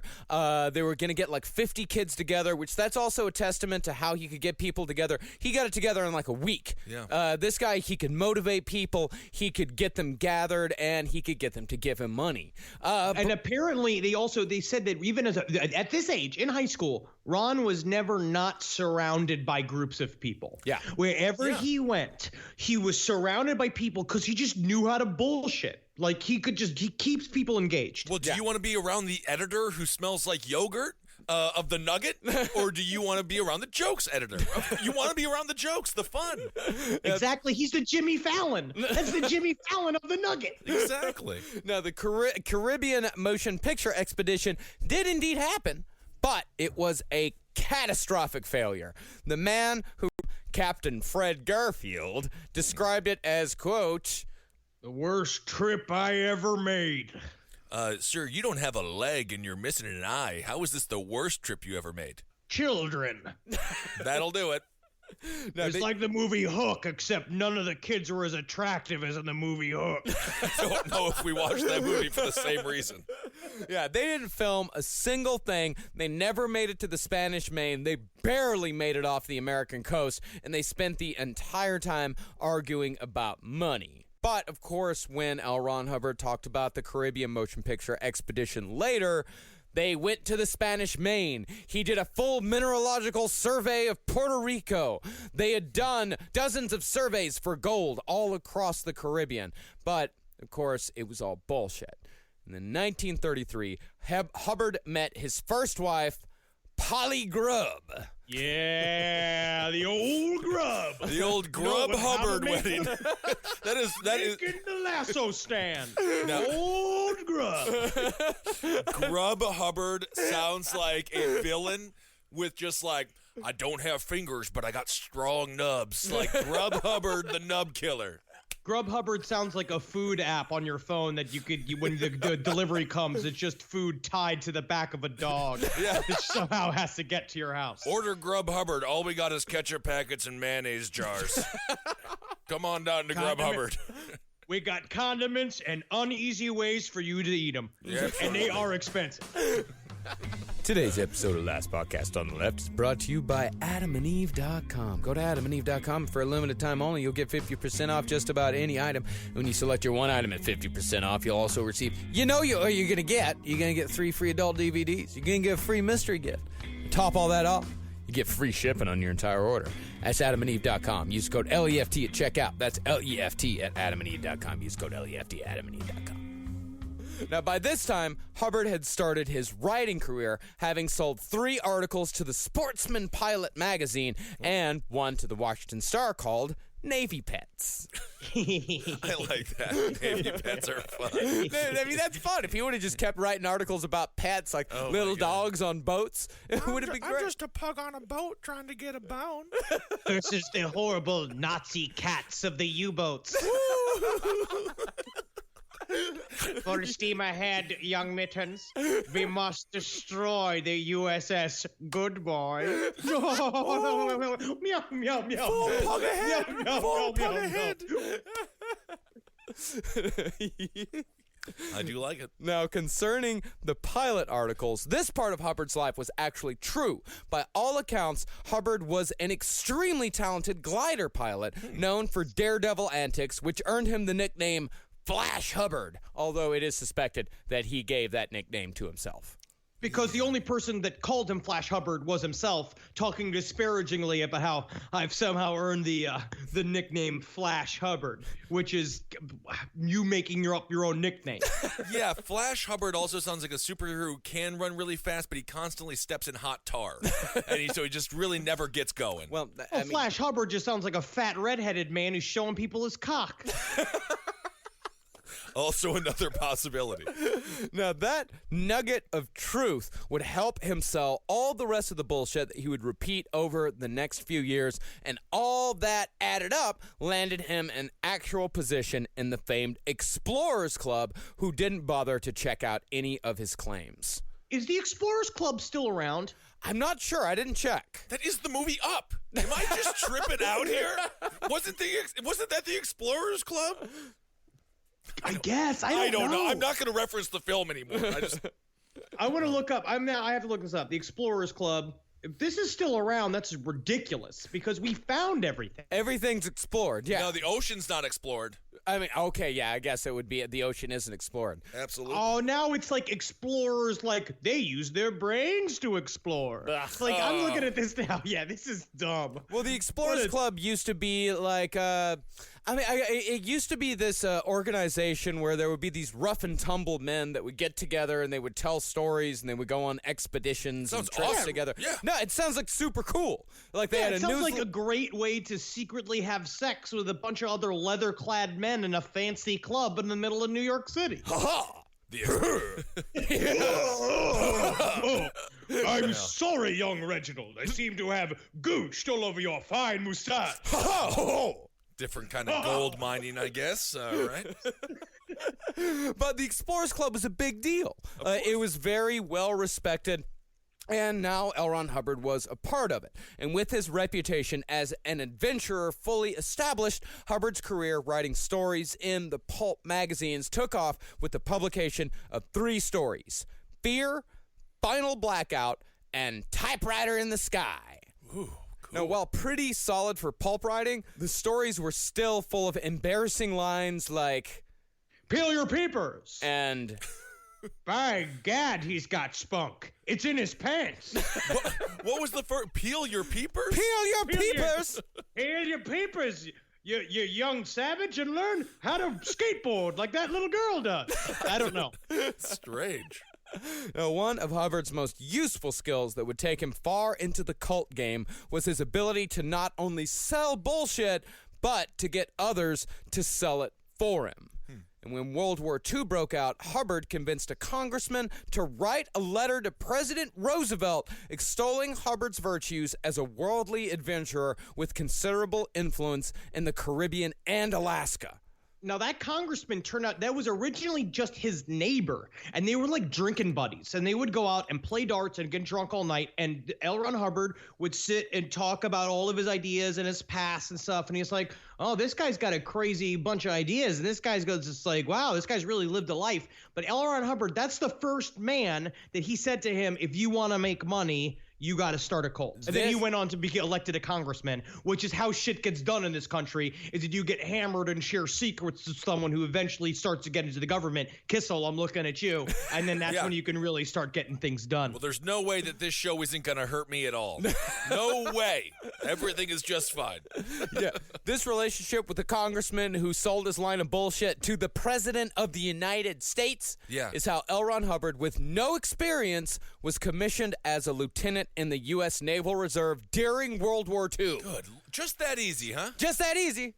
He took bullshit and flipped it into becoming an officer in the Navy. And that's like, we're going to bring this up a lot, but that's like chaos magic in action. That is the idea of generating reality. Right. It's insane. Now, the Scientology story says that Hubbard fought in all 5 theaters in World War II. He received 21 medals and was severely wounded and blinded before miraculously recovering of his own volition after his family and friends had abandoned him. By contrast to that claim, this is what one of his superiors said about him in 1942. This officer is not satisfactory for independent duty assignment. He is garrulous and tries to give impressions of his importance. He also seems to think he has unusual ability in most lines. So, he's now going to be working with old Lewd Gecko. Wow. Now, this review landed Hubbard in a desk job, but it wouldn't be long before he was able to bullshit his way into gaining command of a small submarine hunter off the west coast of the United States. Not in Germany, not in Japan, near San Francisco. Ooh, that's a fun army. But that's like what my dad did. My dad did the same thing, but they had fun with it. Like my dad was stationed in a submarine in the Gulf of Mexico, and they're during Vietnam, and the goal was to just watch Cuba.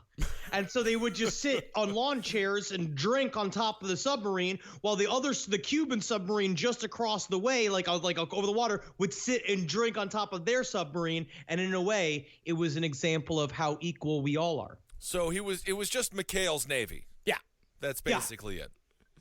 Now, that opportunity with being a lieutenant and him being assigned to this small submarine hunter, Hubbard would fuck that up spectacularly. On May 18th, 1943, and this story is true, Hubbard caught sight of something on his ship's radar, which he immediately assumed to be a Japanese sub parking itself in a busy shipping lane. Now, remember, there were a lot of stories of Japanese subs slowly sneaking up on America. And there were actually a couple of examples. There was a Japanese sub, I guess, was fired at like a couple of years before, like right after Pearl Harbor. There was a little buzz of a Japanese submarine. So, like, he's kind of like, okay, maybe my bullshit's starting to come true. Mm-hmm. Maybe I can really command this submarine and make something happen here. Yep. Now, over the course of 2 days, Hubbard dropped dozens of depth charges into the water in an attempt to sink whatever was down there, ordering refill after refill of ammunition after each attack. He'd drop down 2 dozen, he'd call in to the coast, they'd bring in more ammunition. 2 days that went on. And when someone in charge finally got wind of what was going on, probably because an insane amount of ammunition was being fed to one small sub-hunter near San Francisco, it was revealed that Hubbard had been battling with a well-known magnetic deposit. Oh, well, we have to kill that magnetic deposit. Good Lord, but think about how the cancer the magnets will beat. Yes. But before he could be disciplined for that, he took it further by opening fire on a group of small islands near Tijuana for no apparent reason other than he just wanted to. Well, he said he was taking them out for training. But he did not realize that they literally had crossed the state line. They crossed into Mexico to do it. So essentially it was a An act of war. Yeah. It sounds like he almost started a war on a different front. Yes, and so this is literally a movie. This is McHale's Navy. This is like a bunch of idiots that are shit up. It sounds like a great time. Again, oh my God. The temperature in this pot is boiling. This is what I'm telling you. You fun. love this guy. You're gonna love this guy. But I can see there's just so many opportunities where I could see a guy grabbing his hat, throwing it on the ground, going, God damn it, Hubbard! God, yeah, with your faulty plans and your hijinks and your ragtag group of idiots. Sounds like a great time. And then I'd be like, I'm too tall to be on a submarine. And then L. Ron would be like, well, go outside. And be like, now we're gonna have to call you Stoopy. You gotta stoop. A fitness report described him as, quote, below average and recommended he be placed on a large vessel where he could be properly supervised. After this embarrassment, Ron embarked on a long career of malingering, scamming whatever money he could from Veterans Affairs. It began with an ulcer, then expanded to headaches, then moved on to arthritis and debilitating hemorrhoids. Interesting. Well, yeah, and when you have a desk job, technically hemorrhoids are the worst injury you can have. they really are. It's just debilitating hemorrhoids. Debilitating hemorrhoids. Yeah. Well, it's because they also grew a mouth and they were like, I don't believe in you. You can't succeed. Yeah, like an alien that pops out of Sigourney Weaver's chest. Now, one real ailment he had concerned his eyes. He told friends that he had been the recipient of a flash burn evading capture on the Japanese Isles in hostile territory, which is why he had to wear sunglasses at all times. But in reality, it was nothing more than conjunctivitis, a.k.a. pink eye. Which essentially just means he wiped his ass and didn't wash his hands. Right. Not nearly as fun as a combat injury. Yeah, and by the way, he got 3 medals, not 21, and 2 of those medals were essentially participation awards. Well, yes, and he got one for being a part of, he was just in the Navy when we won the war. Yeah, VJ That's like Day. how you just get those medals. And then you'll see, what I like to see here is that it's the beginning of this scam, right, where he's trying to do the injury lawyer scam.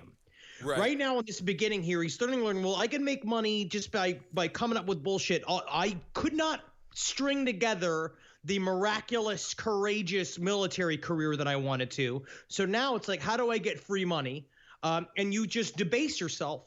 You just allow yourself to say all of these things are wrong with you in order to make money and not worry about embarrassing yourself. You just got to lay it all out and just be a professional victim. Yeah, and he did that for years. And eventually... He really was a veteran. Yeah, I mean, he really was a veteran, but there were many other veterans who were much more deserving. I will say the most noble thing that my dad has ever done is the fact that he won't take veteran benefits because he didn't actually shoot anybody in Vietnam. He was just like literally be like, I was in no danger in Vietnam. Yeah, I'm sure. As a matter of fact, their alcohol consumption probably led to ammunition being less, available to a ship that actually needed it because the Army was out of money because they spent it all on Coors Light. Now, after the war, Ron leached off the Navy as much as he could, but eventually he returned to his career as a writer. And Ron's career took off in the middle of what some call the golden age of science fiction, with Hubbard releasing work right alongside Isaac Asimov and Robert Heinlein. And not surprisingly, these writers were a pretty tight-knit group, although Asimov absolutely despised Hubbard. But on the other hand, Asimov was a gigantic asshole and hated everybody. Okay. Now, through these writers, Hubbard would vaguely cross paths with another charismatic 20th century con man, the man we mention more than anyone else because he seems to be eventually involved in almost everything we cover, Aleister Crowley. Now, I say they had their paths vaguely crossed because Hubbard's real connection was with one of the most fascinating figures of post-war America, famed rocket scientist and Satanist John Parsons, known to his friends as Jack. This is Jack Parsons is an incredible figure in American history. You guys got to look, read about him, get into his lifestyle because it's absolutely fascinating. He lived it. Well, we're going to go into it now. You remember this? So think about this. He got out of World War II. He has not been home in years. his wife does no clue where he is. He went straight from World War II back to New York to hang out with his nerd buddies. Then all of a sudden, California calls. Now, during the day, Jack Parsons worked at the California Institute of Technology, known the world over as one of America's foremost experts on explosives. But by night, Parsons was a dedicated black magician who was an ardent disciple of Aleister Crowley, who was by that time in his twilight years living as a junkie in various boarding houses. Now, Parsons joined the Ordo Templi Orientis in 1939 and soon became one of its higher-ranking members. From there, he began correspondence with Crowley and always addressed him as most beloved father and always signing off as thy son, John. That would have made you Crowley just so horny. And it's really nice to do something. It's like when you go and read for old people, like in a home. Yeah. It's like nice to do that for somebody like him. I hope that someone does that for me. Yes, depending on the book. Now, Jack's personal room was decked out with a gigantic altar flanked by pyramidal pillars hung with various occult symbols. But like most magicians, Jack was a nerd. And like most nerds, Jack loved science fiction. He would frequently attend meetings of the Los Angeles Science Fantasy Society, which gathered, appropriately enough, in a basement. They don't need all that light. Why would they need the light? It just gets in their skin. The pigment doesn't. They're not so white with the sun. And there, Jack met writer Lou Goldstone, who introduced Jack to none other than L. Ron Hubbard. Now, this was like the oh my love. When they met each other, it was incredible because it's king of the bullshit artists. Meet a dude that, like, you get into black magic essentially to get laid. These guys are all the nerdiest motherfuckers on the face of the planet. They have figured out a way to have sex with goth women. By you do all of this, we're getting power, all of this, and as things become more and more successful within your rituals and in your little community, you start believing it more and more. Elron shows up, who has all the ear of the entire science fiction community. That it's like, because essentially, like, before they became classic writers, Robert Heinlein was a fucking fat, gross little nerd. Right. Where it's like if we didn't start making money doing this, like, I would just be a fat dude screaming on the street. Right. You know? Yes. But you get the you get the validation, but then now you're a sci-fi writer. Well, now so it's you're like they get passed. Now you're interesting. Right. Because that's what all these nerds figure out. They figure out how to be interesting. That's a little tip to all you guys out there. Just figure out how to be interesting. That's all you have to do. Well, even if it's a funny hat. A funny hat will make you interesting, indeed. Now, Parsons and L. Ron Hubbard, they just immediately hit it off. And Parsons, he immediately recognized Hubbard as possessing great magical skill, which honestly he did. If you want to talk about somebody who was able to create their own reality, Hubbard is among the most successful magicians of all time. He's an incredible wizard. Like, honestly, just being able to say shit, we'll give it in the next episode. There's even more of that. So No, unfortunately for Parsons, though, Hubbard hit it off even better with Parsons' girlfriend, Sarah, who very quickly began fucking Hubbard, who had all but forgotten his wife and 2 kids who were living with his parents back in Montana. Hubbard's stealing wives, but doesn't he have grub back at home? He's got grub back at home. He don't give a fuck about grub. Now he wants Sarah. That's ridiculous. No, he wants hot witch woman California Sarah. I don't know how hot was Sarah. Yeah, he doesn't want Polly Grubb back in Montana. Polly Grubb could be beautiful. Yeah, but wasn't Sarah's last name like Northrup or something like that? It doesn't matter. Hot girls always have bad last names. I don't know if she's hot. How do we know she's hot? She's dating this lumpy bastard. Yeah, he is right. Like, Sasha Grey's real last name is like Galushka or something terrible like that. Yeah. She's very hot. You moved into this house. So Parsons lived in this house out in Pasadena, this gigantic sprawling mansion that he would only have the most interesting people he met stay there. And it was this big pantheon of, like, it was free sex, free love. Sarah was this, like, lithe goth girl before goth was goth that was there. You have this L. Ron Hubbard shows up in a suit, red hair, literally very similar looking to me, sees this girl and then somehow hooks her. Now, we say here, like, Jack he's used to the OTO lifestyle, but this makes him pretty upset. Yeah, I mean, because Well, Jack of course, had he to. just lost his gal to a lump.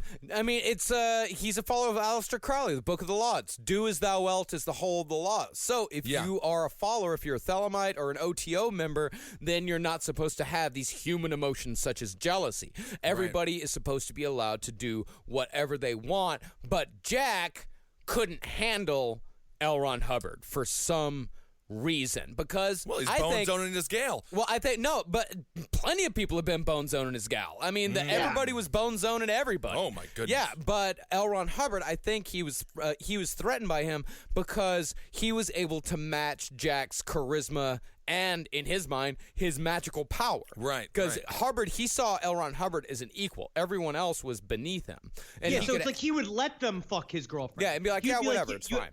He's not. Yeah. They're not gonna. They can fuck whatever.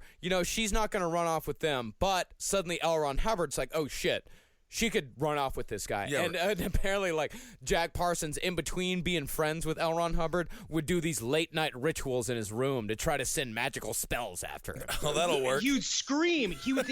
One guest would talk about. They go in the open, and he'd be going like nude, like kneeling down, like all the candles lit around him. Meanwhile, like you got fucking Elrond in the other room, just like yeah. Stop. Call me Spider-Man. Oh, I threw up a little in my own mouth. I shouldn't have had so much soup.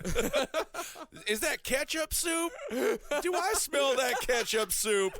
That's good. Oh yeah, Elrond. puke it into my mouth. And then they're fucking. Then he's just like sitting there being like, "Why has Satan forsaken me?" One guy's just screaming along, just doing it all wrong.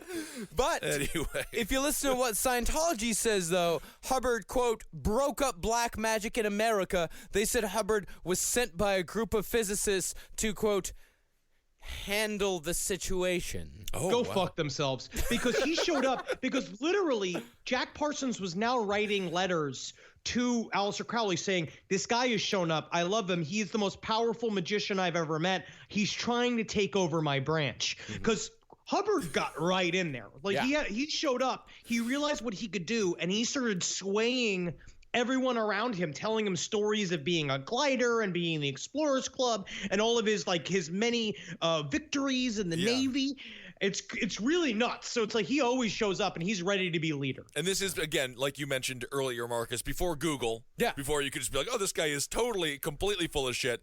This does remind me, I was watching Lock Up Raw, Extended Stay, and there was an inmate who he was cheated. He fell in love with another inmate's wife, and then she married him. Aww. You can imagine how terrible that inmate felt because he lost his wife to another inmate. That is nice. I'm sure he got stabbed to death in the shower not soon after that. No, I was like, how do you lose your wife to another inmate? But it did happen. I mean, Hubbard, as much as he was trying to take over, he was still doing a lot of rituals with Jack Parsons. They were still friends.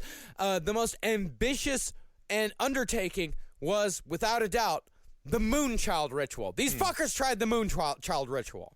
It's pretty amazing because L. Ron Hubbard gets like now he's become officially the scribe of the group, right? Where he writes down, he chronicles all of the rituals. Okay, where Parsons puts them together. But what is this Moonchild ritual? Well, Crowley believed that the greatest thing a magician could do was to usher in the coming of the Antichrist, which Thelemites called the Moonchild. And by the way, that's also a plot point in The Invisibles. Yeah, it's that entire chapter. It's really fun. Moonchild's terrifying in The Invisibles. It's really good. It's like, I think he likes me. Ooh, that's nice. It's fun. I like the Invisibles. It's awesome. I'm back through it again. I'm on number 4 now, and I love it. Fuck yeah. But think about this, right? Because it seemed to be the perfect recipe. You got Jack Parsons believes he's a powerful man of magic. Mm-hmm. This man shows up who apparently is his equal, his rival, and his best friend, because they used to call each other like uncle. They used to have this thing where they were really, really, really close. So there's something about magically, the idea of something that is both so attracting and repellent. He also then looks as L. Ron Hubbard as one of the most powerful magicians he's ever met. And Jack Parsons considers himself a super powerful magician. So he's like, we got the goods. We got the Space Jam team that it's going to take to fucking make the Moonchild happen. That was technically a sports reference.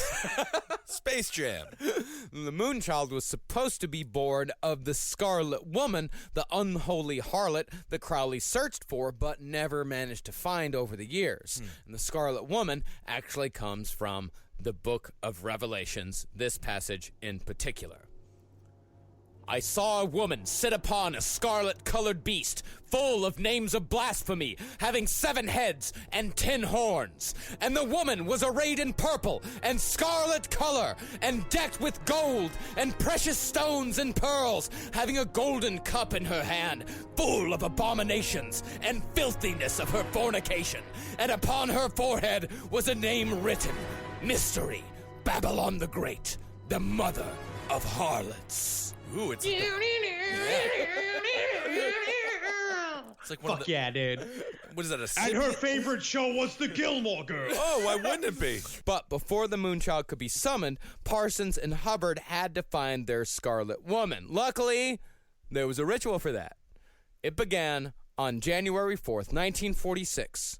At 9:00 p.m., they played Prokofiev's Violin Concerto and went forth into the land of magic.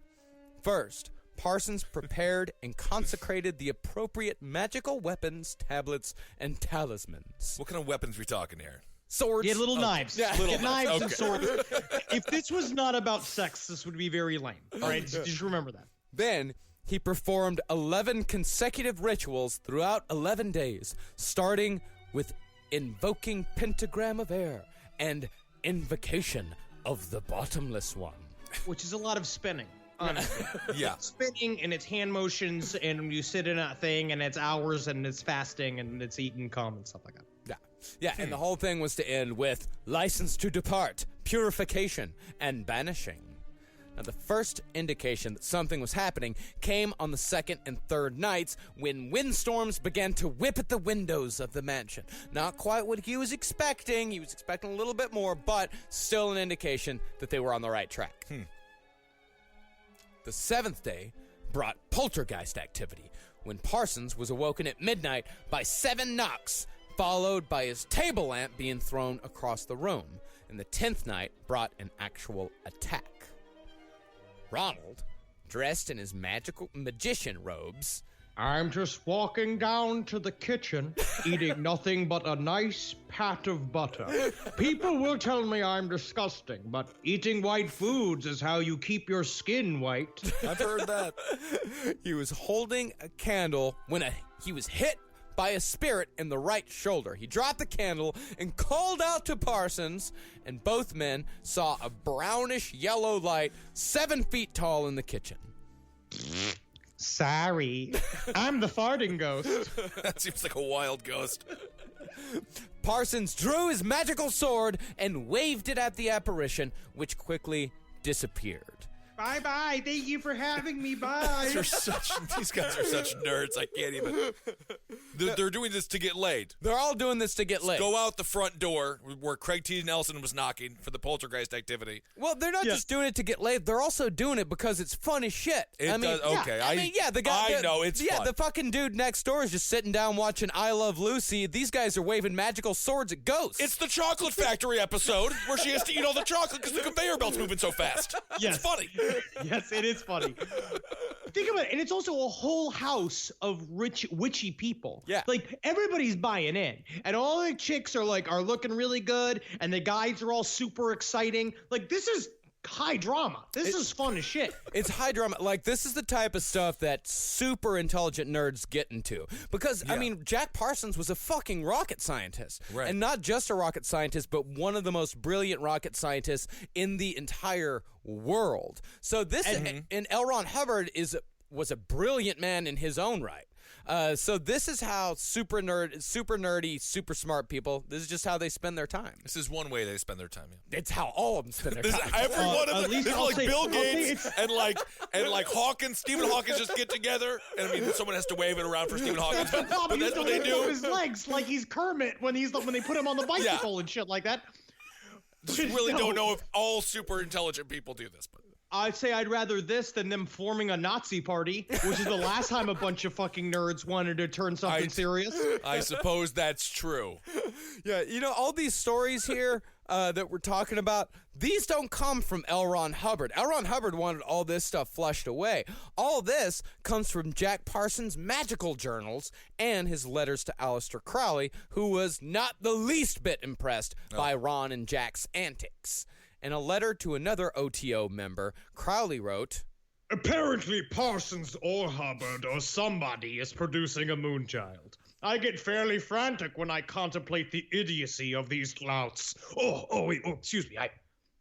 I have a whole birdcage up my ass. Well, let it out. Jeez. How the heck did it get up there? But the funny thing is, the ritual to summon the Scarlet Woman actually worked. 4 days after the end of the ritual, Ron and Jack went out to the desert to relax as, you know, things were getting a little tense at the house because nothing had happened. Sure. They spent 11 days doing goofy bullshit. 4 days went by, nothing happened, but then suddenly Jack said that he was overcome by a sense of relaxation and well-being, turned to Ron and said, "It is done." The toaster strudels? Ooh, I love a toaster strudel. Okay, so it seemed to work. And when they got back to the house, they found a redhead, a Scarlet Woman named Marjorie Cameron waiting for them. Wow. And this is the thing, too, because this house was known to freaks everywhere. Because this is Pasadena. Well, he put out ads in the papers for freaks. Yeah. What year is this? This is a 1947, I think. This is mid to late 40s. There was more redheads around then. There was. Yes, that is true. we're dying out. Yeah, y'all have been bred out pretty hardcore.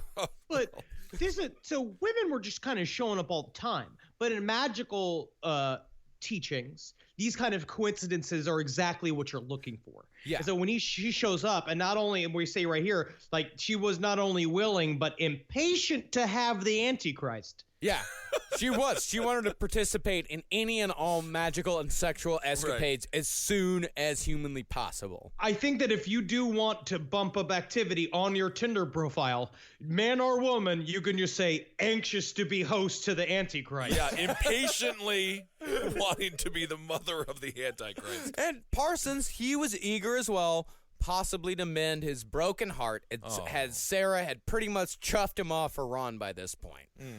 Parsons said he had received instructions from a higher power on how to impregnate the Scarlet Woman with the Moonchild, just as Crowley had received the words that would become his book of law. So tell me. I know, it's you're taking the fun out of it, the spontaneity. You got to go through a whole book and things like that. No, it has to be very serious, Kessel, for this shit to work. Okay. Yeah. This is a very important ritual, you idiot. It just doesn't seem very fun. I just feel like the Antichrist would like to be born out of fun. No, it's serious. Okay, I guess so. So Hubbard, Parsons, and Marjorie, the Scarlet Woman, performed the ritual in February with Rachmaninoff's Isle of the Dead playing in the background. The three of them began chanting. All right, let's do this together. Yeah, all right, ready? Glory unto the Scarlet Woman. Babylon. The mother of abominations. That rideth upon the beast. For she has spilled her blood. I don't know if we're going to make it, guys. I think we're messing up the Antichrist ritual. Oh, God, no. started again. Okay, Jack, let's start back. Let's start again. Take all the chickens just sitting there and be like, I'm getting cold. I'm getting quite cold. Take two. All right. Don't mess it up this time. I'll count us off. We'll go 3, 2, 1, go, okay? Okay. 3, 2, 1. Glory unto the Scarlet Woman. Babylon, the mother of abominations, that rideth upon the beast. For she hath spilt their blood in every corner of the earth. And lo, she hath mingled it in the cup of her whoredom. Great job, guys. Now we only have to do that 16 or 17 more times, and then the Moonchild ritual will be complete. Oh my God, guys. My problem is that I just came. Well, I guess I'm going to have to be wand master now. All right. I thought I was going to get to be scribe this time. We'll wait 45 minutes and try it again, okay? I'm going to go get a mayonnaise sandwich. Now, after the chanting was done, Ron remained at the altar while Parsons, the high priest, inserted his wand, wink, wink, into Marcus, the scarlet. Hey, that's what they said. Okay, all right.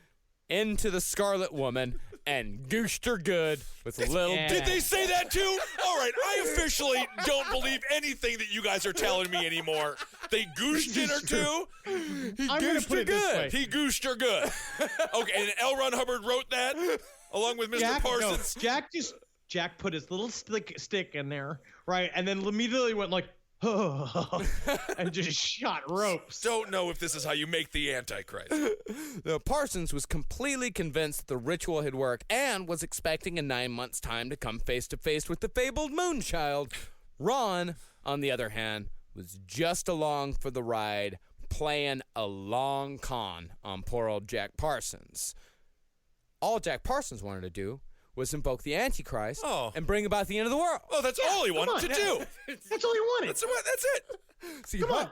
See, Hubbard, though, he had no money and had gotten a reputation in the Parsons house for borrowing cash and never paying it back. Classic. He had also all but stolen Sarah away from Jack, and Jack, wanting to play the good OTO free lover and possibly overcompensating a bit, agreed to enter into a business partnership with Ron and Sarah, flipping yachts. Now, this is the thing that escapes me. This whole time, they are working on creating a ritual to bring about the Antichrist. Yeah. Like, Elron is lying to Jack. Jack's like super serious about this. In the middle, they literally just opened the door to hell. They had a full-on sex ritual with chanting and shit. Right. A couple of days later, Jack's sitting around there, literally knitting like the three-legged thing, like from Addams Family, like waiting for the Antichrist to come. He shows up being like, hey, Jack, great idea. Love making the Antichrist with you. You're great at fucking. Good work with that wand. High five. We got to get into flipping yachts. Why wouldn't we get into flipping yachts? Of course, that's the next step after you make the Antichrist. You go and you flip sea vessels. Parsons was the one with the money, so he only one with any cash. Only one with any How money. did L. Ron? Well, I guess he was charismatic. Hey, man, he was the guy. So he stole this guy's wife. He's taken all of his money. Not his wife, his girlfriend. Yeah. And then. Yeah, he's stolen her away. But that's what I was saying. Like Parsons, he's overcompensating because he is an OTO leader. He's trying to remain in position, so he has to prove that he's okay with Sarah now being with Elron. Right. So he puts up $10,000, and Sarah and Ron, of course, immediately ran off with it over to Miami. He's like literally go buy the boats. Okay. Why would so Elron shows up with all these okay, I found this type of boat and I think this kind of boat we're gonna do these tours and then we'll flip them, blah blah blah. He's like, okay, go buy the boats, just come right back. He's like, I'm already back. It's like I'm back. They don't come back. No kidding. He's like, where are these boats? They come down to Florida. They catches up to them in Miami, where they have these boats out there. He can't find them. There's no record that they bought. They can't find the records of the boat of which one they bought. Finally, Sarah and Ron show up and be like, absolutely, we got to get you your boat. Like, we're going to do this. You can have the boat back. You can do whatever you want with it. Cut to literally him on the harbor, watch them being like, wave and being like, boat's over here. We're going to get in the boat. We're going to bring it around. So boat just takes off. They literally just goes out into the ocean. But that night in his hotel room, Parsons fought back. He donned his magic robes, which he had brought with him to Miami, just in case. Oh, my God. He drew a pentagram on the floor and invoked Bartzabel, spirit of Mars. Did you call it? It's Bartzabel? Bartzabel. Oh, guys, they call me Fartzabel. Can I change my name for Bartzabel? I really feel like, as the spirit of Mars, that we could stop with the pedantic nicknames. Okay, I stop votes. All right, does anybody get mad at you, Notzalazor, because you create different types of knots? No, everyone respects you. I'll call you Schnotzalazor. No, then I won. Now, whether it was a coincidence or not, there was an actual sudden squall that night off the coast, which forced Ron's boat back to port. Parsons was waiting and took the boat back into his custody.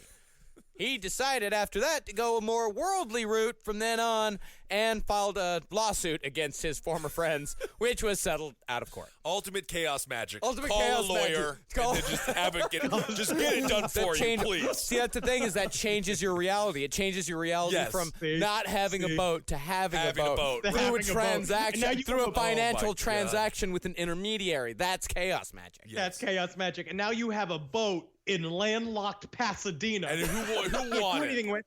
Also, meanwhile, his Scarlet Woman has gotten very attached to him, who is pregnant with a child, sitting there. So Jack Parsons loses his groovy girlfriend, got a boat that he spent $10,000 for. He's hanging out in this house that's falling apart. And then eventually he dies in a nitroglycerin explosion in his garage. But some say that he was murdered through a magical attack because since he was one of the most, he was one of the biggest explosives experts in the entire world, there was no way that he would have mishandled nitroglycerin, something so elementary. Yeah. So it must have been an attack. Well, or he's an idiot who has a boat in a desert.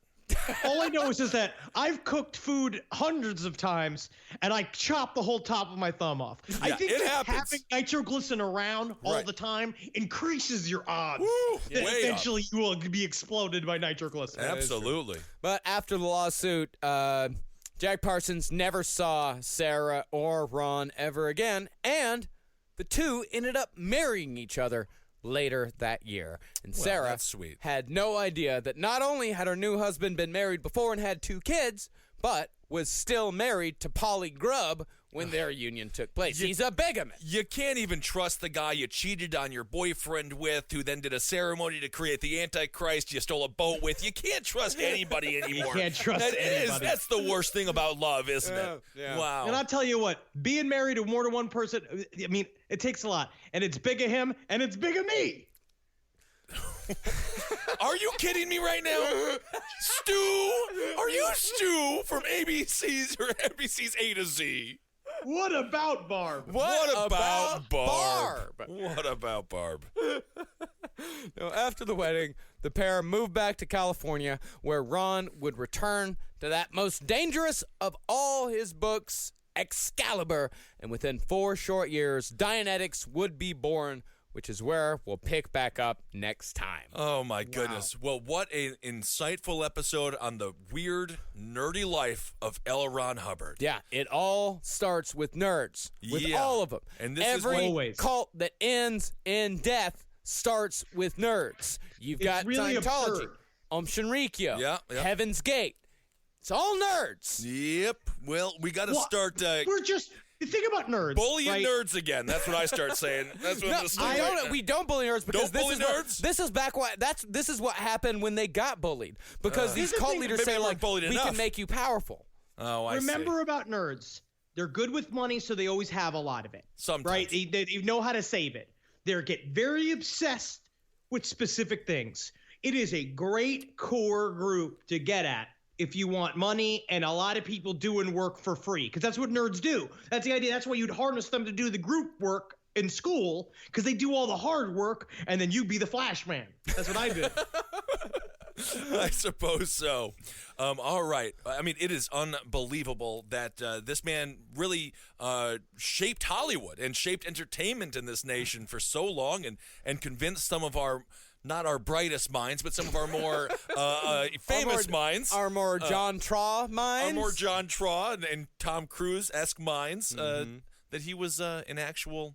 I mean, yeah, when you look at some of the weird ceremonies that Scientologists have and the reverence they give to LRH, as they call him, at some point in the ceremony, everyone always turns and salutes a picture of him, like to LRH. Our savior. Yes. Oh, it's so weird. And it's very odd. That's in Going Clear. They show a scene like that. Yeah. They should just call him Flash Hubbard. Yeah, it's Flash. so much cool. Flash Hubbard. To you, Flash. Yeah, that's kind of Man.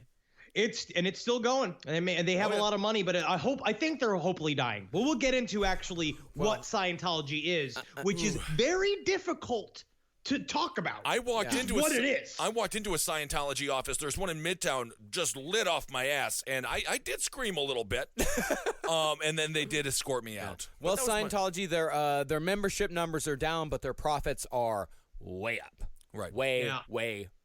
All you need is a couple of rich ones. And you're going to be doing just fine. Awesome. All right, L. Ron Hubbard. That is informative, illuminating, and also interesting.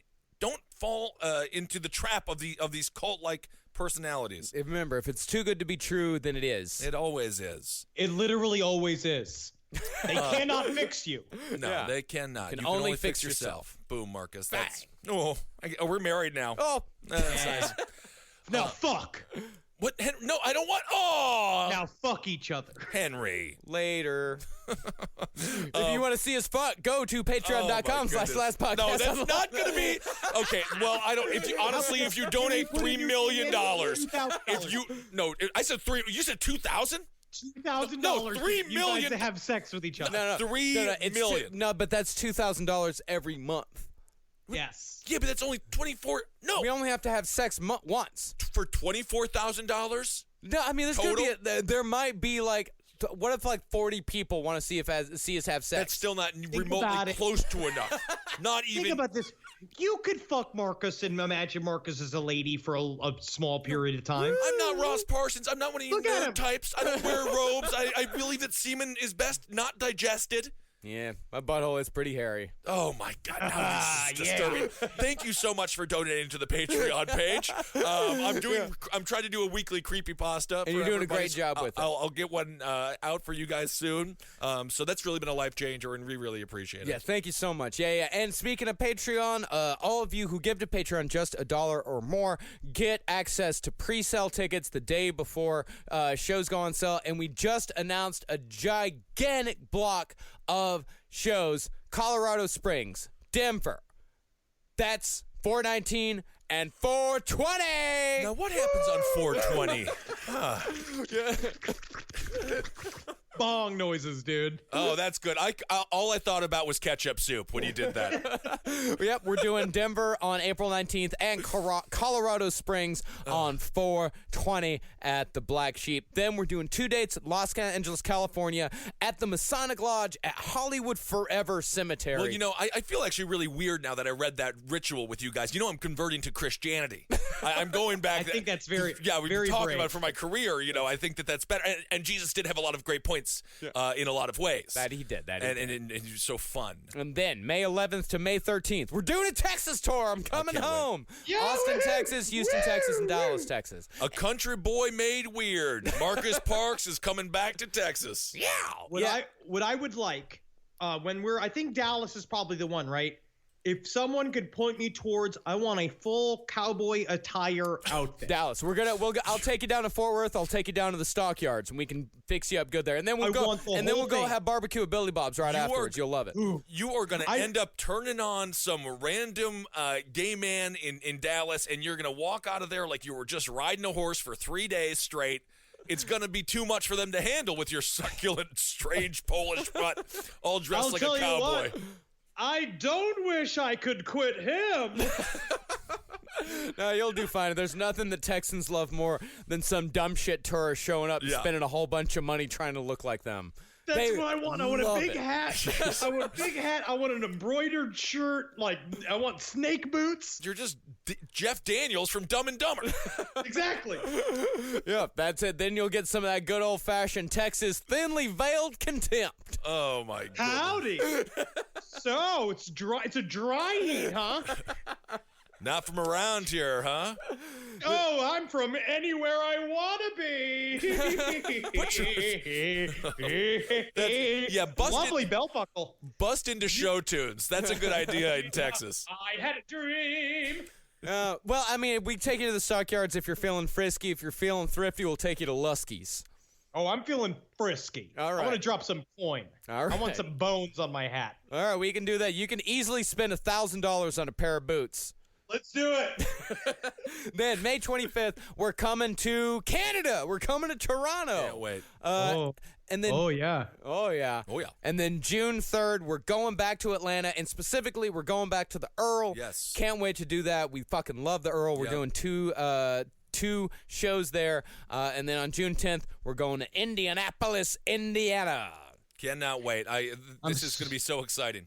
So excited to be back with my peeps in Atlanta. I got V and Karen and the whole crew. We're going to do this shit. Oh, we're going to have a lot of fun. I mean, the first time at the Earl, I think that was, we sold out that show, and that was sort of the first time where we realized how, well, we always knew the fans were amazing, but I just remember I put some beer on the stage to strike it. As a theater actor. Strike. No, strike is when you take it away. I don't know, set it up. And then, the crowd was just so nice. And I was like, wow, guys. I mean, it was just awesome to meet everyone. Yeah. It was the first night when we realized people were actually listening. And it's pretty amazing that I think it was this weekend that it's been only a year since we did Baltimore for 70 people. Awesome. And it's really fucking great how far we've come since then. And it's, of course, like all due to all of y'all out there that's been coming to all these shows and really supporting us. So thank you so much. We can't wait to see you on every single day. And thanks so much for supporting all the shows here at CCR. Abe Lincoln's Top Hat, Roundtable of Gentlemen, Page 7, Sex and Other Human Activities, Wizard and the Bruiser, which is Holden's new show, or I guess not that new anymore. And then we also have a bunch of t-shirts and stuff like that coming out. Products, Marcus. Many products. We have many products. CapeComedyRadioMerch.com is where you find all the t-shirts. Hail Satan. Follow us on fucking Twitter at LP on the Left on everything. Follow me at Henry Loves You, at Marcus Parks, at Ben Kissel. Follow me on Instagram at Dr. Fantasty. At Ben Kissel 1. I'm Ben Kissel 1. I'm sometimes using it. I'm at Marcus Parks, and go follow me on Spotify for a new weekly playlist that I just like to make. That's right. Hail yourselves, everybody. Hail me! Hail ye.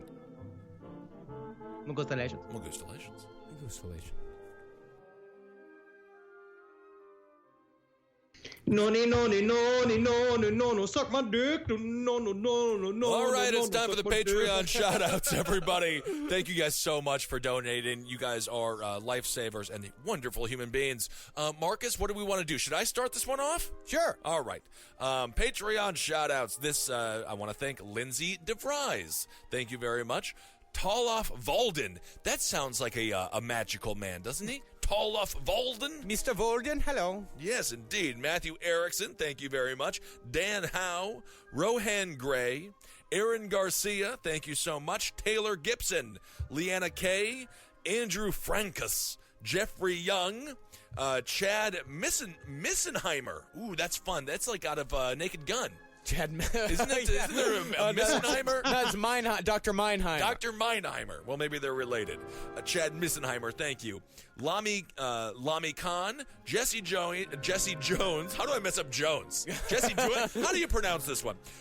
Rob P, Victoria Lubach, Tim Tweed, Heather Holly, Jed Jacobson, Tom Mezek, Joseph Richardson, Brian Dixon, Caro Bader, Rachel Stevens, Angelica Saunderson, Wood Giles, Infocopolis. It's like apocalypse, but with info in front of it. Infocalypse. You're killing me. Infocalypse. You're killing me. That's you're dying? I don't know anymore.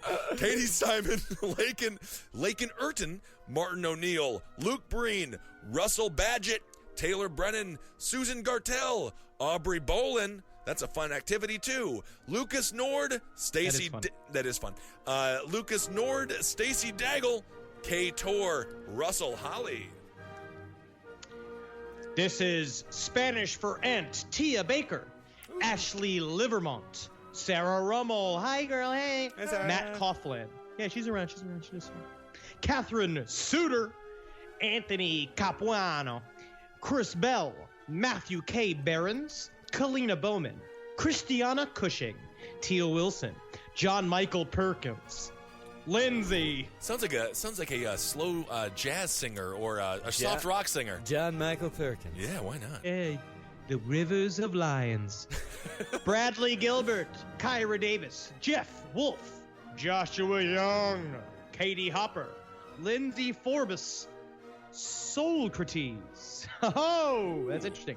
Brendan Pontio, Malo, John Naylor, Julie Ruse, Sean Lyons, Kimberly True, James, Alex De Serrano, Donald Holman, Sarah Keith, Jennifer Sanders, Cash McMeans, Alexandra Cash McMeans, that's my cousin. That's a great name. Yeah. His real name is Cash McMeans? Cash McMeans, yeah. Cool. He's like the coolest fucking dude ever. Hey, Cash. Wow. Yeah. Hey, Cash. Yeah, one of my favorite people in the world. I can't wait to see you in Texas. Oh, no, he lives in Nashville. I thought y'all lived in Texas. Nope. Lies. Where do the lies stop, Mr. Hubbard? I have a very big... Alexandra S., Chris Blair, Hannah Pepin, Nolan Williams, Alex Finotti, Alexander Blifford. Dude, I like it. I would love, and you know what? Sometimes when I get super stoned, I would love a Blifford. You are done. I got, thank you, Renata Varake. Renata Varake. Ian Forrest. Brandon Lim. Elisa Jackman. Kyle Olgwin. Kelly Morgan. Baroness Josephine Kilcullen. Johnny Confidence. That's my favorite. Johnny Confidence. Johnny Confidence. Quick, you got 14 seconds to make up a name. Johnny Confidence. Johnny Confidence. You only needed 1 second to do that. Crystal Vergara. Emily Cooney. Ken Marsh. Natalia Santana. J.D. King. Dan Verderman. Dan. The name you can't say when you're drunk or sober. It's Verderman. No, officer. My last name is... Don't take me away from Farmer's Verderman. Verderman, yes. Like a vitamin? No, like a verderman. Daniel Finan. Megan Sanchez. Alyssa Vaughn. Patrick Van Brunt. Sarah White. Kaylee Johnson. Taylor Roth. Megan Olinger. Taylor Poe. Tiffany Gabry. Jake Collins. Robert Perry. Carrie. Neil Bartlett. Jessica Colantuno. Rolo Grayson. Kelly Higgins. Corey Newman. Sam Barrett. Liz Bortman. Adrian. Brittany Scherzer. Simon Grimmer. And Rosemary White. All right, I got Ellen Varner. Thank you so much, Ellen. Joel and Josry Villarreal. Mike and Tara Comnelli. Michael Mack. Elisa Ticino, or Ticino. Mark Waldorf. I love your hotel. Virox. Viroxz. I'm assuming Virox. Jake and Sam Labas. Chelsea Mars. Sarah Orvides. It's Oyervides. Orvides. Arvadies. That's a fun one anyway. William Langley, Agata Stasik, which sounds like something you say at the doctor. I got a Stasik. Agata Stasik. You are on fire right now. This is good. Here's your sign. Do not belittle me. You might be okay. Jason Scholes, Eric Henschel, Tony Staub, Whitney Meyer. Hello, Whitney. Mr. Dangerous, Nicholas Pastillo, Meg Turney, Chrissy Deller. Wait a second. You should say Meg Turney. Yes. That's a famous person. Meg Turney. She is a famous cosplayer. She's coming and seeing us in, some, I can't remember which one. But yeah, we've been talking to her on Twitter lately. Oh, wonderful. Well, thank you so much, Meg. I'm nervous now. She's coming to the show? Yeah. I don't know. She's just a person, Henry. Take it easy, for crying out loud. You get all nervous around. Oh, my. No. Well, you just blew it. It doesn't matter if you're nervous or not, because you just blew it already. Isn't that incredible? 35-year-old man. Okay. All right. Chrissy Deller, Jeffrey Edwards, Joseph Downing, Gina Fusello, Andrew Kelly. Well, this is just a series of letters. Sarahkis. Sarakis? Okay. Sarah White, Ashley Snyder, Andrea Devana, Olivia Oliver. That's kind of fun.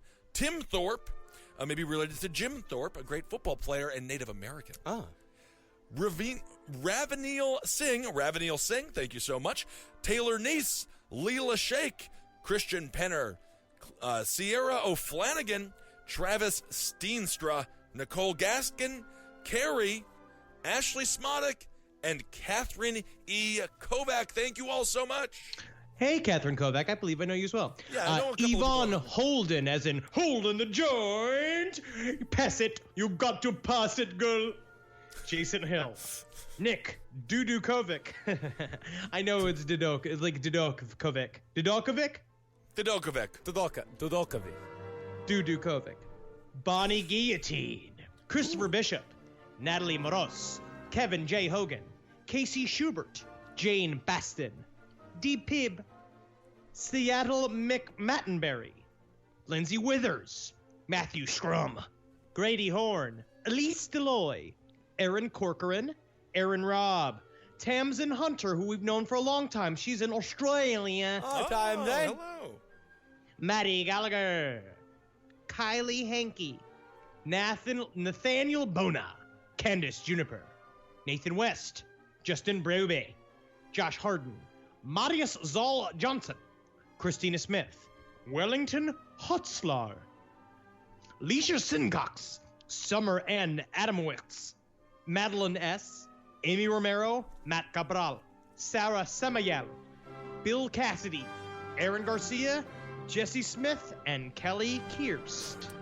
I got Gucci, Chris Cataldi, Chrissy Lee, Tyler Gronsky, Brandon Bolton, Shauna Lawler, Jim Harley, Kimberly, Johan Johnson, James Morgan, Mackenzie, Shelby Hunt, Stephanie Palmer, Jack Hodill, Sophie Edwards, Preston Light, Alex Martin, Mincebuck, The Matt and JB Show, Kathleen Maw, Alyssa Diaz, Eric Miller, Joseph Zvier, Lauren Roth, Juliana Copeland, Isabella, Christine West, Haley Mara, Brittany Sims, Jeffrey Lohr, Nick Johnson, Miranda Pelicano, Brittany Arredondo, Tara Donahue, Jennifer Wilcutt, Carrie Steer, Austin Koenig, Ryan Marsh, Jennifer Waldman, Stacy Lee, Jess Turner, Peter, Kenneth Cloger, Elizabeth J., Eric Ashford, Joel Wadsworth, Ryan K. Parcha, Eugene Sparks, Nina Quirk Goldblatt. I love it. Yeah, and that's a hyphenated name. Ooh, Cork Gold. That's out of what is the John Waters film? Hairspray. The Goldblatts. Yeah, the Goldblatts. Huh. I believe something like that. Something Blatt related. Christina Here, Nick Glasgow, Jason Yen, Sarah, Lindsay Moore, Ian McCallum, Eden Sondern, and Traeger Reuter.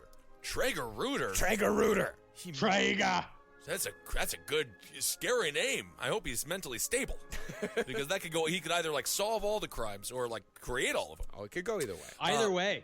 I love it. Thank you guys so much for donating to the Patreon. Yes. I'm going to get out of creepypasta here very soon. Give me the money. Don't ask. Come on. Give me your money. Okay, also, we've got a new limited edition t-shirt that is going to be on represent.com coming up very soon. Just look up represent.com/LPOTL. And we got an amazing shirt, and it's designed by Ian Clarer. And I think it's really fucking cool. Yeah, we'll blast that out at some point here, right? Yeah, we'll blast it out. We'll blast it out on our Twitter, at LP on the left. There it is. All right, everyone. Hail yourselves. Talk to you soon. Goodbye. Hail me. Hail Satan. Hail Gain. Magustalations. This Earwolf podcast is brought to you by Pepsi Next, the next big thing in cola. Today's episode is brought to you by Bunk on IFC. You can find Bunk every Friday on IFC at 10:30 following Comedy Bang Bang. Watch it with your eyes. Now it's time for How to Discriminate. We're gonna have a good time, celebrate some failure, not just be a hater. Did you know you wonder how to discriminate? Let's wallow in the mediocrity of subpar art. Perhaps we'll find the answer to the question, how did this get made? Hello, people of Earth, and welcome to How Did This Get Made? Whoa, we have a very, very big episode today. We have an in-studio guest, and we have a brand new movie to assign you for next week. But first, let me tell you, today's episode is sponsored by the brand new movie Badass, starring Danny Trejo. This movie is kind of like a positive version of Death Wish. It was based on the epic Beardman clip. You ever see that on YouTube, where like an old guy gets up on the bus and just kicks the shit out of this like punk on a bus? Basically, they made it into a movie. Danny Trejo is the star, and because they are sponsoring today's episode, they let us sit down with Danny and talk to him all about this movie. Whoa. This guy is awesome. I'm very excited for you to hear the interview with him. And then stay tuned to hear our brand new movie for next week. But first, let's take a listen to the trailer for Badass. I don't want any trouble. Leave me alone. I can either kick your ass while you're sitting down or while you're standing up. I told you I didn't want to fight. He's been given the name Badass badass, and he's a huge hit on the web right now. Nobody move! They say you've been leaving a bloody trail all across the city. Doesn't sound familiar to me. Badass. That's what they're calling him. I can't wait to see what this footage looks like. Appreciate your cooperation. So today we are joined by the man, the myth, the legend, Danny Trejo. You're in, right now, I'm looking at your IMDb page, 288 different movies. How is that even possible? You know what? A lot of those are like student films and ultra low budget, where they pay you $100, and right. Just like new directors that I always love working with and just helping out, and the student films I love doing. Really? Yeah. And do you still, is that something you did early in your career and still do it now? Still do it. Wow. That's amazing. Those kids must be so thrilled to have you. You know what? It is so much fun to show up. Yeah. And it's almost like they don't know what to do. They were expecting. It's just a lot of fun to watch them and the enthusiasm of what they're doing and their whole lives ahead of them and stuff. Yeah. It's like just so cool. I imagine you meet really cool directors that way too. I mean, working with even you got involved with Robert Rodriguez early, right? Yeah, he did. We did Desperado. I walked into Robert's office and he said, "Wow, you remind me of the bad guys in my high school." That's great. I said, "I am the bad guy." And me and Robert, we've been pals ever since. We've got about 11 movies together. And this Tuesday, I'm leaving to do Machete Kills, which is so good, so great. Wait, now, why do you choose a movie like Badass? You know what? When they gave me the script, it's like first of all, unless there's something exciting in the first 4 paragraphs, I'm not even reading it. Right. I'm just like action. I love action. So this thing just captured, bang, Vietnam, boom, boom, boom. This old guy that's just sitting on a bus, and just minding his own business, and then this guy starts messing with this other guy on the.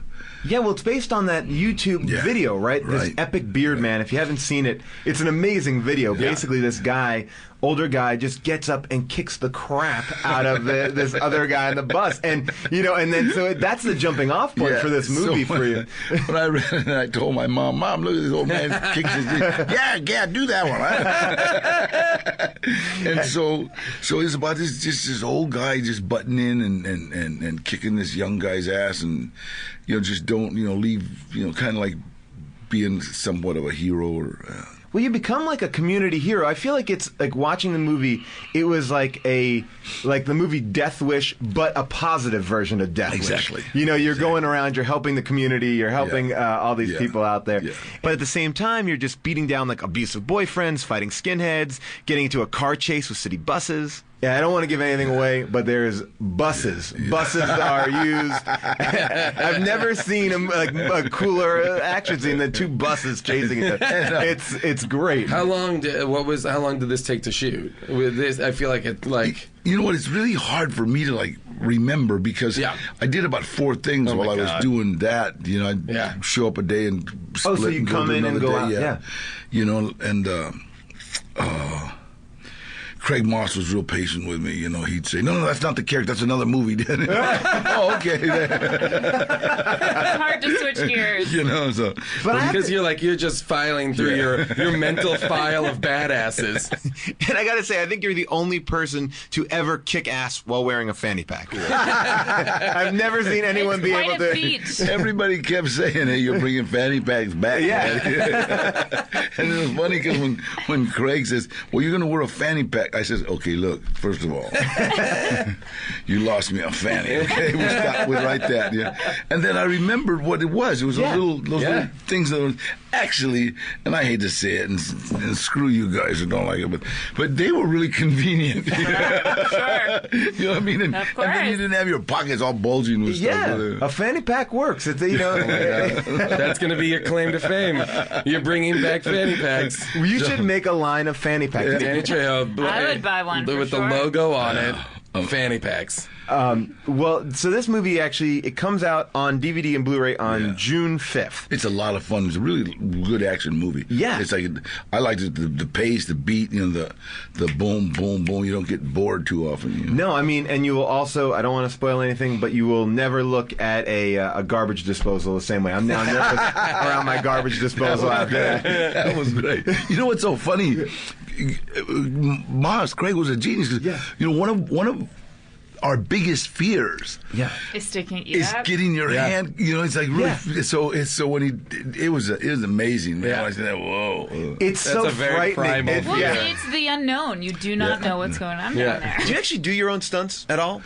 You know what? It's like you got to remember. First of all, insurance companies don't want you to do anything that's too dangerous.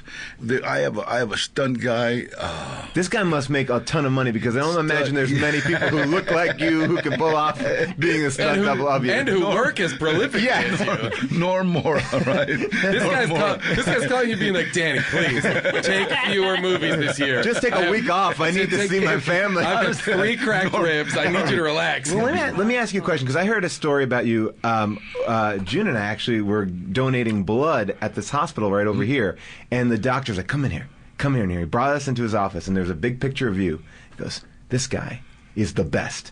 Danny helps out our kids. He goes, what you don't know about Danny is he's amazing at the claw games where they pull out the stuffed animals, so that you go there, you empty out the whole claw game, and then you just have like a truck full of stuffed animals. There's a shrine team pretty much in the office down there. Thank you. So are you good at the claw game? Well, you know what? It's like all my friends in any restaurant, you have those. So if they collect them, they always give them to me. And so I say no. You do your own claw stunts. I do my own claw stunts. Yeah. It's funny. I was working with this battered women's shelter, and I'd always have like teddy bears in my car, and I'd just take them because a lot of times when they have to run away from dad and stuff, you can't take toys and barely take clothes. So I was in this. I was walking through, I don't know, CVS, one of those.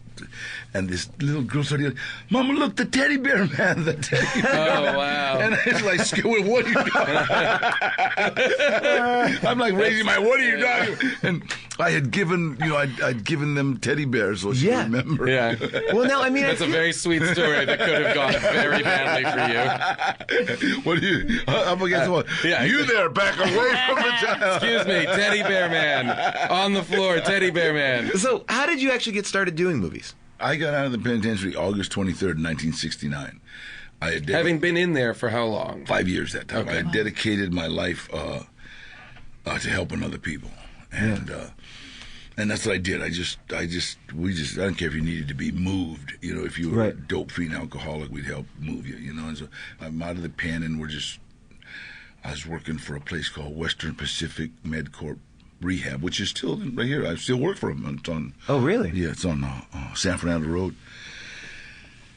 And so I was working with this one kid who was about 18 years old, and he called me up about 11 o'clock at night and just said, hey, I got 108 days clean, Danny. I'm trying to stay clean. Would you just come down and hang out with me? There's a lot of blow on my jaw. Because, in 1985, cocaine was massive in L.A. You're saying crazy. Cocaine was big in L.A. in 1985? Danny, you're blowing my mind right now. I mean, now it's crackling. Yeah. But it was like just crazy, right? And so he said, come down to my job. It's like crazy. So in 85, on movie sets, it was worse, Right. And so I showed up. I thought he worked in a warehouse because it was a warehouse district. So it was 11 o'clock at night. And I just went down to support him, hang out with him. I thought basically we were gonna sit in the parking lot, drink coffee, smoke cigarettes. Then he was gonna go back in after break, and everybody's gonna think we're gay, And so I was sitting in this parking lot, and it wasn't. I walked on the movie set of a movie called Runaway Train with John Voight and Eric Roberts. I walked out of that movie set. I thought it was the cutest thing I'd ever seen in my life. Yeah. Because all these guys were like dressed like convicts, and they're all like, hey, mother, watch out, move. It's like funny, man. They all had tattoos that smeared. And that's funny. And this guy asked me, hey, do you want to be in this movie? And I said, what do I have to do? He said, do you want to be an extra? Yeah. And I said, extra what? He said, can you act like a convict? You know, I've been in every penitentiary in the state of California. I said, I'll give it a shot. You know, and I took off my shirt. I took off my shirt. Yeah. I never forget because he saw my tattoo and he goes, "Wait a minute." You're doing that thing where the director holds his hands up. I'm trying to figure out framing a shot. I'm trying to what stupid neighborhood is that? I would never. It looks like a gang sign, but you know what I mean? So this other guy comes over and says, "Hey, you're Danny Trejo." I go, "Yeah." Oh, wow. He says, "I saw you win the lightweight and welterweight title up in San Quentin." I go, "You're Eddie Bunker. I know you." And Eddie Bunker was a writer who became very famous in prison because he knew how to write writs.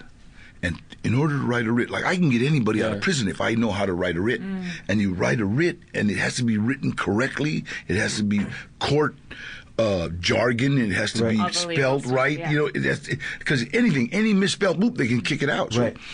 So he became really famous. Then he started writing books. He wrote a book called No Be So Fierce that was turned into a movie that Dustin Hoffman did called Straight Time. Oh, sure. Oh, wow. Okay, and that's Eddie Bunker. Oh, wow. And so we started talking. I said, "Eddie, what are you doing here?" He said, "I wrote the screenplay. I did the transfer from Japan." The adaptation. I how is to English, you know, and because at first they had John Voight's character as a wife killer. Okay, Well, you can't be like kill your wife and be a hero in prison. You know what I mean? That's like kind of lame. You know what I mean? To kill her boyfriend. You know, that's all right. But so we started talking, and he said, "Danny, are you still boxing?" I go, "Well, I train, man. I don't like getting hit in the face no more." He said, "Well, because we need somebody to train one of the actors how to box." And I said, "What's it pay?" And he said, $320 a day. And I said, "How bad you want this guy beat up?" Come on, $320 a day? Oh, shit. That's amazing. I'd have done it for the $50 they were going to give me for being an extra. Sign me up. Kick another 50 and I'll kick his ass. And so he took me up to the director and John Voight, and they both liked me. Went to Eric Roberts, and I started training Eric Roberts. We runaway trained, and then the director saw that Eric kind of liked me and would do kind of what I told him to do. So he hired me to be in the movie. So I'm the boxer in Runaway Train. Amazing. That was my first job. And but it was just from showing up to help your friend out, you know, who wanted to stay sober. But you know, from that everything came. It's funny because from there, for the first 5 years of my career, I was like inmate number one. Yeah. I mean, I was inmate number one. I was bad guy number one. I was tattooed guy, you know. And weren't you at least you were the first one. Yeah. Were you a robbery consultant on Heat? Yeah. Yeah, a robbery consultant.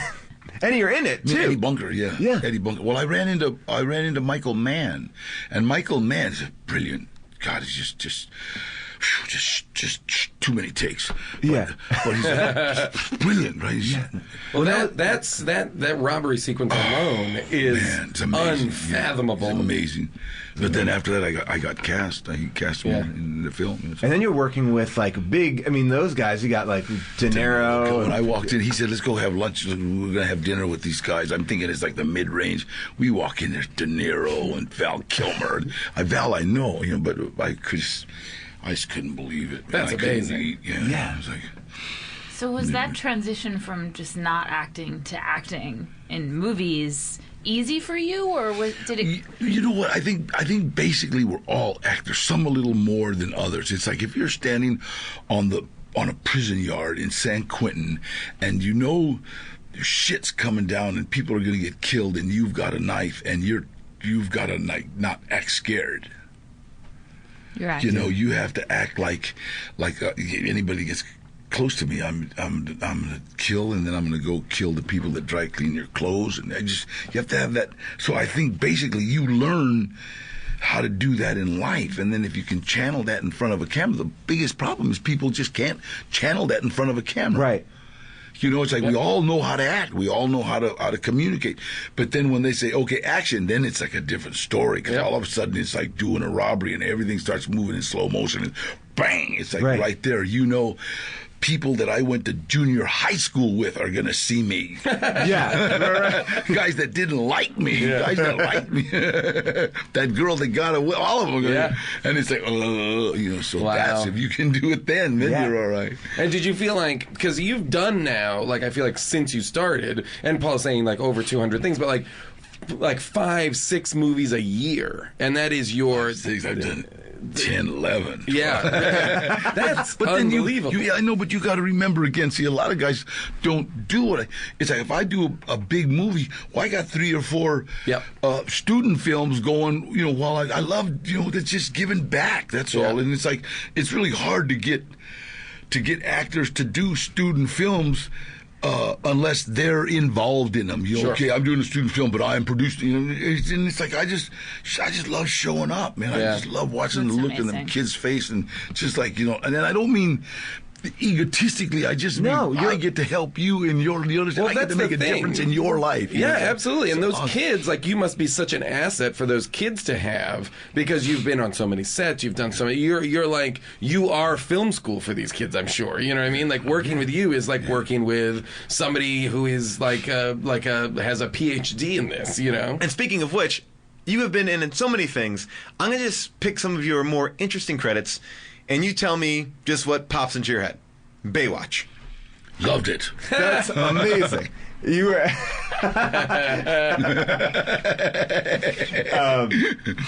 And then also you. The one movie that I'm most curious about too is Con Air. Because Con Air, you're there with a bunch of guys who are probably trying to outdo each other, right? Like biggest test in testosterone ever in my life. Yeah. You couldn't spit on that movie without it turning into you would spit, and then somebody would spit a little further.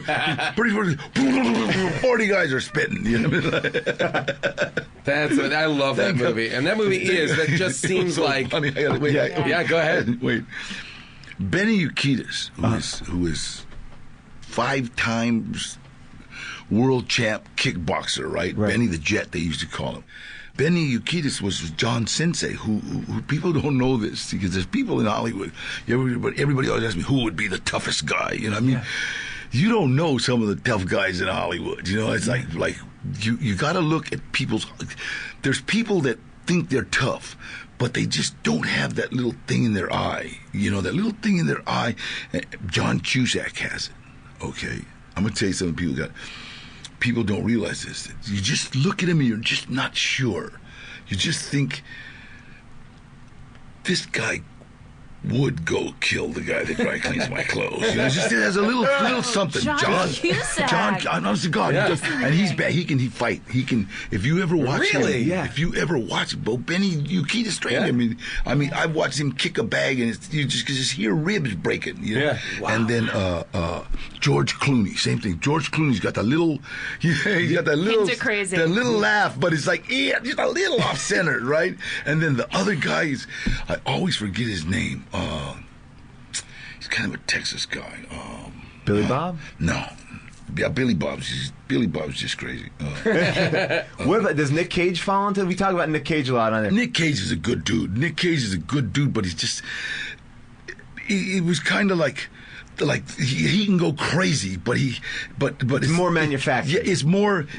I'll hurt. This guy. Who's that guy on the plane that beat up the bathroom? He got. Yeah, they made him turn off his Alec Game Boy. Baldwin? Yeah. Like he turned off his his Game Boy. He had his playing Game Boy, shut it off, and he wouldn't shut it off, so he went in the bathroom and beat it up. Okay, well, that guy, okay, I'll go beat up, but you're worried about the guy that would grab the stewardess. The stewardess. Yeah, turn it off your set. That's the guy you're just not sure of. Absolutely. So beat up all the bathrooms you want. I love it. Clooney and Cusack. No, really, I'm serious. I buy it. It's like, just look. If you're ever talking to him, just look at him in the eye, and it's like you just get this little. I'm not sure about you, but I'm gonna watch my back when you're. That's amazing. But Benny knew that I didn't play well with others because I grew up with Benny's family. Yeah, me and Benny's older brother used to back in the day robberies and just bad stuff. And this is here in L.A. Yeah, this is in L.A. And so Benny knew me growing up. So when all this contest was going on, he saw that I would really bad sport. He would so he would take me and to calm you down. He would pull me and we'd go into we had a big dojo there that they had constructed because we were out in the desert for like 19 weeks. Yeah. Oof. You know, I mean, we're talking Wendover, Utah. Okay, so you can stand on the salt flats and you just about see the curvature of the earth. It's like just nothing. You know? And so, you know, I really learned how to meditate. We just. Yeah, because really I imagine you wouldn't take any shit from kind of idiot actors too, right? It's just funny. I keep trying to tell them these. They like to say, "Yeah, I grew up on the streets." I tell them, look, Hollywood 2 shows a night don't count, okay? Right. You know, Hollywood Boulevard 2 shows don't. Broadway doesn't count. You know what I mean? It's like it's not that tough getting on a subway and driving. You know, going to Strasbourg. Yeah. Have you ever turned down something that you looked at later and you're like, oh, I should have done that? Has there been? I've never turned down anything. As you can see. You know what I mean? And you know what? My agency, they know that I will not. If somebody gives me a script, it's like if it doesn't get me in the first couple, I'm done. I won't read it. So they do. We get about 12, 13 a week, and they'll read them and give me synopsis for 3, and which one do you want to go with? And usually Gloria will just pick them for me. My agent Gloria, she'll just do this, and then McConaughey. Really? That's the other one. You look at his eyes. Oh yeah, I ran into him in an award show in Texas, right? And we were talking, and it was so funny. It's like just being just an old ex-convict, you just size people up. Yeah. You can't help it. You have to. Your life depends on. So immediately, and I can see him sizing me. I can see that little. Okay. So there's another one you're not too sure of. I don't know if he's tough. I don't know if he's bad, but you're just not too sure of. We just did a movie of his just recently on this show. Yeah. Because we look at movies that a lot of times that we're just trying to figure out what is going on with this movie. And he did a movie called Tiptoes where his entire family are dwarfs and midgets, and Gary Oldman is his brother and it is a dwarf, and McConaughey is normal size. If you have not seen it, Danny Trejo, it is insane. So speaking of badasses, we have another question from Twitter here. People want to know, is Machete related to Uncle Machete? Yes. And Spy Kids. I would have to say that's what Uncle Machete does when the kids ain't around. Okay. Oh wow. So but it's so funny. It's like Robert and I talked about doing Machete when we did Desperado. Yeah. We did Desperado. Me and Robert just hit it off. Yeah. And then when we were in Mexico, Antonio Banderas was the star of Desperado, who's brilliant, man. He's unbelievable, right?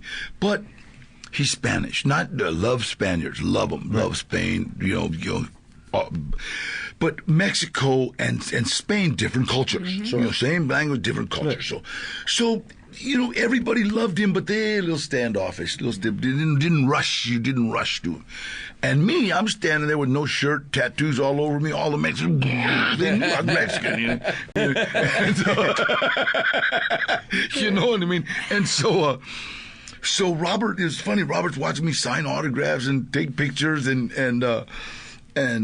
flirt with Selma Hayek. I think I told Selma, honey, I would rob banks for you. Wow. She'd send you back to a life of crime. She's so beautiful. She's so beautiful. She goes, in this town? Thanks a lot. That doesn't say a lot. So Robert says, Danny, people think you're the star of this movie. And I says, you mean I'm not? So when we started talking, he started talking about Machete, this man of the people who blah, blah. And that was 20 years ago. That's amazing. So we've always had that in the back of our minds. So when we did Spy Kids, he called me, it's Uncle Machete. You know? And then when he did the fake trailers for Grindhouse, boom, let's do that. Even if we don't do Machete, we'll do this. So and that trailer is one of the best trailers. Oh, and it's like it's a highlight of that movie. You know, like when those trailers come on in between the two halves, I just remember being like, this is amazing. And Machete is an amazing. That's what everybody said. The minute we walked out of the theater after after the premiere to Grindhouse. I looked at Robert. He looked at me. We laughed our asses off. It's gonna get done, you know. Yeah, because I mean that was now. Do you actually like knives in your real life, or is that just that came? My parole plans has stated that I cannot be around any weapons or sharp objects of any kind. Got it. And so, I guess as a joke to the CDC, Department of Corrections, Robert just calls me knife. So you were late. Navajas machete. Yeah, because every name you have is a knife. Yeah, it's always a knife name in Robert Rodriguez movies. Yeah, Razor Eddie, right? Yeah, Razor Eddie, Razor Charlie. Yeah. And then I don't know. I'm gonna when your character in Desperado is machete. No, cuchillo. Navajas. Yes. Navajas, yeah. Now I was Cuchillo in Predator. Oh yeah, the new Predator with Adrian Brody. Yeah. Saw that movie. Yeah, that just was recently on TV. Amazing. Yeah, it's actually I like that movie. Yeah. That's a great movie. Somebody asked on Twitter. They said, "Who would win in a fight between Machete and Antonio Banderas and El Mariachi?" In El Mariachi, not Desperado. Interesting. Yeah. Let me tell you something. Wow. If you ever want to feel inadequate as a man, I mean, just ever, stand between Antonio Banderas and Johnny Depp, and you're looking. And you look, and what are you having a bad day? Or what the hell? You know? You look up at God and say, what the? I mean, wow. They're both flawless. Yeah. And it would be okay if they were like just punks. Yeah. Right. They are so nice, you want to kill them. And they're the full package. That's not There's right. nothing to That's hate. not right. And super talented. Johnny Depp. Robert Rodriguez gives us these lines. You know, are you a Mexican or a Mexican? Right. You know, and well, on the set, here, say this. You know, Johnny Depp goes, wow, Danny, this is going to make us famous. He was serious. I said, what do you tell you? What, you haven't seen Pirates of the Caribbean yet? Bastard. I love it. He's like the only one that doesn't really realize he's Johnny Depp. That's amazing. You know, I mean, beautiful. Antonio Banderas, same thing. Yeah. Same thing. Antonio Banderas will cross a room to just see an acquaintance, a friend. I mean, he will just, oh my God, how are you? And just make you feel like, wow. That's amazing. So, what kind of directors do you like to work with? Robert Rodriguez wrote this book. It's called Rebel Without a Crew. Yeah. And I found that most of the directors that have read it and kind of dig it, I kind of get along with it. We're on the same page. Whatever that means, I don't know. But they've learned to utilize time. They've learned to keep things moving. I hate cell time. Not waste a lot of time. I hate cell movie time. sets can just waste. I hate cell time. Destroy your energy. When I'm in that trailer, it reminds me of being in the cell in Folsom. Yeah. Just like crazy, So I'm just walking around, and they don't let you. They're shooting this scene, they're on to this one. Mm-hmm. So the character, we've already discussed him. We already know what he is. And me and Robert, especially Rodriguez, it's like he can look at me, and I know exactly what he wants. Sometimes he even tells me, "Stop acting, you're acting." Yeah. This isn't Lee Strasberg. Cut it out. And that's an amazing relationship. But but we've done 11 movies. You're his muse. I always kind of like it's funny because I go my acting coach Juan Strasberg. He knows what he's talking about. And you were great in that movie Sherry Baby as well, with which is also like another Props to Gloria Hinojosa. My agent made me do that. I wasn't gonna do it. Really? Oh yeah. Well, I read it, and the first 10 pages, it's like, it was just slow because nobody got hit, nobody got killed. She got out, and then with the way Laurie Collier cut that Laurie, the director, and it was amazing. And I got to go all over the world with that movie. I got to go all over, just literally. That's exciting. Everybody loved that movie. Do you, I mean, because you are doing 10 films a year, or a lot of films a year, do you get surprised sometimes when you see yourself on screen? You're like, oh, I forgot I did that. Yeah. Does it Usually I'm in a different country. Yeah. I'll be watching late night. Hey, I'm in.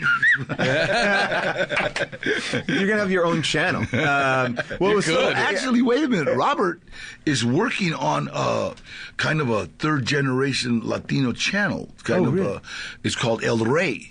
Okay. And I told him, hey, I want to be part of that. He says, you are. What are you saying? You should. You are El How Rey. could you not be? Yeah. So, but El Rey, and it's, look it up. It's something to do with cable, and I'm not sure. But all right. Call Robert. I'll give you his cell number. Yeah. Well, definitely check out Badass on DVD, Blu-ray. You can go get it. Danny Trejo, thank you so much for joining us. You're amazing. I love talking to you. Thanks so much. Danny Trejo, what an awesome guy. All right, there's a lot of things to tell you guys about. I decided to start a summer movie league, kind of like fantasy baseball for movies. If you log on to summermovieleague.com and search for How Did This Get Made, you can join our group. And it works just like any fantasy sport. You pick the movies that you think are going to do best this summer, and the winner of our group will get a prize. I don't know what that prize is. We're not even getting anything from it. I just think this would be fun to do. There's already 200 people signed in, so get in there, pick your summer movies, go to summermovieleague.com, search How Did This Get Made? That's our group, and if you win something, it'll be great. Speaking of winning something awesome, you could actually win maybe one of our brand new t-shirts, our Crank 2 inspired t-shirts, which I just love. They're so good. They're available on our store. You know the deal. You pay for them, we send it to you, you get it. And if you win this whole thing, I'll give you a t-shirt. That sounds good. And some other cool stuff. Now, the moment you all have been waiting for. What is the movie we're doing for next week? Like we said, this summer is all about bad summer blockbusters. And there is no better, worse summer blockbuster than the 1998 Matthew Broderick action movie, Godzilla. Oh, my goodness. I remember being so excited for this movie. The trailers were amazing. You're like, this is going to be great. And then they showed you what Godzilla looked like. You're like, oh, no, this is going to be bad. It was one of the biggest disappointments seeing this movie in the theaters. And now we get to relive it all over again. That's right, Baby Godzilla's hatching in Madison Square Garden, Matthew Broderick being a lead action star, Hank Azaria almost getting squashed by Godzilla. It's all there. So that is our next movie. Take a listen to the trailer. We know where he came from. We know how big he is. His situation has become more complicated. But our problems just multiplied. He's pregnant. What is this, virgin lizard? Got to find that nest before it's too late. Otherwise, up to a dozen are going to be born. Think of it. Godzilla. Doesn't he need a mate? Not if he reproduces asexually. Where's the fun in that? Rated PG-13. Man, I don't even know if I can stomach watching that movie again, but I'm very excited for us all to watch it. We have a very special guest, which I won't even tell you about right now. All right, so we'll see you next week on How Did This Get Made? Welcome to the Pepsi Next Audio Taste Test. The next best thing to trying it in real life is trying it through your ear holes. Pop, says the Pepsi Next can, as you tilt it back and sip. A whiff of effervescence softly whispers, relax, my dear taste buds, relax. Together we can beat thirst. Instantly, the taste registers. A sweetness Lady Justice couldn't have balanced more perfectly. And you ask yourself, is this why artists paint? Is this perfection? When suddenly, from the nether regions of your mind, you hear cries of, is this too good to be true? But, like Mother Nature comforting an orphaned lamb, the writing on the Pepsi Next can reassures you, I may have 60% less sugar than regular Pepsi, but this cola taste is real.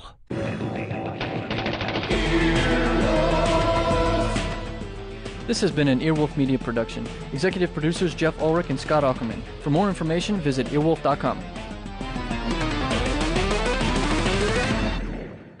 EarwolfRadio.com.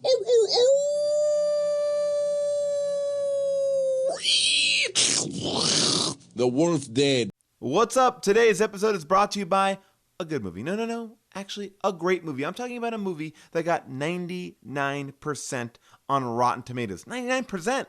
That's only 1% from perfection, which in my mind is The Rock's body. I don't want to get into it, but that's the way I think of The Rock, 100% perfection. And this movie is as you could possibly get. I'm talking about, of course, Don't Think Twice. It's Mike Birbiglia's brand new film. You know Mike from the world of stand-up. He is a very talented writer-director. He's teamed up with Ira Glass to make a movie about fame, jealousy, success, all those things through the eyes of an improv team. The movie stars Keegan-Michael Key, Gillian Jacobs, Mike Birbiglia, Chris Gethard, Kate Micucci, and Tammy Sager.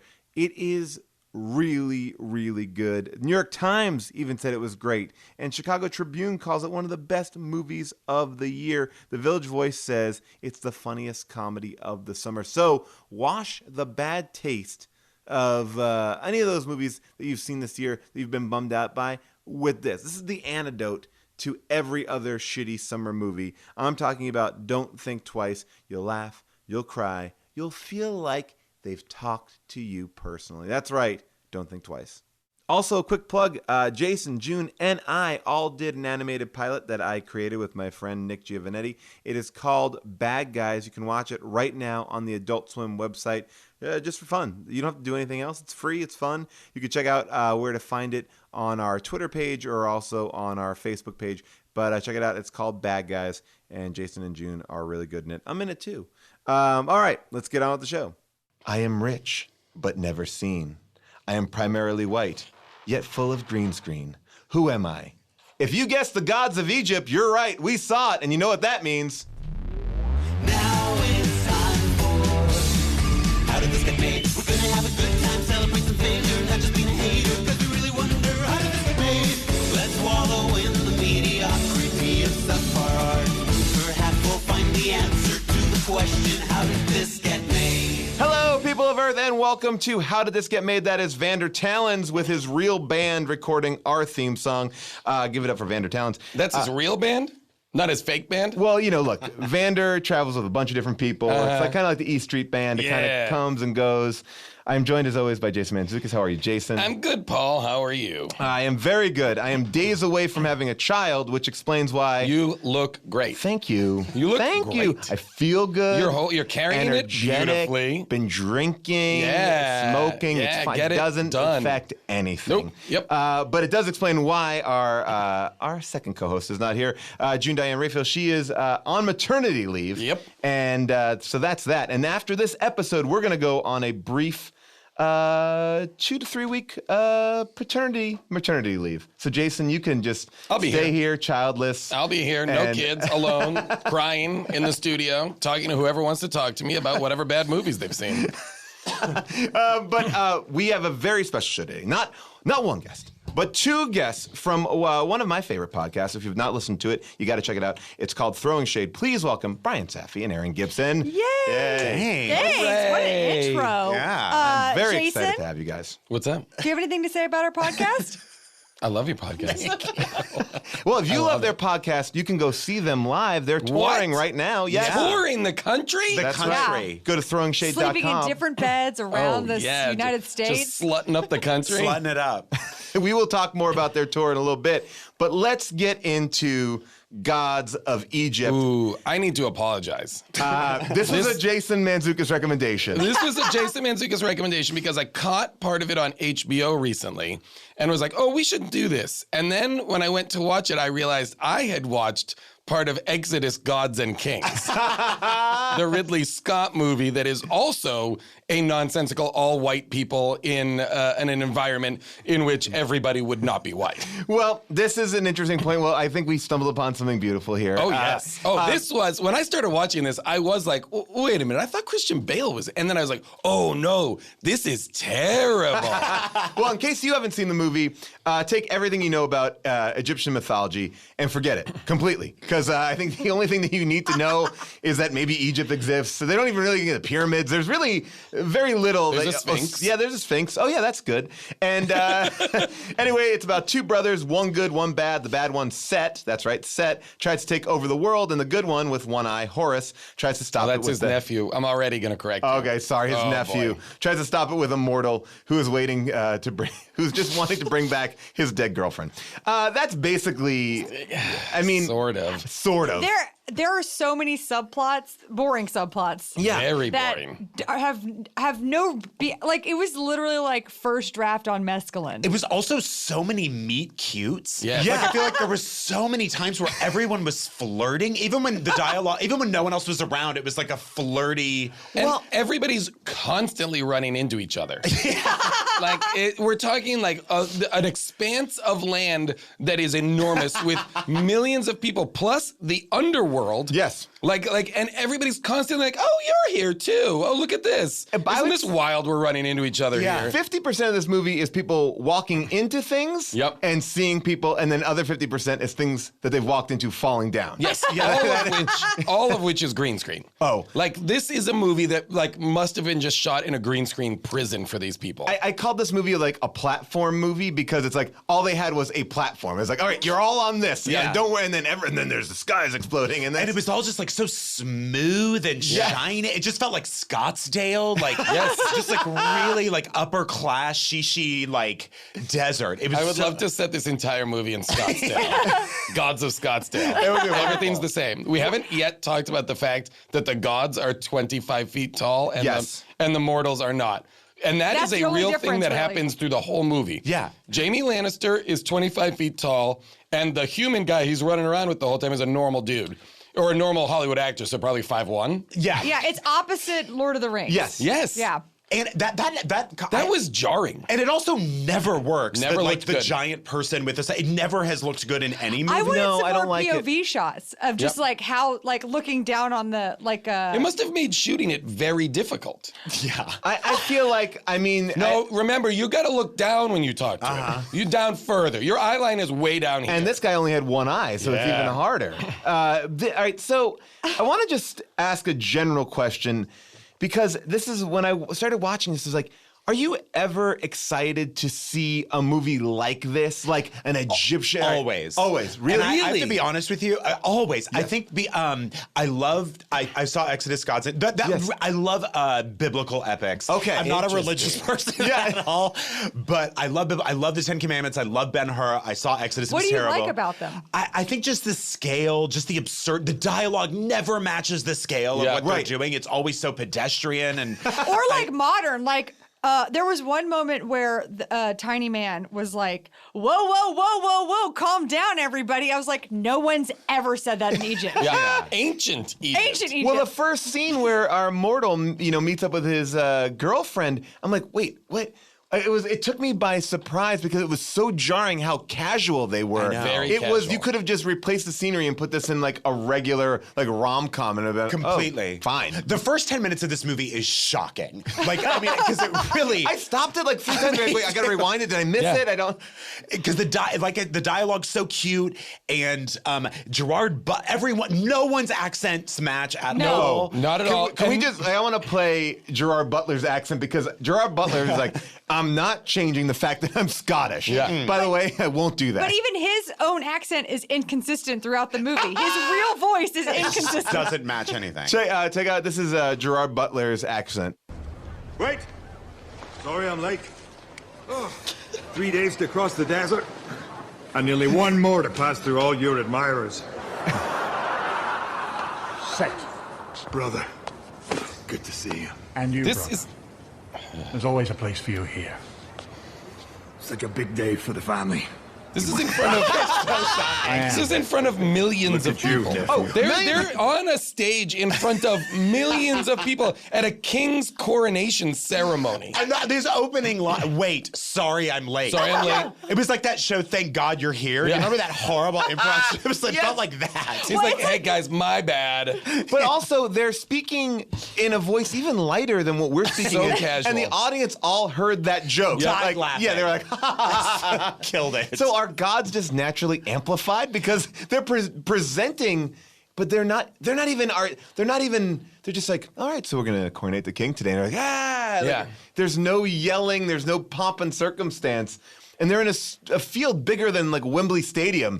Talking at a normal volume. They're about to put the crown on Jamie Lannister's head, and Gerard Butler shows up, as we just heard. And they then proceed to have an intimate 4-person conversation on the dais or whatever they are on, in front of millions of people who are just rapt, watching them undergo like family drama, basically. It would be like if you went to go see like if you went to go see Hamilton, and then like Lin-Manuel's like mom came on stage and was like, "Hey, baby, you forgot your sandwich." It was like that level. The show's going great tonight. Oh, thanks, Mom. You know, and then everyone in the audience is like, "Ooh!" Everyone was still as invested as they were in Hamilton. Any questions? No. It was such a strange choice for the director to be like, so at this coronation, we're going to be at our most casual. Yeah. Yes, like we're just. This is you just came in. It's like you're grabbing a snack from the kitchen. It really that scene, and again, it's these first couple of scenes that you're like, all right, what is going? Like, I can't get the tone. They're setting up nothing except for the fact that everyone's related. So when Gerard Butler turns on his brother, which, as you can see from the beginning, the confusing family tree that happens when you're like, wait, who's related Everybody's to who? ages were wrong because Gerard Butler's brother is played by Brian Brown. Yes. Who is a much, much older actor. Yes. Yeah. And Gerard of Jamie Lannister. And they're the same age. They appear to me to be the same age. Yeah. And Jeffrey Rush is the grandfather, who I believe is the same age as Brian Brown. 100%. I was like, what's doing here? Is Jeffrey Rush Zeus? No, he's Ra. He's the sun god. Yeah, okay. I mean, I wish it But was was Zeus. he Then we'd called- have a Greek pantheon of gods come down and kick these gods' ass. It's true. That's what I'm talking about. Man, can your gods turn into battle armor? Can they turn into like Iron Man with animal heads? No, Greek gods can't do that because that's ludicrous. There Or was Greek a gods? literal- Oh, go sorry. ahead. This is skipping ahead, but there was a literal Iron Man moment. Yes. Yeah, he's like, Yeah. There was that, And then the and end there was- when they put his heart in. Yep. That was just like you just basically.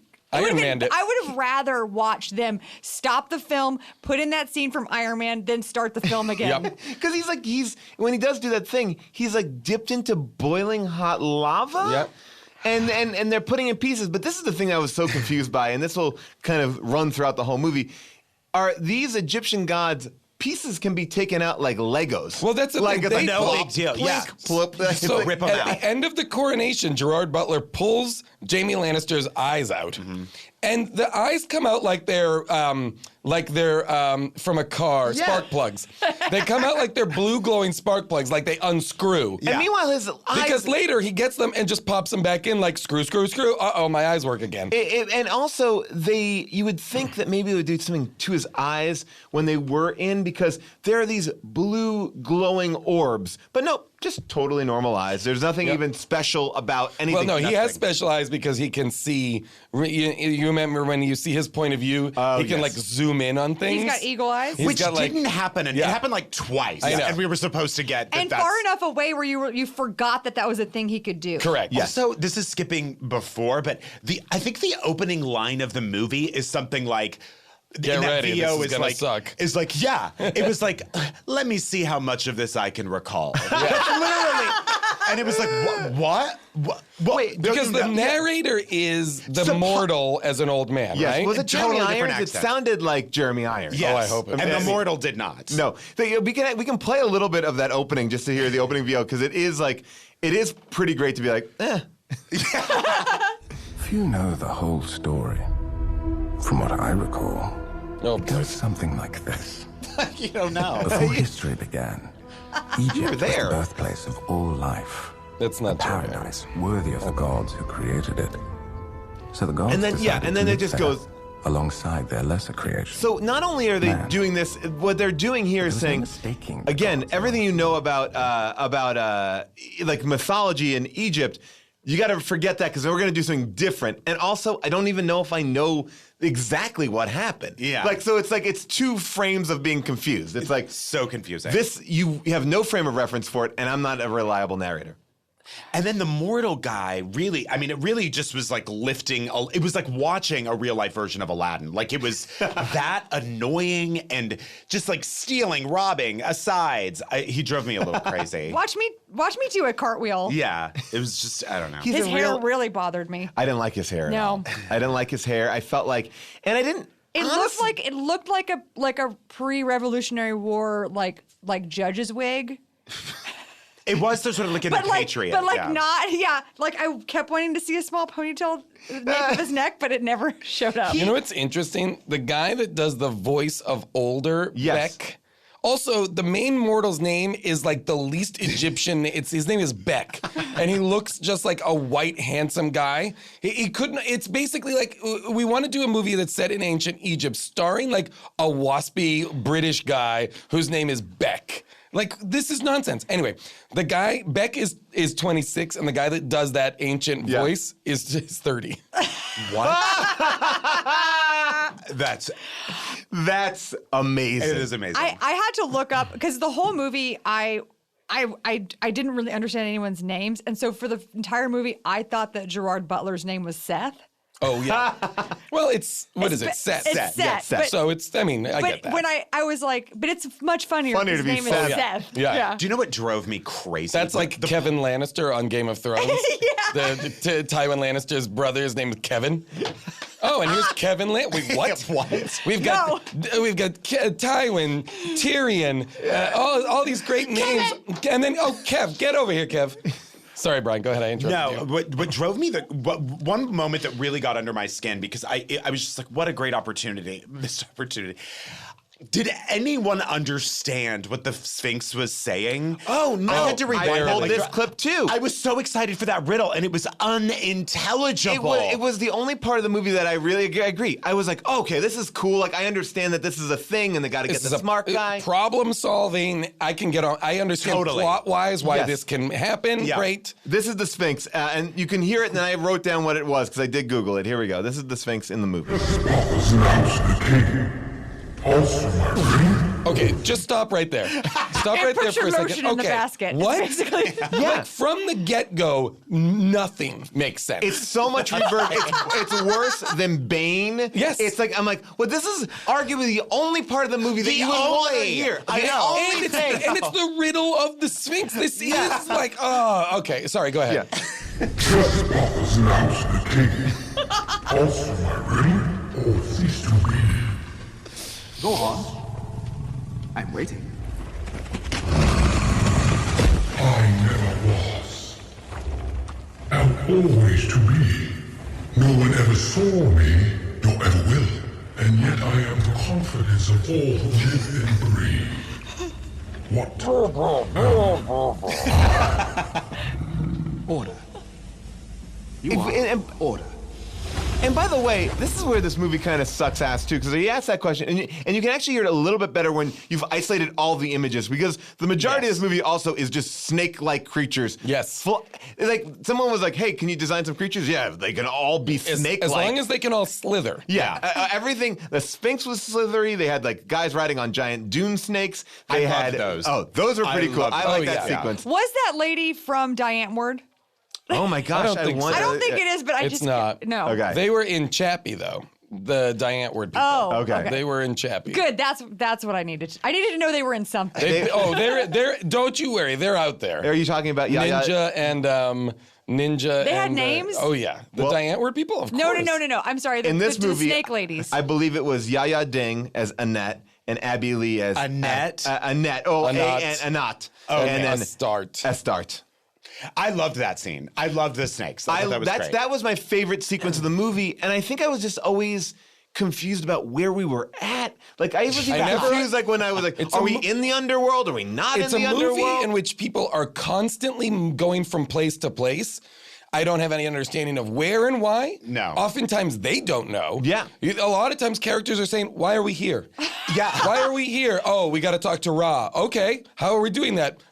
Bing, bang, boom. Now we're at Ra. And also every scene felt cut so short that Yes. they just sliced it in half and you were always in a new place. Still 2 hours. It's a 126-minute movie.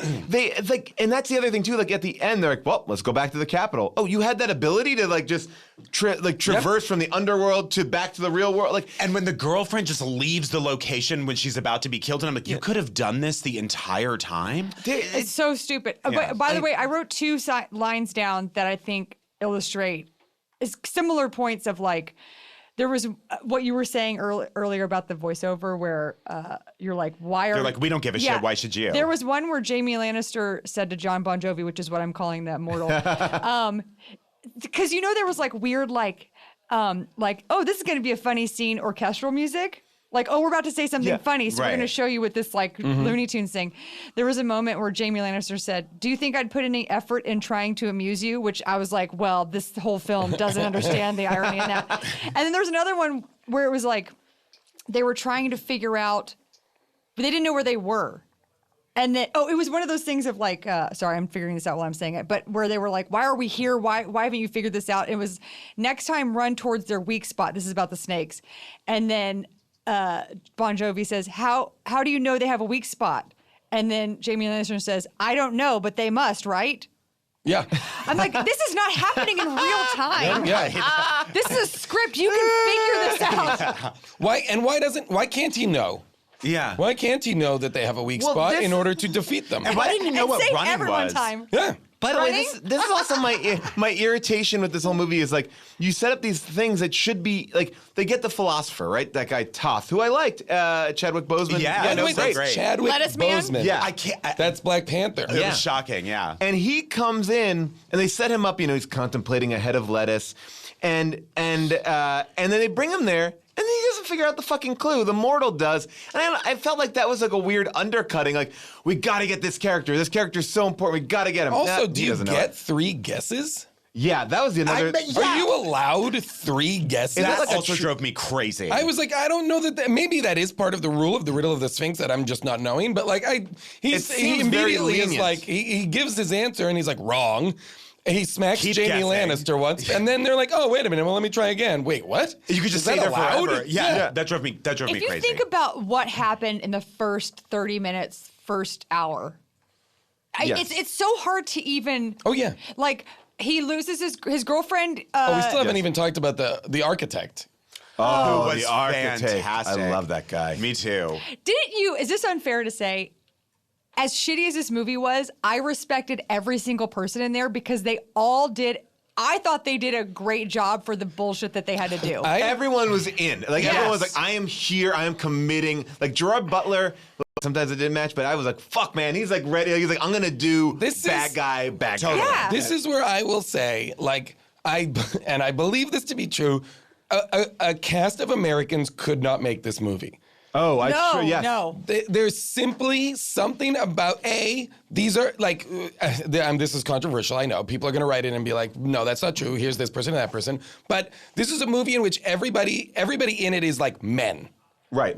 Grown men, fighting and for honor and the hierarchy of all this stuff. And for some reason, we just associate that with whether it's like British people or whether it, I guess, Jamie Lannister's Danish? What is Yeah, or like Australia, whatever. like the Hemsworths, whatever. Great. And then they're all men, but there's something about those accents, there's something about this that I'm like, I get what this is. Yeah. And like, I don't know if you could cast Americans in all these roles and have it land right. Well, it gives it that like, for whatever it is, that weird bullshit realness. It's like the same way you're saying that guy is like just a few years older than the 26-year-old doing the voiceover. It's like, he sounds like he's lived a life. That sounded to me like Jeremy Irons, like, let me tell you the story. And it's like, oh yeah, I'm just 32 years old. I'm 32, and I'm like, I just got a new iPhone, and then I programmed it. The thing that is still that is, I mean, we talked about it at the beginning, but that is so shocking in these epics still, especially like set in Egypt, that has not changed since like Cecil B. DeMille did the 10 Commandments, is the full-blown whitewashing of every single character except for Chadwick Boseman and slaves. Yeah. Except for Chadwick Boseman and like slave children who are all black, basically. I mean, and Chadwick Boseman is kind of playing again like the magical. We got to talk to this guy. He knows more than us. Which is also a stereotypical kind of Legend of Bagger Vance-esque character. The wise black man. Yeah, I feel like Chadwick Boseman in this movie, to me, was what I imagined Gina Gershon was like for Showgirls, in that like she was like, I get what this is, so let's have fun. Yeah. I think like he was doing a crazy accent. Jeffrey Rush killed it. Like I pulled a clip of him, Jeffrey Rush doing him just talking about Jeffrey Rush now, I believe, only does movies in which he has to undergo a lot of prosthetics. Because isn't he Pirates of the Caribbean? Oh yeah. You know what I mean? Like I feel like that's what he does now. I think he's like, if I'm gonna be on a movie like on this level, cover me up. Yeah. As much as I can get on my face. So you can't. Is it Jeffrey Rush? I'm not sure. He's like, They all played by that rule, which was, I think, really smart. If you're lazy, of like, for the fight scenes, can we just transform into something where you don't need absolutely. us? Fully happened. Yeah. Absolutely. And then, like, the movie even ends on the most irritating thing is, like, obviously the good guy wins, and he's like, the good guy being Jamie Lannister and Baby Bon Jovi. Yeah, Baby Bon Jovi, and he was like, "Hey, you watch Egypt for a while," and then it's just like, I'm gonna go fuck my girlfriend. Where is she? I'm gonna go find her. She's in the underworld. Yeah. Oh, so what? So did you guys? Oh, sorry. Do you want to play that? Oh yeah, I should play. Just this is how Jeffrey Rush can kind of just kill it right when he gets on stage with even a weird line. Here we go. Hail thou, great god Ra. Normally when a bird lands on my boat, I kill it before it can shit. What is this? You dare bring a mortal to the source of creation? He's valuable to me. I could not leave him behind. I think he's great. Like, I feel like he's like delivering that line, and I feel like good. I wanted more Spaceboat Jeffrey Rush. I like Spaceboat Jeffrey Rush. Again, or Space Raft. I should What say. is that? What is that? What's the worm? Yep. Oh, the worm is What is like that thing? I thought at first. This is my. Is it the worm from Dune? I think so. Oh. The worm from Beetlejuice definitely auditioned for this. I read about that. But that worm gets work. Oh, he's a great worm. Oh, yeah. And He's he's not like that Golden worm from Globe, Tremors. no. The Tremors worm pushes it. Yeah. And this worm too is big. always That's just the do it. back and me of worms. There is Yeah. something about a monster with with rows of teeth that is totally fascinating. Oh, I and like effective. that. Yeah. Well, to me, this is what I thought, and then I realized I was wrong. But I will share with you my bad idea. So he is the god of the sun, right? And I thought every day he battles with the night, and that was the night. And the night beats him. And then it's night, and then he beats it back, and it's the morning. So it's this constant battle. But then I just found out it's chaos, like the Right. snake of chaos. Yeah. God, that would have been good if they had gone with that. I would have liked that idea, like that But every you're night. not wrong because it does fight during the night. He's like he has to keep the worm at bay at night. When it's the strongest? I think when it's trying to attack, I think. Okay. I don't know. I mean, I'm also confused about the powers in this world because they always are saying they can't bring anyone back from the dead, but yet in this movie, everyone's being brought back from the dead. Jeffrey Rush is killed in space, and he's like, "Hey, wake up!" And he's like, "Oh, what? What happened? What are we doing? Are we ready to go?" I also had an issue with the fact that I was angry about the fact that that gods got to decide what your afterlife was. Oh yeah, that was just at the whim whoever was ruling. That drove me nuts. Well, we were going down one path too. Aaron, you were saying something, and then we played that clip. Oh, yeah. I know. I forgot what I was going to say. I don't know what we were talking about before that. I'll figure it out. I was going to say that we have not. Oh, sorry. When the girlfriend goes to the underworld, you see this gigantic line. And then all of a sudden, she's at the front of it. I'm like, she made really good time in the underworld. Like, she really. They also said it was going to take like 7 days to walk to like the scales of whatever the afterlife. Another boat. It looked like to me. So many boats. I liked those. I liked the underworld decision making scene. I thought that was cool. I liked when they went to the underworld. I also liked that the guy running the St. Peter of the underworld, like who decided was like when shit went down, he's like, oh hey, hold on, whoa, the underworld's closing. Guys, back up. Don't walk into this shit. Okay. I got he became like a real frustrated just manager of like a Best Buy. Like middle manager. All right, everybody, calm down. We're gonna get this sussed out. Our computers are down right now, so we're not gonna be able to decide who goes to heaven or who goes to hell. I can only take cash, no credit cards. The machines are down. Your gold is worthless. I know what I was going to say. So at the end of the movie, spoiler alert, no one cares. At the end of the movie, you don't know where you don't know where Zaya. Seth's girlfriend is. Yes. Yeah, Oh, Zaya. Electra. Zaya. Yeah, Electra. From the Daredevil series. Yes. You don't know where she is, and then I was reading online that they were. Was this Sony? Or whoever did the Hunger Games. Okay. Lionsgate. Okay, so Lionsgate was like, this was at the same time. I guess they were producing it at the same time or something at the same time as Hunger Games. And so they were setting this up as a new franchise that would be as successful as Hunger Games. So that's why that has a cliffhanger ending because they were setting it up to be more films. Yeah. That's so dumb because I don't think people are interested in these kinds of movies. Like none of those. That's what I was going to epics say. I make feel money. They all fail Yeah. time and time again. Prince of Persia, Exodus of Gods and yeah. Kings, the new Ben-Hur. I Here's just my saw a poster question. and I was like, bah. I feel like these are movies that are made for international audiences. 100%. But then again, this movie cost like 140 million. and it made 145 all overseas. but even if it's domestically, overseas, or that's added everything all. No, in. it made like 30 million domestically. Yeah. Whoa. It came out. We were talking about this before. It came out a few months ago. Yeah, it came out in Theatrically. 2016. Do you have February any recollection? February 26th. No. I thought this movie was like 2 years old. No, this came out like months ago. Wide release. I am shocked. By the way, the Rotten Tomatoes score is 16%. It was, for a $140 million movie, that's exceptionally This low. movie is, I really want to reiterate, this movie is terrible. Yeah. But again, the performances are good. Yeah. That's what I admire. Except for a few which I didn't care for. But like, I'm all in on Gerard Butler. Same. Yep. I'm all in. I wish this guy would do better stuff Me because too. I find him interesting, compelling. His characters are always well-rounded. He does weird, idiosyncratic. He can be funny. He could beat Matthew McConaughey at the game of doing quality movies really well. Yes, he could be, to me. I'm like, oh, why isn't he having a Russell Crowe's career? Right. Why is he doing this and not a Gladiator? Yeah. Like something that is a swords and sandals movie, but is actually good. But I think what it is he's a guy, like, he had his 300, right? Like, that was his big, boom, I'm here. And he was so good. Mm-hmm. But then I think he's made some good choices, but the movies haven't clicked, because I think Olympus Has Fallen is hands down one of my favorite action movies. Totally. It's so good. Like, it's in that old It's very fun. 80s Great. style. It's like there's ripping out throats, but he's great. Oh, and it's yeah. it's not like schlocky. And Morgan Freeman's in it, and good people are in it. Yeah. But I feel like he's a fun-loving guy. He's like, fuck it, let's do it. Yeah. Fucking do this. This would be fun. And I think he may not be picking, I don't know. I mean, with Matthew McConaughey, the issue was, from my understanding, that the production company he was just saying yes to all these rom-coms and not really thinking about the movie, and was surrounding himself by people who were like, yeah, just make the money. Yeah. So it might be a situation where Gerard Butler's surrounded by Gerard Butler. Please, we got to get him new reps. Let's represent him.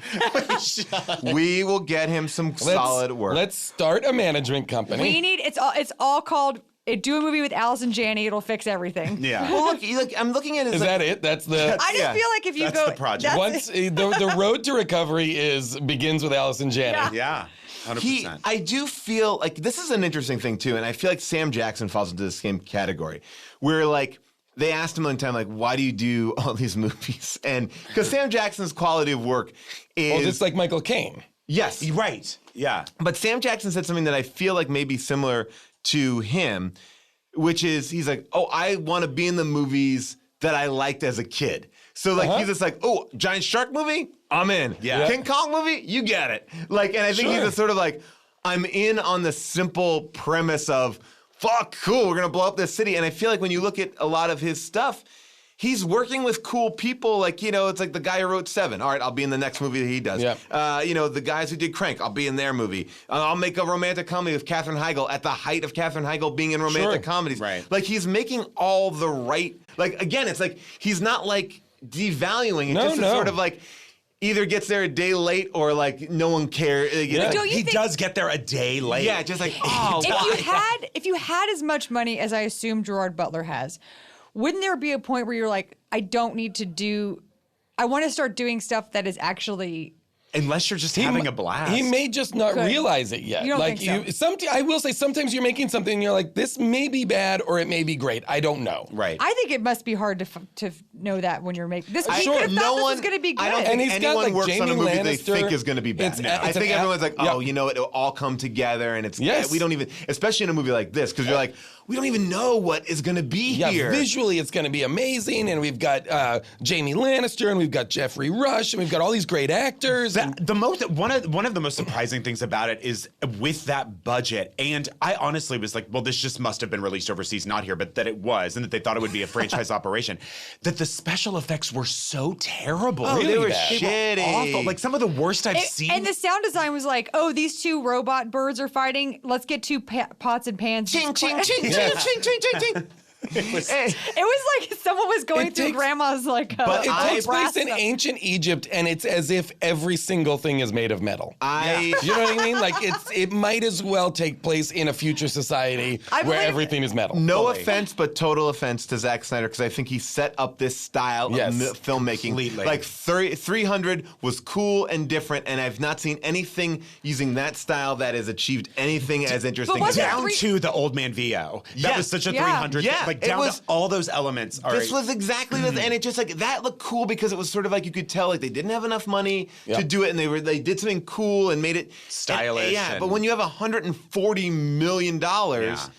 It just feels well, here like was the thing so too. bloated. Yeah. They had $140 million, but looking at this movie, you have to say, like, it's not like they chose their spots to make to do like CGI animation here, or like, here's this one battle we're gonna do.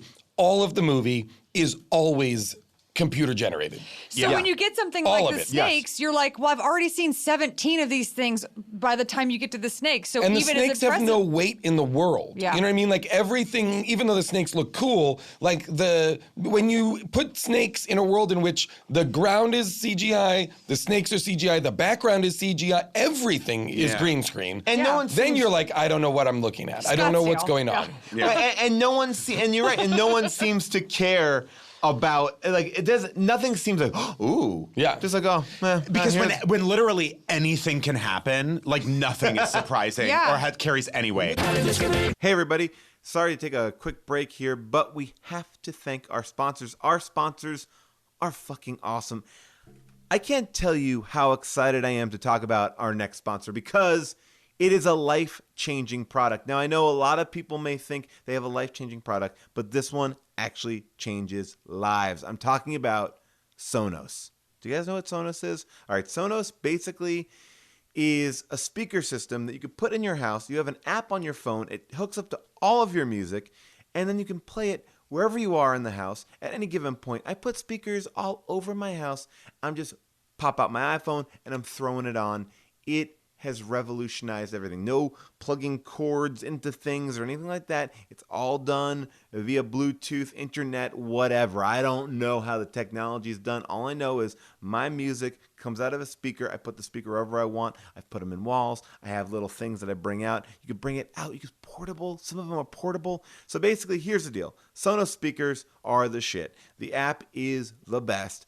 Get yourself a Sonos speaker. Play your music anywhere and everywhere. Be the cool person at your house or party when someone's like, oh God, I hate that track. Just pull out your iPhone and switch that shit up. Okay, you can be in one room, you can be in every room. I have them all over my house. I can have my whole house playing NPR.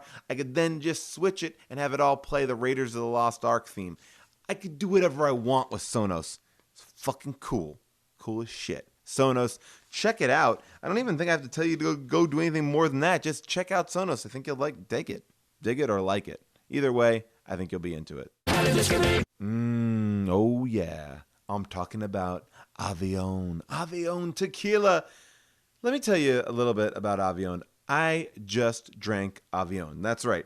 I'm recording this after we recorded our real episode. I poured it in a glass tonight knowing that I was going to do an ad for it here on the podcast. And let me tell you, it's damn good.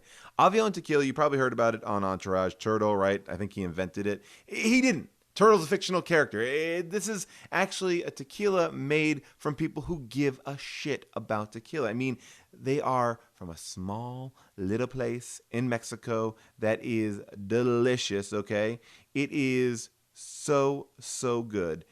I think once you try this, you're going to be like, oh shit, Avión is delicious tasting tequila because it's made by real people with a true passion for their craft. They pride themselves on the art of creating beautifully inefficient tequila.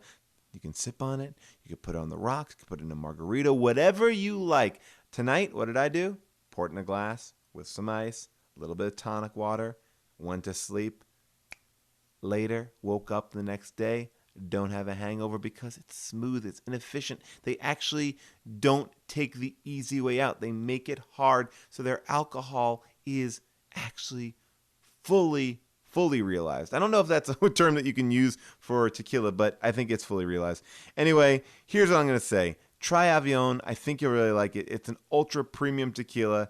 Keep it in your freezer. Break it out for the good times. Break it out for the bad times. Just break it out. Please drink Avión responsibly, or I'm going to come after you and be like, dude, what the fuck, man? All right, now back to our show. There's no stakes because everything you can, because nothing, there's no stakes because nothing feels real. Like when baby John Bon Jovi breaks into Gerard Butler's house or whatever to steal Jamie Lannister's eye. There's like what could be a cool, like, you have to pass, like Indiana Jones style, a bunch of traps. You know, it's a whole sequence, 3 different bridges of traps that he has to outsmart. And it's as if this kid might as well be Spider-Man. He has superpowers where he is able to like gymnastically jump and bounce and this and that. There's no tension even. And none of it was real. Doesn't even try to make it look hard. Like not at all. Just jumps through those things. He is almost killed in almost every scene of the movie and never is ever nervous. Like nervous, never breaks a sweat, never is like, whoa, that was tough. He lives in a world where buildings are constantly falling down. So again, he is like... And being built. And being built. Set builds a tower that is higher than any